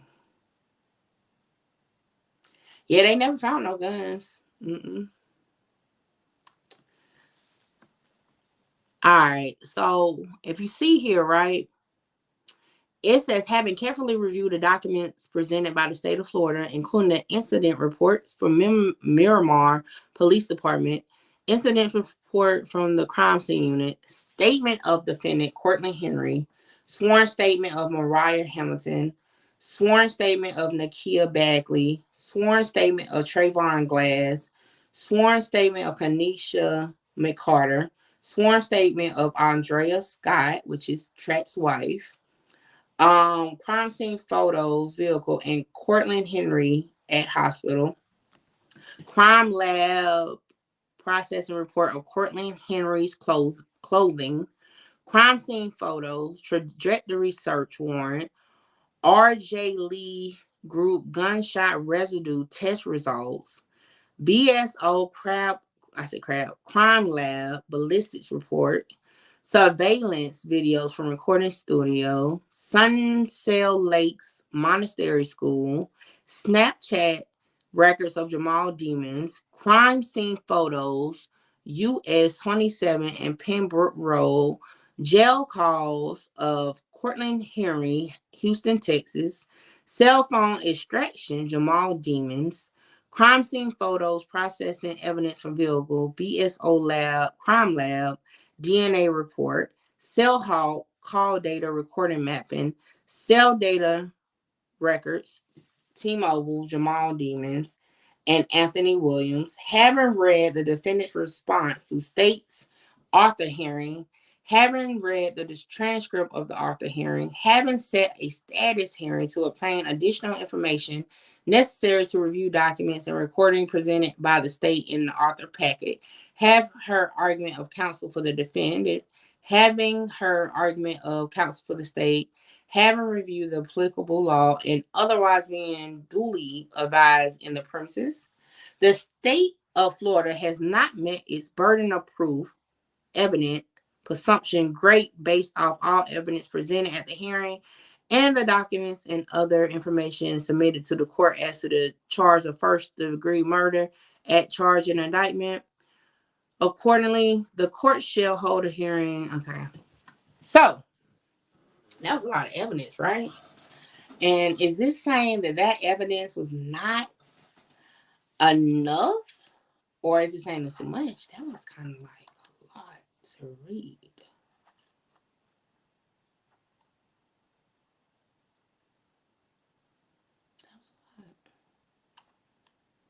Okay. Y'all, I am about to wind it down. I know it's getting late, but I tell you, I get to clicking, right? And then, boom. And I probably not read this before, but like I said, I'm trying to remember what I got going on. What is it? Oh, never mind. I know exactly what it is. Never mind. So I want to show that one. That's something totally different. And track name nowhere on there. Dude, a reliable. But you know what though? His name isn't earlier on documents. His house got searched and all. Like, isn't earlier in documents. Now, why is he still listed on that document that I showed y'all earlier as being potentially somebody that could be charged in this with a crime here? Is unbeknownst to me. Oh yeah, okay. So just why I just remember that. So yeah, I remember I went over the transcripts, and if y'all was with me back then, I was like, oh my gosh, 1090 Jake name is in it. So those are the transcripts from that. Okay. See, it's coming back to me. It's coming back to me. All right, hold on. Let me pull up.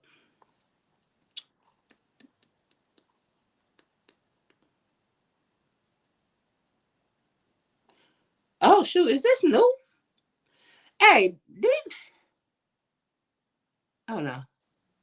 Did it? I don't remember this being right here. Did that just refresh? Or am I tripping?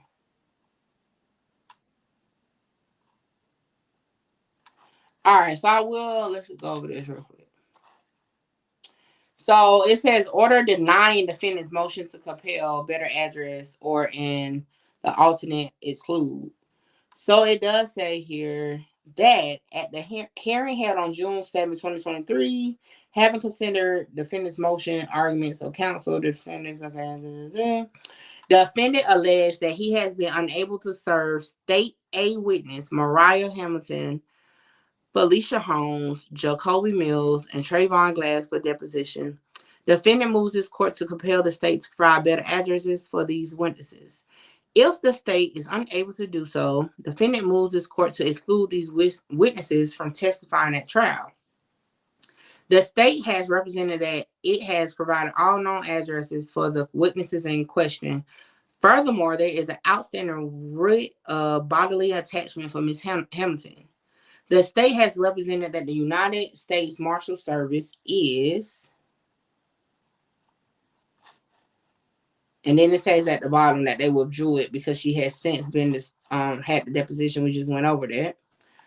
Okay. Which Miss Hamilton and shit they talking about? I guess the mom, right? Yeah. All right, boom. Defendant argues that he was yes. All right, so the question is, did Mariah Hamilton, the girlfriend, do a deposition? Oh, it was denied, so it really doesn't matter. Because basically, YNW Melly's legal team is saying, yo, if we can't have a deposition prior, you shouldn't be able to put them on the stand. But the judge says otherwise, okay? All right. Who is this? Who is this one for? Well, I will say a notice of deposition definitely was entered that Mariah Hamilton would have been deposed on May 5th, 2023 at 11 a.m. The question is, did she?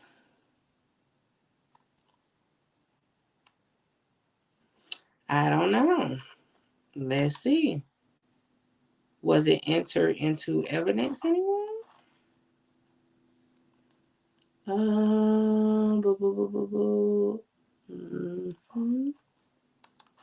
don't know. Hold on, y'all. I'm trying to see now because, my little theory, without her actually providing that on record, right, about that FaceTime call, I don't know. Let me see. I'm interested to find out.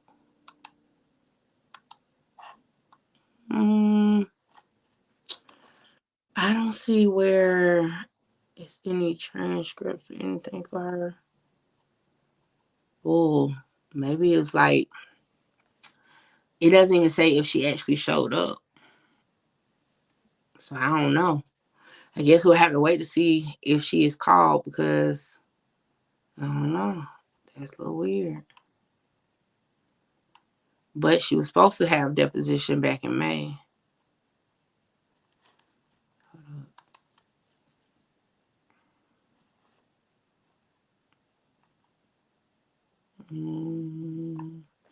I don't know.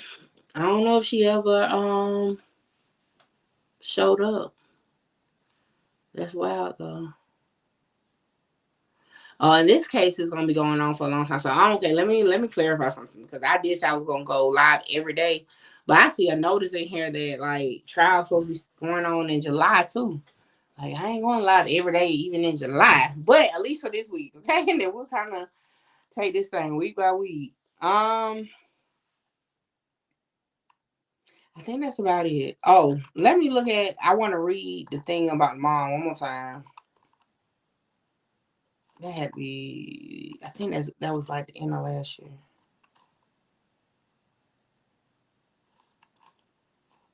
I think it was like the end of last year she went.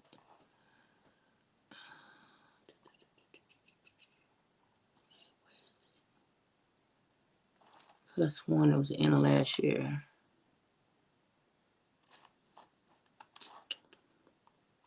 Or was it beginning of this year? What is it?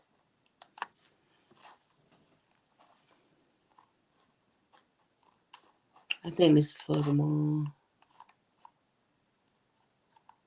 All right, hold on. I think it was last year though.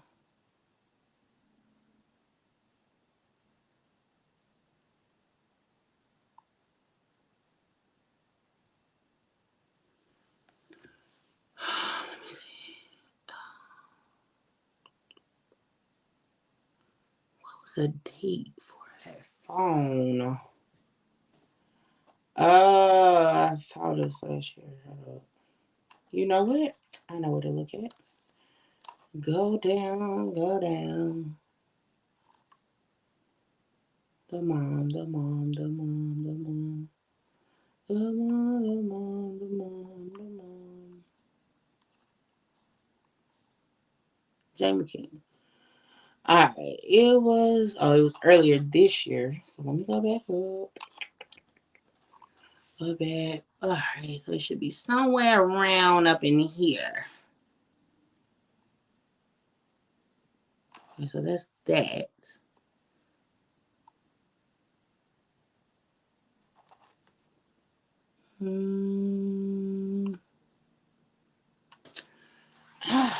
Okay, so I may have to find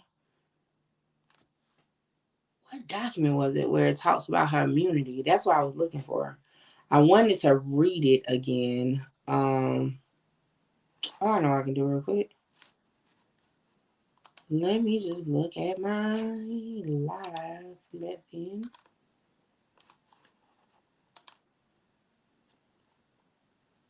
Look at y'all holding it steady. I see y'all. Look, we about to go to bed in a minute.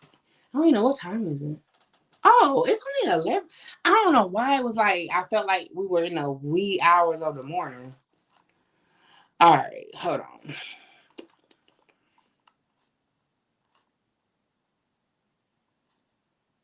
February.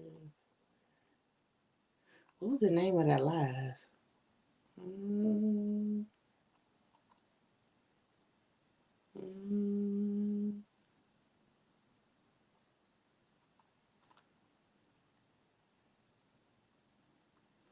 on. Why do I feel like I thought I did multiple lives? Let me see. It says here. So if y'all wondering, y'all want to see what I had going on back in February when I did this one, it says, did YNW Portland stay solid? I put Stulu. I'm just realizing that was a spelling error. Then it says, will YNW Melly face the death penalty? Who made an official statement? So that's what the live is called. This is back February 11th. If y'all want to go check it out. Let me see if I can find. And the detectives from Broward. From what I'm hearing, it is believed that Melly is a shooter, but Henry Hands, Portland Hands is dirty just as well, because it sounds like if Henry picked out where to put the guns at, Henry knew where the guns was. It's like he probably was the one that put them there. I don't know, just in my opinion of it. Me and my opinions. Okay. I tell y'all, look, all my videos is still there. I say the same stuff every time. I told you. Hey, his hands. All right. So this is, I don't know what document this is, but it's one of these documents, right? Now, let's kind of like will it in real quick, right? So with the whole Fredo Bang thing, so y'all remember on my live after, you know, these I don't know what to call the little people, but one of the little people said something, right? And I said, well, I know that, you know, Fredo Bang name was provided, or like his involvement was provided by somebody in the team and not Fredo, right? I said that. Now, why I know people don't really look through all the paperwork is because if you would have looked through the paperwork, right, you will have saw this part right here, and it's crazy that I came straight to this point, and it's at 2 hours, 2 minutes, and 48 seconds for those who is wondering, because I actually came the other day to check it out. But in this paragraph right here, it said Mills told the official after Henry was released from the hospital, they all met up at the residence of Frederick Gibbons, aka Fredo Bang, and that is when he saw Demons, who had changed his clothes.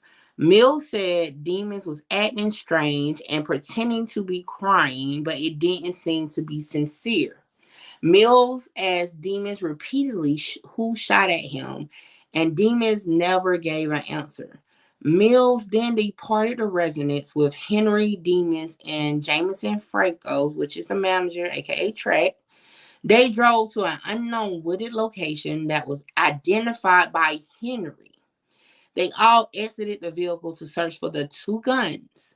Mills said he found a .40 caliber that was covered in blood in a wooded area that was identified by Henry.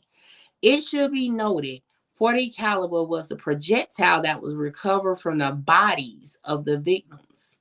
Mills added, upon recovering the firearm, Frankos took custody of the bloody firearm and said he would take care of it, and firearm was never seen again in the paperwork. So I say this and I point this out again. Read all the documents. So this is a person, and remember I told y'all it was a person in the other car who was a witness. I just can't think of his name. Now here we go. It is Mills, okay? Mills is the one that told the police the after events of what happened once YNW Portland left the hospital. He brings up originally Frederick Gibbons, aka Fredo Bang, right? He did say that Demons, which is Melly, him, Portland, and Track leave. They didn't add Frederick Gibbons in there. He didn't say that Fredo Bang went with them. But what he did say is that they all met up at his house, right? So this is why I listen to what people say. I have said I have directly talked to Fredo Bang, right? I literally had a conversation with him. And he told me, right, that his name got mixed up in the situation because of people that was telling on the case or whatnot, right? He never said who, he never said none of that. Because I've read the paper before, I believed him for sure, right? So I'm like, okay, makes sense, because, you know, I get you. And then I asked, right? I said, well, it says you provided a statement and it's some people online that are saying they have the transcripts of it. And I even said what me and the lawyer discussed about, you know, said transcripts not existing, right? Now, he then told me, yeah, they asked me these questions, and yes, I pleaded the fifth because I was actively on probation. He said they even offered him immunity, and he said that he wasn't buying that shit because he was like, that ain't got nothing to do with the federal case coming at him or another state.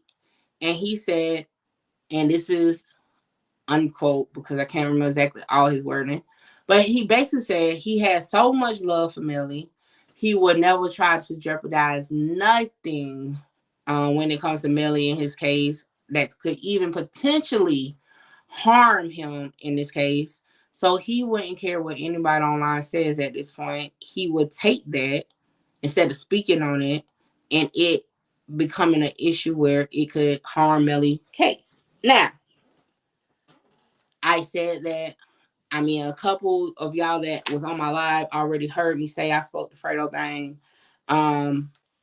A particular YouTuber came at me and I said I spoke to him and I said what I just said just now. And I was like, yo, the direct source, meaning the person that this allegation is on, said his piece and it matched the paperwork. They ain't want to hear it though. They're like, nah, pleading the fifth me, you're wrong.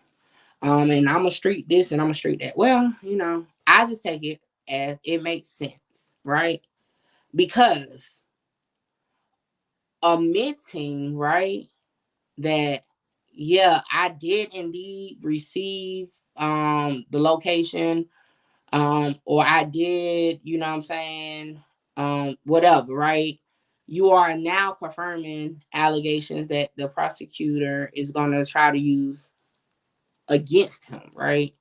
On top of, I'm not sure what his stipulations is with his probation. Maybe he wasn't supposed to be around people or whatever. So I get it, right? Now, after talking with him, I'm like, yo, these people running wicked with all these alleged facts. I'm like, yo, 1090 Jake.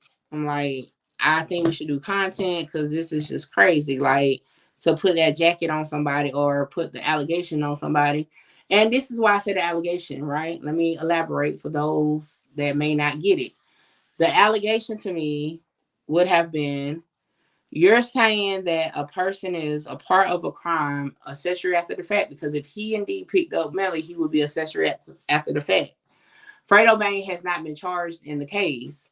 So by saying he is a part of said crime and he's not charged in the case would allegedly put a little dark cloud over it. Like, are you cooperating with police? All right. Because why haven't you been charged if they have you on record saying that you picked them up? Now, I'm like, yo, I could tag in with 1090J. This can be go up, okay? Like, really, as far as a YouTuber, it would have went up. I hit him up. I'm like, yo, you cool with it? And he was like, yeah, it's cool. I just don't want nothing to, you know, get in the way of Melly case or whatnot. I'm like, nah, we good. We're gonna stick straight to what you got going on, right? But then this is the response. All right, cool, bet. And then he was like, because I love Melly so much, I would never do nothing to jeopardize. He's literally fighting for his life. In that moment, right? I'm like, yo, Mickey, back up from looking at it as a YouTuber and really think about it, right? I have said so many times, my dad, I have went through trials with my dad. I have seen him sentenced. I have cried when he got sentenced to, at one point, 10 years, which was a lot of time, right? And I'm like, in that moment, F the content, right? Because if it was my dad, whether I could have got major views off of it, if anything that I say possibly could get picked up and cause an issue for him, I wouldn't say it. So I'm like, Mickey, your voice reaches, right? Because other people grasp what you say and run with it. So I made a decision then not to do the content because I'm like, it's not even worth it. You know what I'm saying? I feel where he's coming from. I put myself in his shoes, and it's more than content at this point. So I decided not to do it. I backed out of it. Exactly for 15. So I say this to summarize everything I have been saying, and I'm just gonna put it in a nutshell. The paperwork showed, and remember, originally, like I said, I've seen paperwork where 100K or 100 track is the person that picked Melly up allegedly per the paperwork. He is still listed on record as possibly being somebody that's being investigated as part of this case with his wife and YNW Melly's mom. We now learn that YNW Melly mom said that he called her also for a ride. Okay. And now we know from the prosecutor's mouth, and remember the transcripts and questions I still don't have to verify, but I'm about to show y'all the email again for those who wasn't here. She said in opening statements that a drop pin was sent to Fredo and Melly asked for a ride. 11 minutes later, another drop pin was sent, and then she moved on. At this point in day one, she has presented Fredo Bang, aka Frederick Gibbons' name, but have not said that he picked him up. She has said that Melly asked him for a ride. She doesn't even state that he replied to these messages. Okay.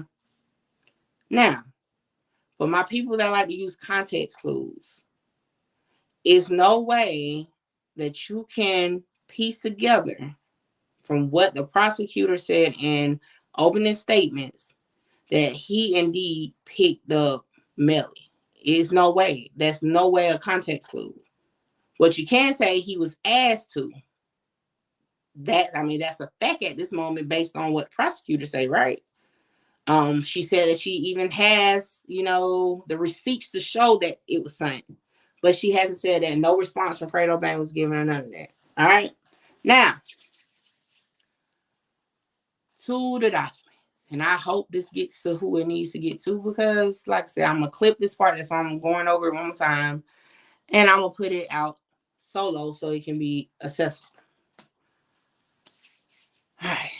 I need for y'all to do me a favor. Those who are still here and up, put the crown symbol and the paper symbol in the chat for me, okay? I'm going to transition. Queen of paperwork, okay? Queen of paperwork. This is what got a lot of people gunning for me. I don't be worrying about them, but they be worrying about me. Because, again, Queen of paperwork is stating. At this point, what's today's date? So it can be, it's the 13th. It's now the 13th my time. I still stand on that I cannot verify the transcripts that were provided, and I'm going to go ahead and drop the names this time. I cannot verify that the transcripts that were provided on Marita Boy's YouTube and provided, who came over here to confirm it was him that gave it to Marita Boy, Unspoken Mysteries. I cannot verify those documents. For one, because I physically have not gotten my request fulfilled for the documents, right? And I still stand on they don't look right, okay? I still stand on they look weird, right? And this is why I said on that live that Unspoken Mysteries was on that I was going to call the prosecutor the next day, because the emphasis was you didn't do your research. You didn't call the people you needed to call. So I did that, okay? And I said that. Some way Marita Boy misconstrued my dialogue with Unspoken regarding the document himself, and he entered himself into some type of imaginary beef with me, right? Where he's wanting to make it seem like I care about him, and I don't. But in this moment, I do care about you, because one thing that Mickey Truth likes to do, especially when people call me out, I like to make sure you tuck your tail and get on. Okay. So this will be my only time referencing Marita Boy in regards to this, because this is where I'm going to end it. Okay. Again, my issue was not with the information in it. I clearly said I didn't read it because page 1 looked it off. Page 2 was missing. I pointed this out. Okay. Now, the other night, I was on Music 101. Shout out Music 101. Marita Boy came, and I ain't gonna lie, it got heated, okay?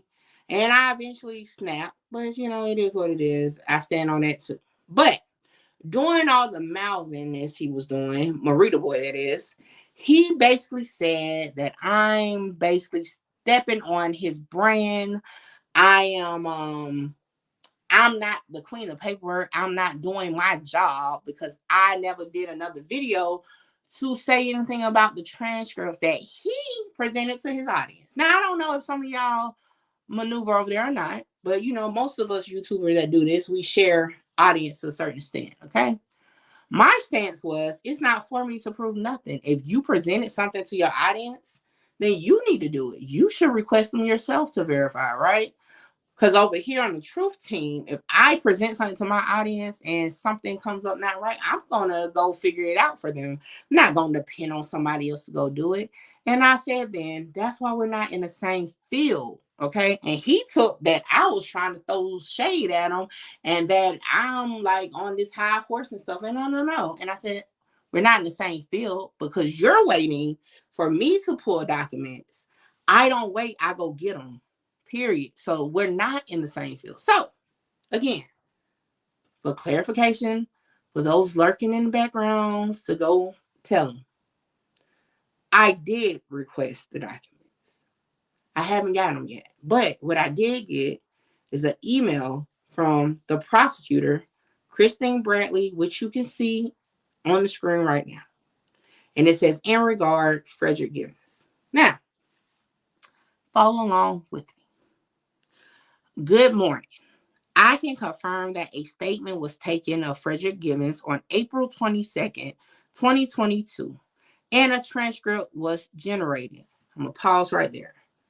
For those who don't know, and maybe you don't know, when it says a transcript was generated, it's because it was an audio of the statement, and they had to transcribe it into transcripts, okay? Let's just say that. Next, it says, I am not familiar with the online account that is publishing a supposed copy of that transcript, nor have I heard that online reading to be able to comment if it is true or accurate reading. If you would like a copy of the transcript or the audio file of that statement, sworn statement, Frederick Givens, 42222.m4a, please contact my office division of public record unit. Then it says, as to contacting Ms. Davis, who is Frederick Givens' lawyer, when she indicated that a hearing was sealed and unable to be produced, I believe she is referring to the court proceedings of April 29th, 2022, in which the Honorable Andrew Siegel did order that hearing that was conducted outside of my presence was not to be transcribed without further court order. Now, Mickey, why does that stand out? I'll tell you. Because for one, I said on my live that the lawyer told me no transcripts was generated. That's what I said. At that time, the lawyer never said it was, 2 hearings. She just told me that, they went through the judge to get the judge to sign off that Fredo Bain didn't have to answer the question because the state tried to compel him to answer the questions that he was pleading the fifth to. So at that time, that was my understanding, right? So when Miss Bradley, who is a prosecutor, who we saw do the open statement, tell me, oh, it's two separate hearings and one I was not present for. If y'all would go back to that live where the clown Unspoken was on there, I literally pointed out the inconsistencies in the document. I don't think I made it past page 2 or 3, right? I pointed out what was wrong. Even if we take away the audio, because him and the Morito guy said, oh, well, the lawyer wasn't saying that. You don't know how to comprehend, right? Both of them now. And if we take out the actual audio where I called the person that said made the transcripts, right? And just look at the paper and compare it to this email. Let's start with this. I said, why does the date say April 6, 2022? But then on page 3, it says another date. Oh, I don't know. Well, look, in this email, Bradley confirmed that the statement was taken on April 22nd. So again, the queen of paperwork pointed out the date was incorrect on page 1. That is confirmed now by the prosecutor. Okay? Because it was not done until the 22nd. Okay? Next, okay? It says here that in one hearing, Miss Bradley was not present. And that's the April 29th, 2022 hearing. If you go back to that live, I said, hold on. Why does it say the district attorney is not there, but then on page 3, it says she's speaking? Oh, I don't know. Okay? Now, all my discrepancies that I pointed out, I don't know. So again, where is Mickey Truth wrong? Where did the queen of paperwork go wrong? Because I literally showed what I was pointing out and I didn't get a response. But up and through these hallways, even tonight, I had to block people that came from over there in whatever area YouTube they came from these two guys, right? That's putting all this negativeness on me like I'm Cal, but y'all Cal. Because I never said Fredo Bain didn't provide a statement. I showed where I literally sent him a message in February. Didn't get a response back then, but I sent a message. I literally showed my live, which I just showed, where I even mentioned Fredo Bain's name. Okay. I then said about the dates. Like what I did was dissect the document itself, not the information. So, and I'm going to finish this with this segment of it. I'm going to say it again. Unlike these fellas, I stand on business and I stick to what I said from the beginning. I said the documents were iffy. And today, I'm still saying the documents are iffy because no one is confirming that they are, even a prosecutor. The information that is being said in these transcripts that Marita Boy and Unspoken are vouching for doesn't go with what Miss Bradley is saying. So, based off that information, I'm still going to say I don't believe the paperwork that was provided. Never said it's not a transcript. I just don't believe those transcripts. And I don't believe them not because of what's in them, but because the first 3 pages have discrepancies. That's what I said. That's what I'm standing on. And that's that. You don't have to do nothing with that, right? Other people, y'all can do what y'all want. I'm saying to my truth team, that's where I stand. Okay, now that's enough. I just had to make sure I get that part so I can clip it and make it into just a single video. And I will say, I hope, and it's so crazy because the other guy, the weirdo guy that pops up on my live, but claim I'm beneath him. But you come to me, I don't come to you. He didn't even put the paperwork out. He allowed the other guy that want to do all this mouthing off with a woman to present them, right? And standing on it because, like, it's not even your documents, bro. And you sitting here willing to, like, beef with me. Like, and I don't beef with him. I mean, I blocked him, to be honest. I don't want no parts of him. We could never work together, none of that. And y'all know when I say that, I mean that. But what I will say is this, though. I hope you are very careful with your wording when you accuse Fredo Bang of picking up Melly from the crime scene. I hope you were. That's all I'm saying. That is my little 2 cents to you to provide as a parting ways gift. I hope you were very careful on your verbiage when you accuse Fredo Bang of picking up Melly. Okay? And I hope you stated it as an opinion, not a fact. All right. That's that. It feels good. Cause y'all, they the guy was like, yeah, you need to issue an apology to me. Like, what? Anyway, truth team. So that's it. That was day one. Like I said, so far, it's not a slam dunk case to me. It does look more like shine light more on maybe Bartland had more to do with it just based off what's being presented. The star witness, the mother of Mariah, her deposition was definitely a little shaky. And she even put her daughter on the bus a little bit about being like aggressive in certain situations. So what's the conclusion of what is that, EBK? The conclusion of what? The conclusion of day one of trial is that the state didn't have a strong day one. I would say the defense won day one, in my opinion. So the defense definitely, to me, and I think most of our juries here, stated that we will side with the defense for day one. Now tomorrow, well, EBK, I would say, it's premature to even say that. I'm not gonna say all that. I'm not even gonna say he's innocent. But what they presented today does show reasonable doubt to us, and we just over here on YouTube, you know what I'm saying? It does show reasonable doubt to us that maybe he didn't do it.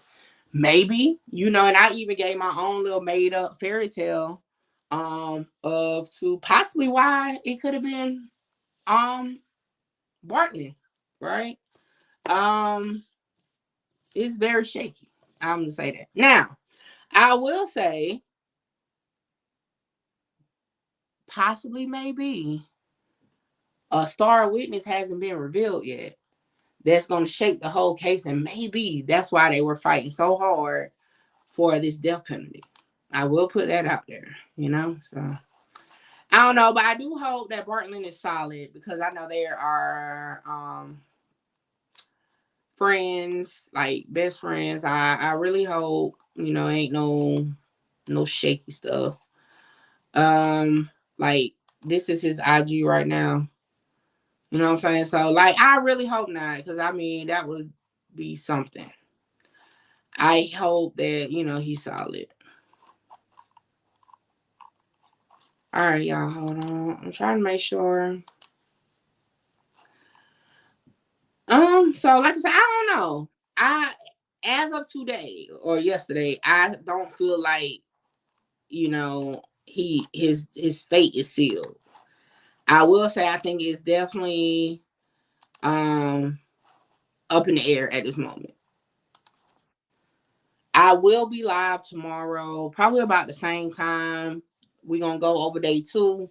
We're going to take the slate clear. Y'all know right now today, like I said, I feel like the defense took day 1, and I feel like the evidence of possibility of it being somebody else being a shooter is great as of day 1. Now, what tomorrow's, I don't know. You know, for all we know, never know. You know, with these trials, they're up and down. Yeah. Y'all got any questions before I get up out of here? We have been almost live for almost 5 hours. Okay. Yeah, definitely EBK. And next time be on time, say. But yeah, we done kind of went over a lot of things. Oh, I will say this. We even found out, right, that YNW Melly called his mom also for a ride that night. And what else we found out? Oh, and then I showed on my old live where we found out who actually allegedly per paperwork provided details about what happened after Bortman left the hospital and how Fredo Bain name originally got brought up in the case. So yeah, definitely rewatch. Y'all, I'll see y'all tomorrow. I'm going to say probably about 7-ish, about the same time. Hopefully I don't fall asleep. But if not, y'all know, just keep an eye out on your alerts. I changed the time on there. And as always, y'all, I appreciate y'all.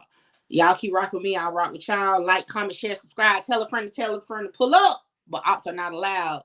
Y'all have a good night. Holla. Remember me wearing a frown. Now it's the other way around. They mad because I made it out. I took the hard way. I ain't asking a nigga for nothing. I threw the hard way. Hard way. Hard way. My heart to this day. I'm really with it, my feelings in it, so please, bitch, don't play. I took the hard way. I ain't asking a nigga for nothing. I threw the hard way. Hard way. Hard way, my heart to this day. I'm really with it, my feelings in it, so please, bitch, don't play. Don't play. Don't play.